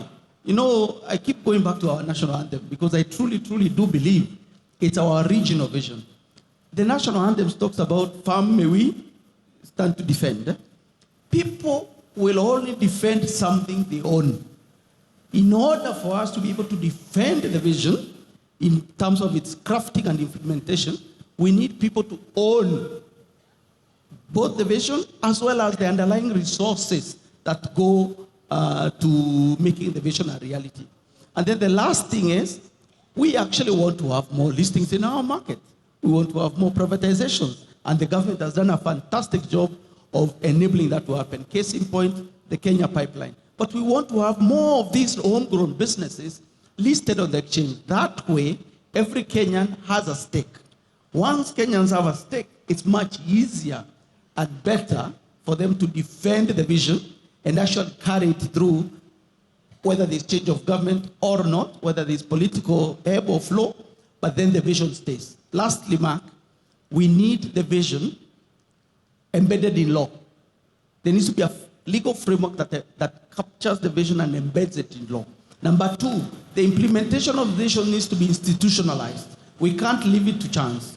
Number three, it needs to be audited periodically so that we course correct when we are off the vision. Not just at the tail end. Marianne.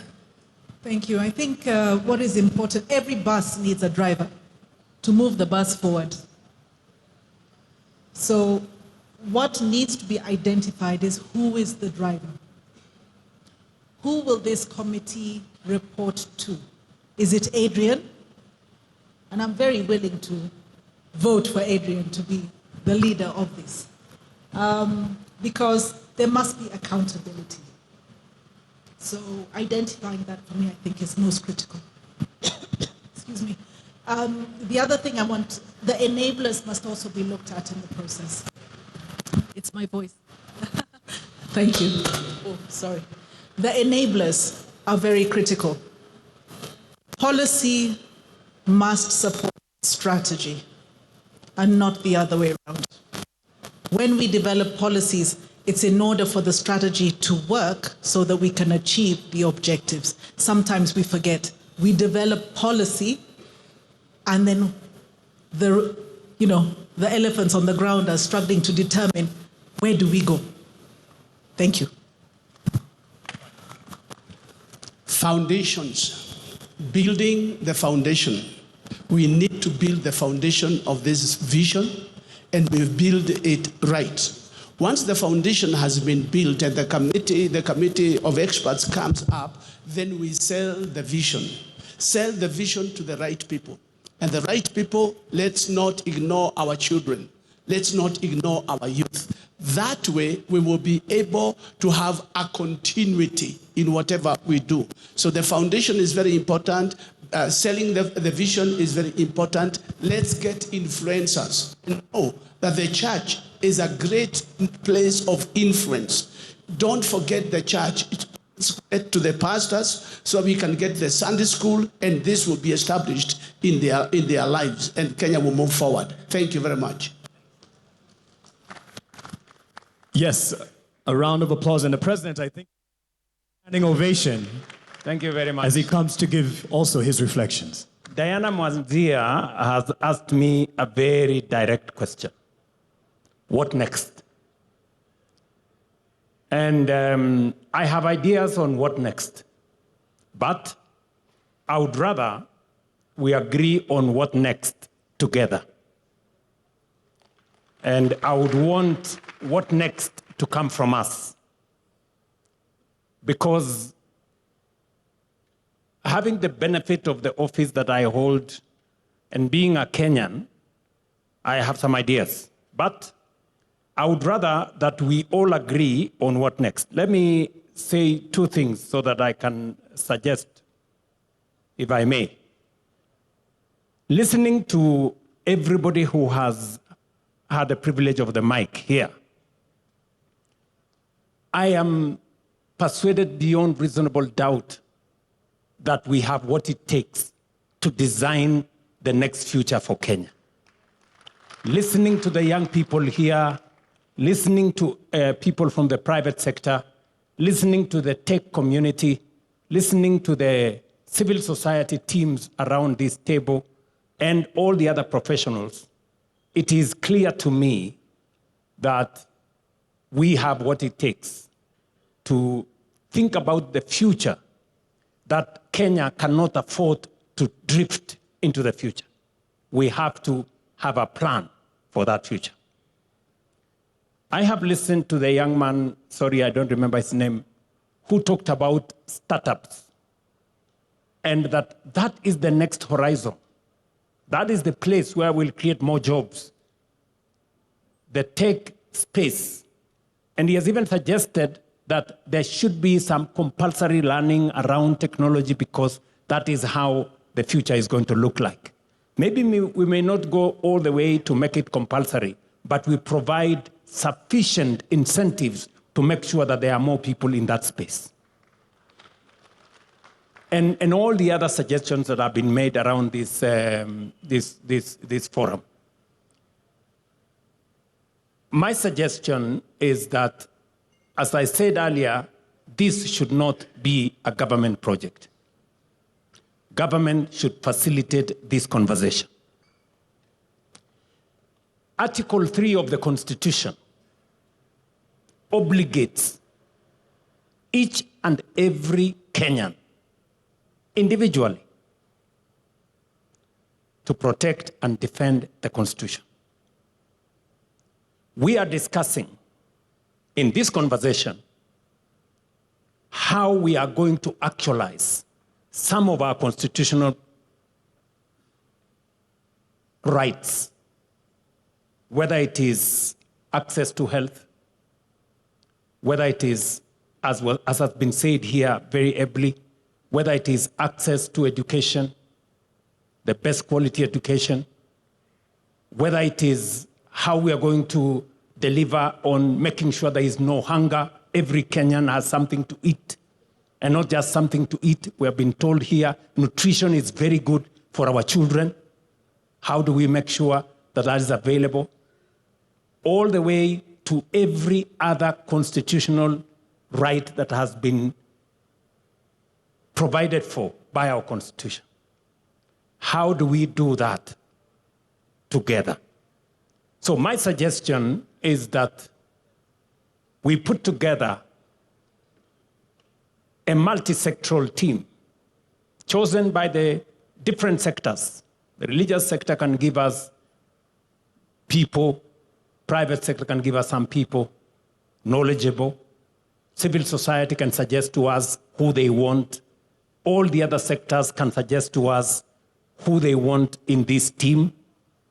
Because learning from what we have done in the past, and I have been part of those processes, whether it is the constitution-making process or all the other processes, we've always done it together as Kenyans.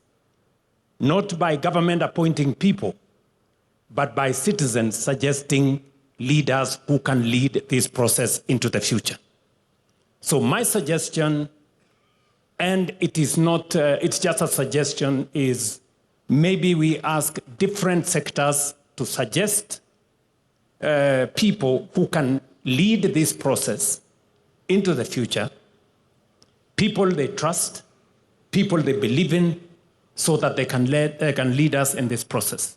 And then maybe that group of multi-sectoral committee or leaders can then give us a roadmap. If we need a body of experts to help us think through and to consolidate all our thoughts, my suggestion would be whatever it is that we do, they should not go and dictate to citizens what they think. They should go and listen to citizens, for citizens themselves to tell us how they want this to go into the future. I also agree that part of the challenge we had with Vision 2030 was that it wasn't underpinned by any law. It was a mere suggestion. And therefore, different administrations decided what to do. They were not obligated in any way to implement the national vision. So others came, reversed this, others came, tried to push that, and it wasn't coherent. If we do not have a coherent plan, then we drift. And therefore, it is important that we also agree on legislation that is going to guardrail Kenya into where we all want it to go. So that whoever is in office, whoever the president is, they cannot sabotage our collective progress, or they cannot interfere with where we want to go as a nation. It becomes the responsibility of every leader who has an opportunity to take us faster into the destination we agree as Kenyans. So that would be my suggestion on how we take this forward. I am sure there are many suggestions around this table, and we must agree, or let me request that we agree, that if my suggestion is good, I must be willing to give way to a better suggestion by somebody else. And if that somebody else's suggestion is better, they must also be willing to give up to the best suggestion so that we can all move forward together. So that would be my suggestion. Maybe other people can also have an idea of how we take this forward. Because I think one thing is a given, that we are here, it is now upon us, Article 3 of the Constitution, that we are obligated to think about how we move. And each one of us has as much obligation as I do as a citizen for us to give our input of where we want Kenya to be. I deliberately avoided in my statement 2060 or 2063 or 20. That should be also a suggestion by Kenyans. Beyond 2030, what do we want to call it? How do we want to frame that future? And we want to do it together. Finally, I want to ask those of us who are here. We have student leaders, we have religious leaders, we have business leaders, we have political leaders. We must not abscond duty. We must not run away from responsibility. I know there is a temptation. We have civil society leaders. All of us have a stake in Kenya. So sometimes people want somebody else to do. But that somebody else could as well be yourself. So each and every one of us must take ownership, and we must not escape responsibility or run away from our obligation as leaders.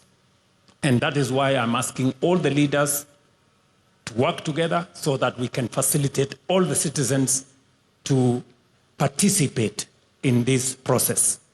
I can just say from a government standpoint that we are available to make all resources available for this process to be truly people-centered, citizen-driven, future-looking. We are ready for that. Thank you very much.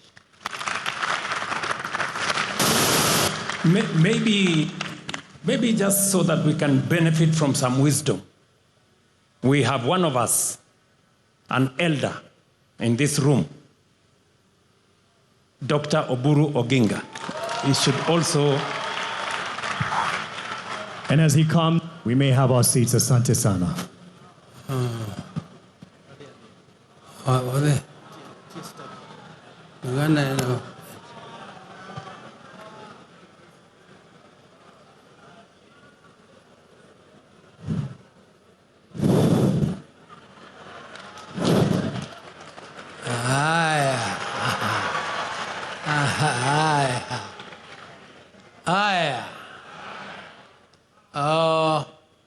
Your Excellency, the President of the Republic of Kenya, Deputy President, and all protocols observed, dear delegates.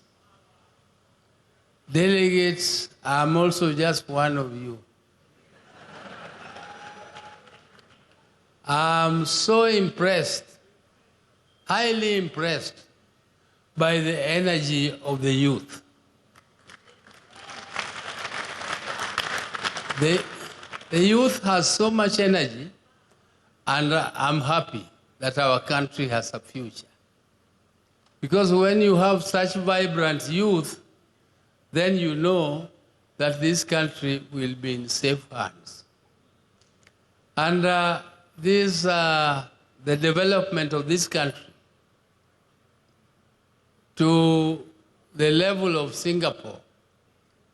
Ladies and gentlemen, my late brother used to worry the president, and he used to worry us in the party when we were drafting our own manifestos, that how can we, if at independence in 1963-64, Singapore was exactly at the same level of development as Kenya. Singapore, in terms of income per capita, in terms of the NDP, in terms of GDP, and development growth, we were exactly at the same level. And my brother used to ask that question. What did Singapore do to rise up to a level where their incomes are now 40 times, incomes per capita are now 40 times that of Kenya?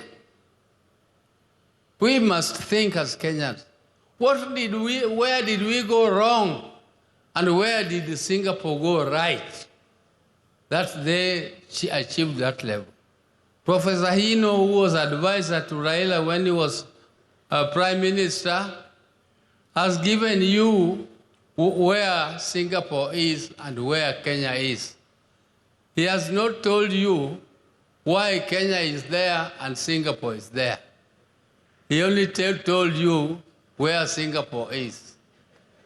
And where Singapore is reachable. We can reach it if we do what Singapore did.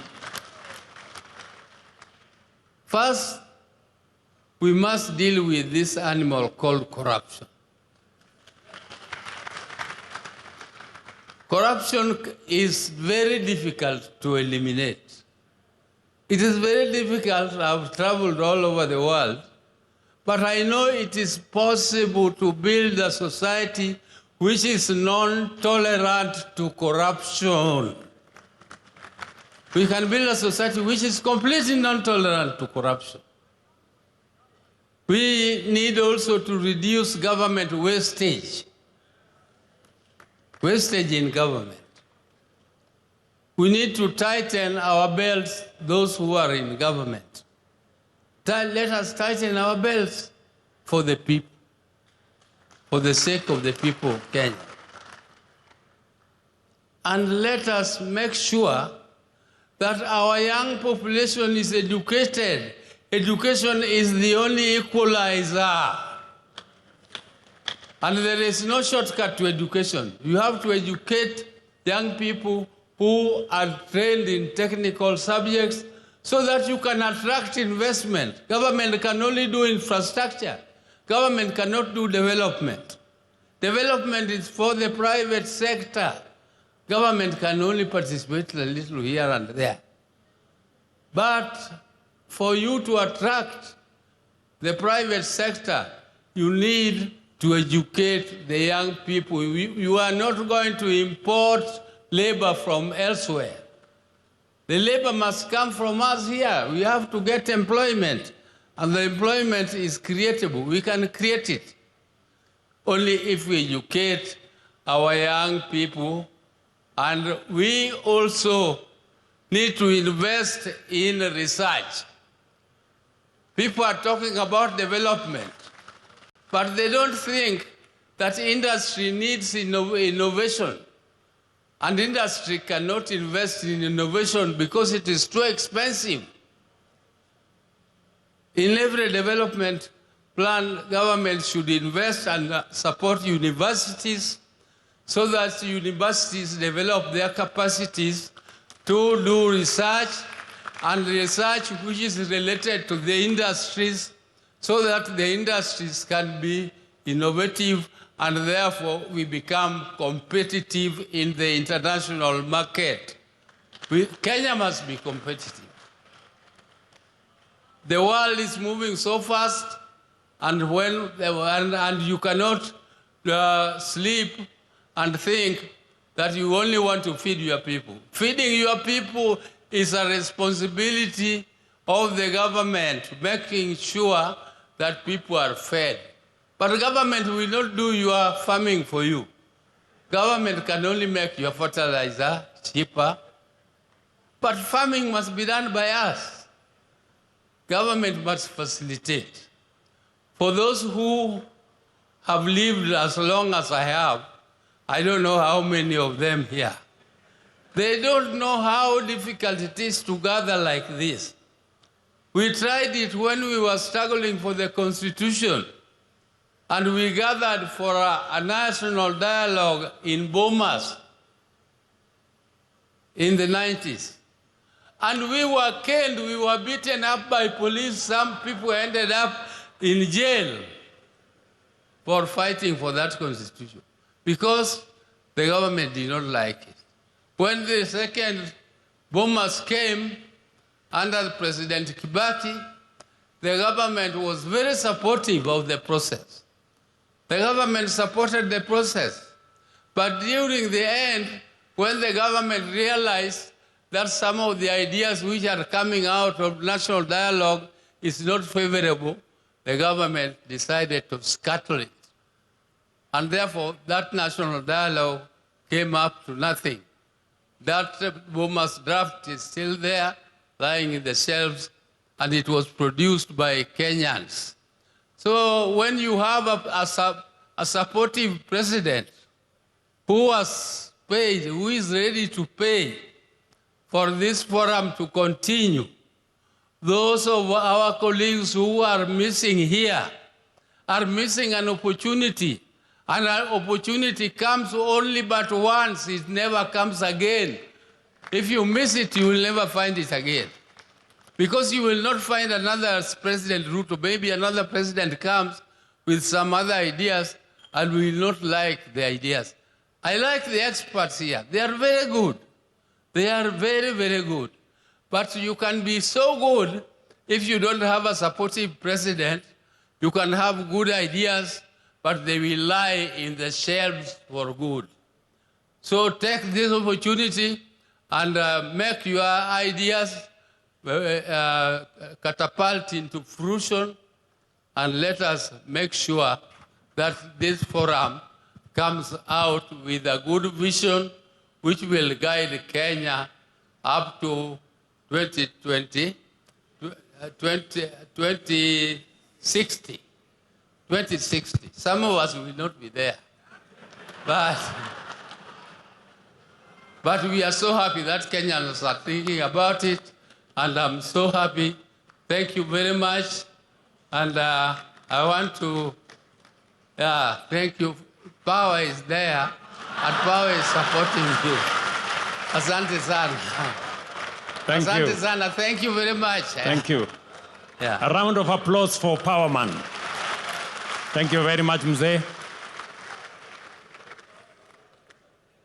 Thank you very much.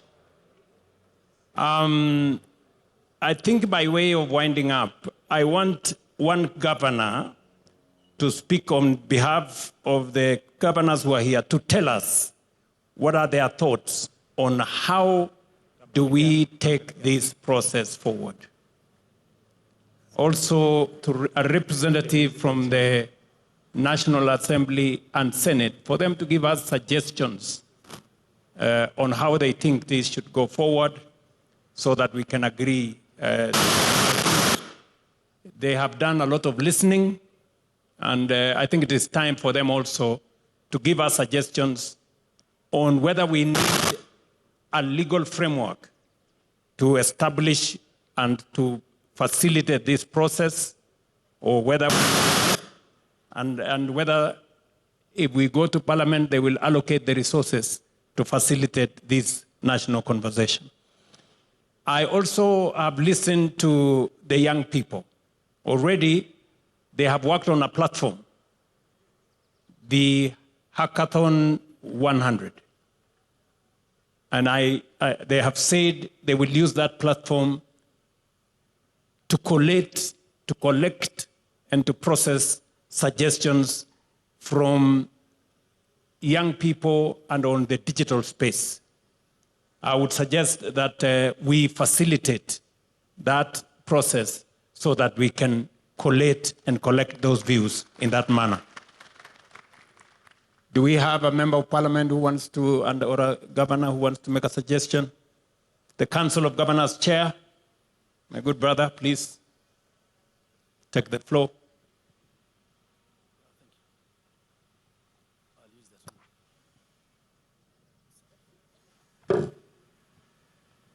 Thank you very much, Your Excellency, the President of the Republic of Kenya, Dr. William Samoei Ruto, all protocols observed.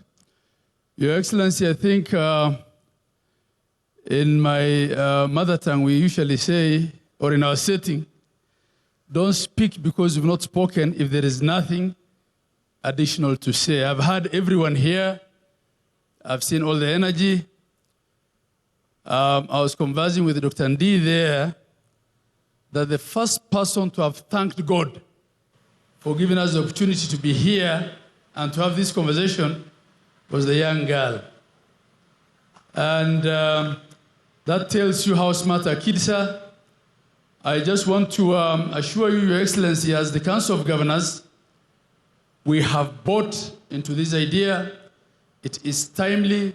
I think it is not wise for our politicians to suggest that we postpone these just because we'll have elections next year.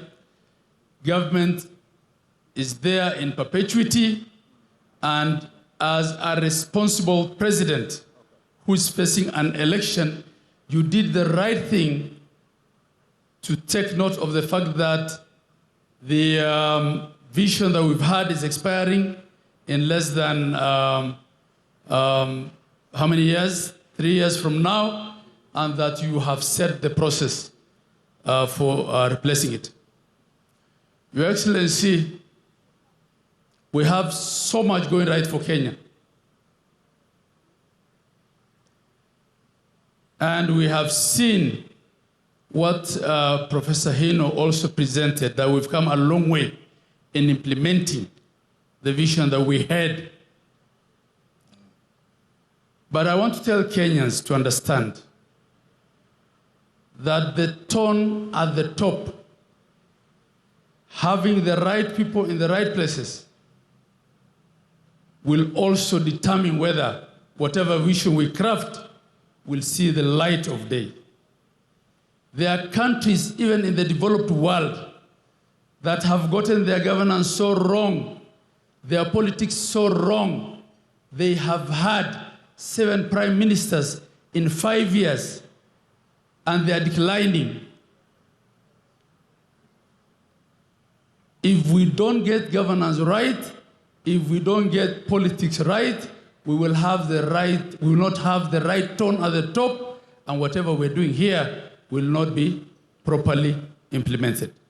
So much as we've been reminded that we're facing elections in 1 year, the Kenyans who are going to elect a president and are going to elect governors, and I will not be one of those governors because I'm already serving my 2nd term, are seated here and are watching.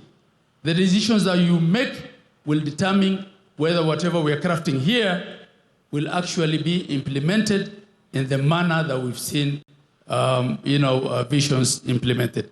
Your Excellency, as we now cascade this down to the counties, on behalf of the Council of Governors, we want to assure you that we will support it, that the concern by one of the ladies in the panel here that the contributions and the views will be inclusive. Everyone representing every sector, every part of the community will have an opportunity to contribute. Last but not least, Your Excellency, this is the first vision that's been implemented under the new constitution while counties are in existence and are functional and operational. We have seen what standardization of thought and standardization of implementation can do to equalize this country. Today, affordable housing is happening in Mandera, it's happening in Nairobi, it's happening in Bungoma, it's happening everywhere. This vision that we're crafting now not ought to be one of two Kenyas, the Kenya with potential and the Kenya without. It ought to be one for all of Kenya. Professor Hino was sitting next to me, told me how when he went to Turkana, they were asking him, as you came here, have you come through Kenya? Right? They knew he was from Japan, but to find out whether he's been through Nairobi, walikuwa wanamuuliza ulipitia Kenya. That story is now gone. We are all in Kenya. Whether you are the Mandera border or at Raskamboni border with, in Lamu, or you are in the border to Tanzania, the border at the Tanzania border. We have one country, Your Excellency, under your leadership. We are seeing development across the whole of Kenya, and Vision 2063 will help us move faster to attain equality and inclusivity. God bless you all. Thank you, Mr. President. Okay. Can we have somebody from Parliament, representing Parliament, to come and say something? Please give him the mic. Please, if you can, speak to how do we make this an exercise in public participation as is envisaged by the Constitution. Thank you, Your Excellency. And Your Excellency, in fact, with the consent of the leader of majority in the Senate, he was telling me that actually what we are doing here today is what Parliament should be doing. We have today constituted ourselves as a People's Constituent Assembly to start that journey of even anchoring this process into law, as you say. And I want to say that we support.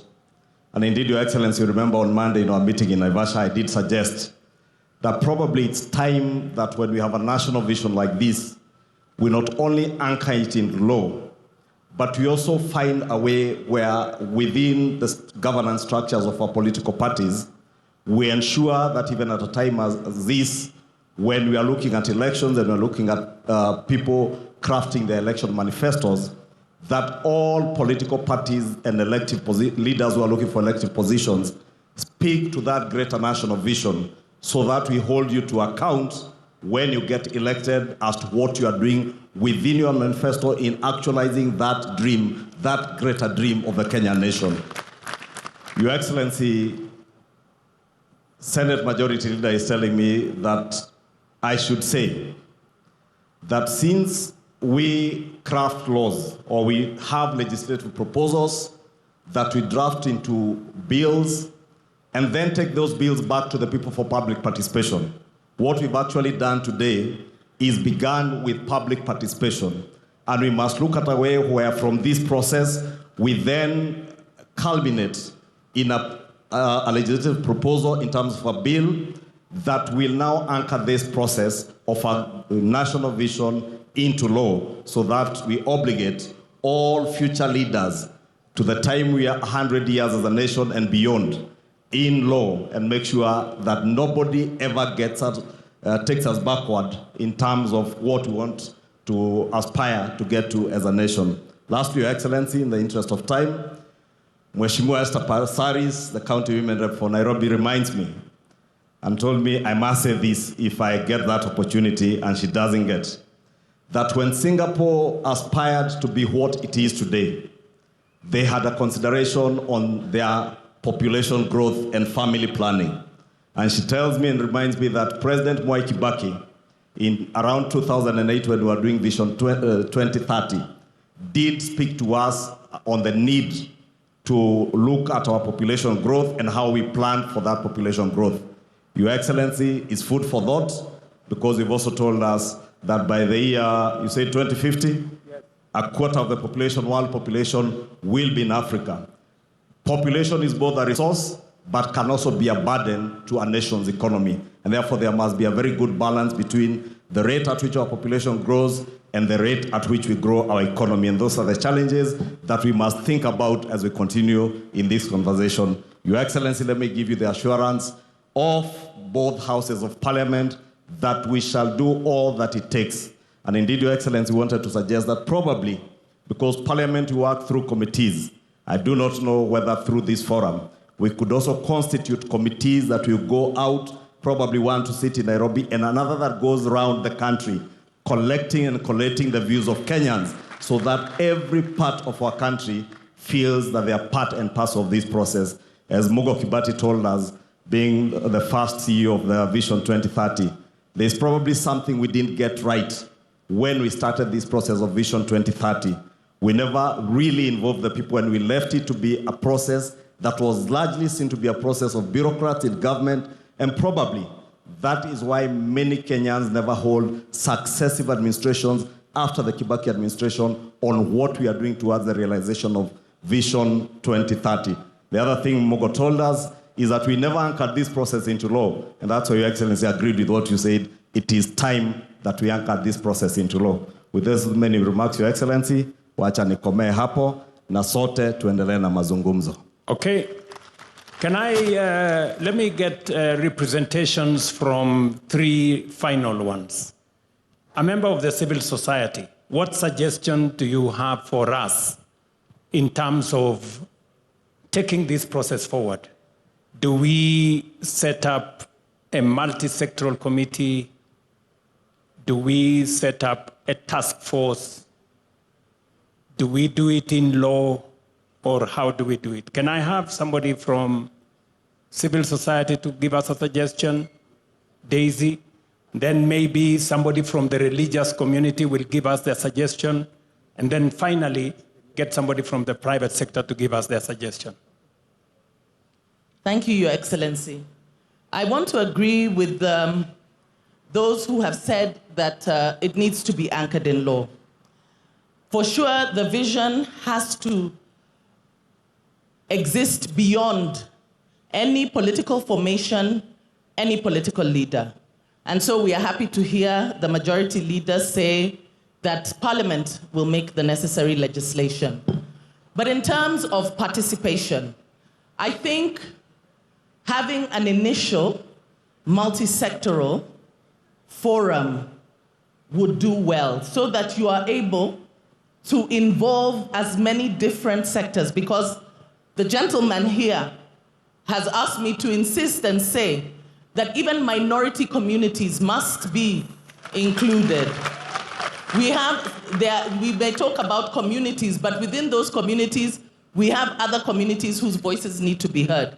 And so I think that to structure it, we do need to have a multi-sectoral engagement with the different players. Even when you talk about civil society, it is very wide.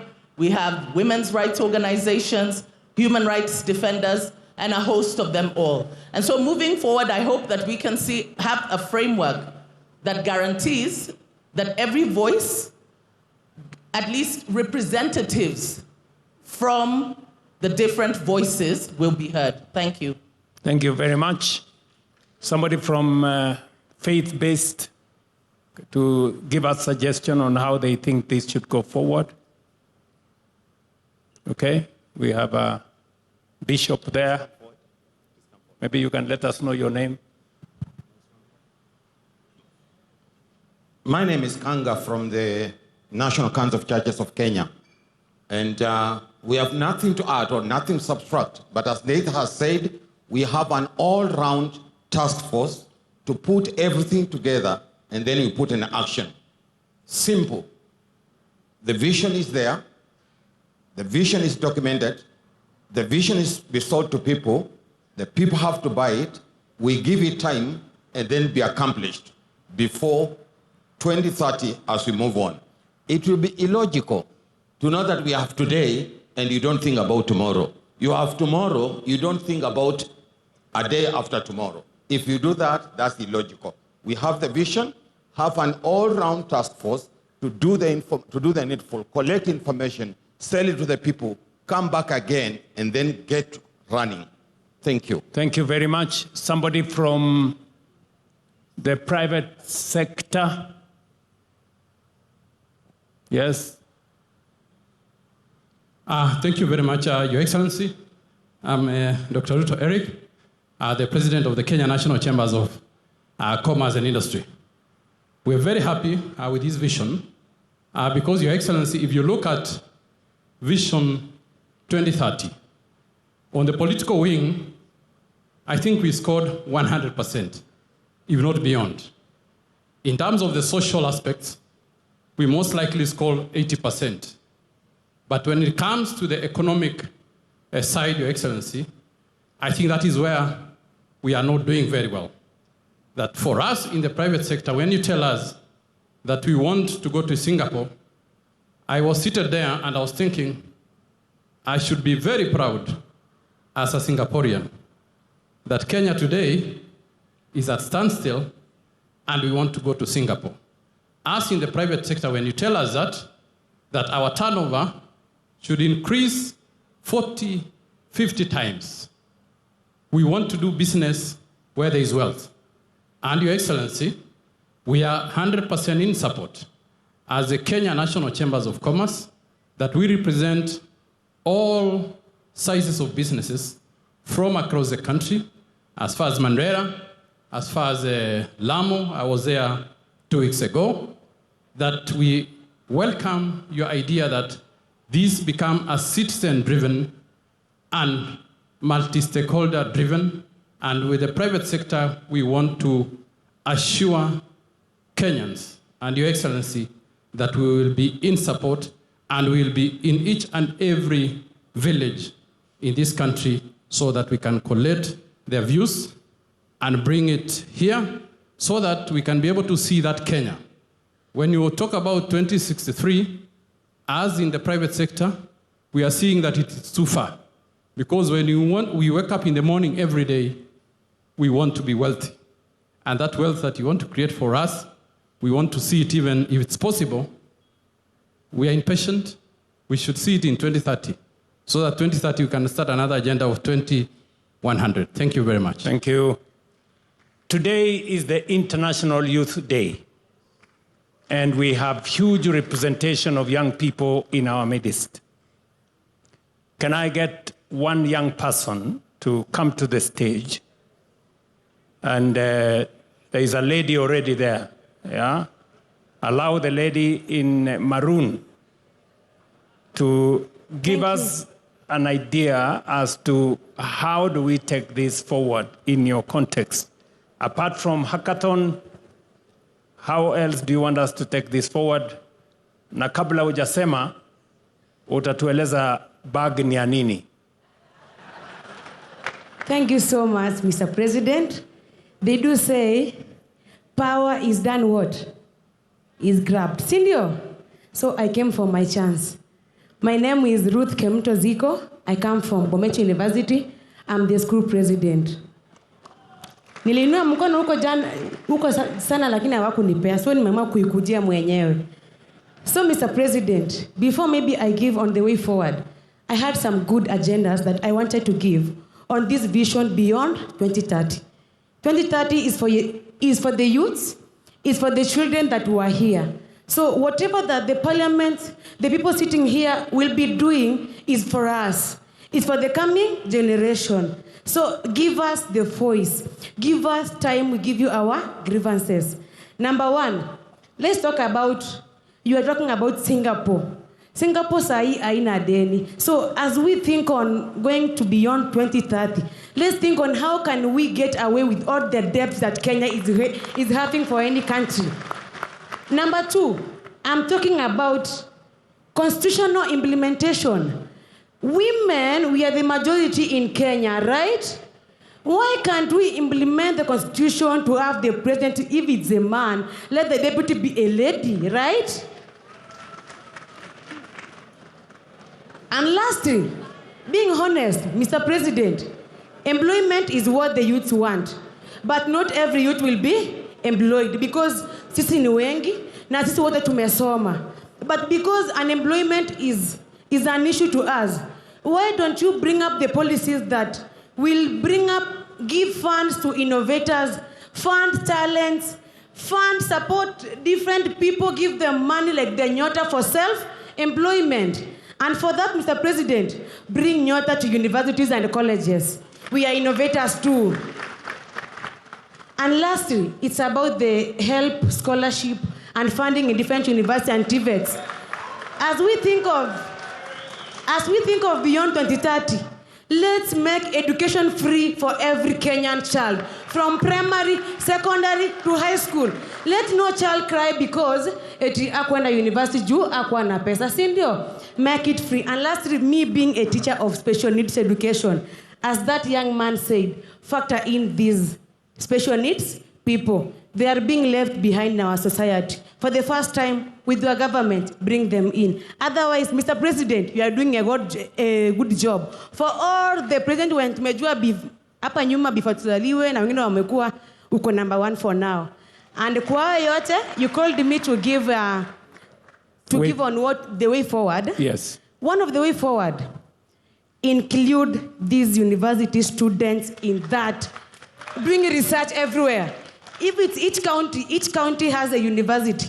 And Mr. President, if there is a county that has no university, in this vision beyond 2030, include every county to have a university so that it can factor in every learner. So for that, include the university students, the college students, and the high school and primary students. I've seen one here. She's very clever than me, in fact. So let's have their views because they are very educated. Thank you, Mr. President. Thank you very much.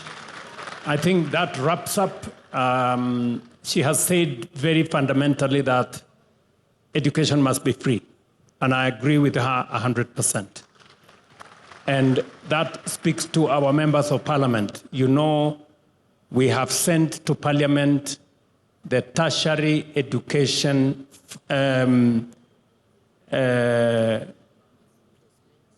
placement and funding bill.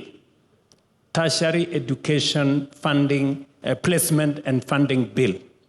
We want that bill as soon as possible to get out of parliament so that we can implement a program that every child that is placed in a learning institution, in a TVET, in a Kenya Medical Training College, or in a university, all of them get funding for their education without exception. And that learning and education is not pegged on the ability of the parent. It is pegged on the intellectual capacity of every student. You do the course for which you are suited and you have applied for. And government of Kenya must make sure that funding is available. That is already in the works. And you have told us we should include young people, we should include universities in this process, and therefore I think we are set. Thank you very much. Hand it over to the people running the program. All right, and at this point I'd like to say let us all just give a warm clap to ourselves, appreciating the fact that when history is written, your name will be written as one of those who sat through the process that changed the trajectory of this country. Another loud clap for yourselves, please. Your Excellency, with your permission, that brings us to the end of this session. I'll request that we all be upstanding. We shall finish with the national anthem as our prayer, which we all know. So let us have the national anthem as our closing prayer. The anthem.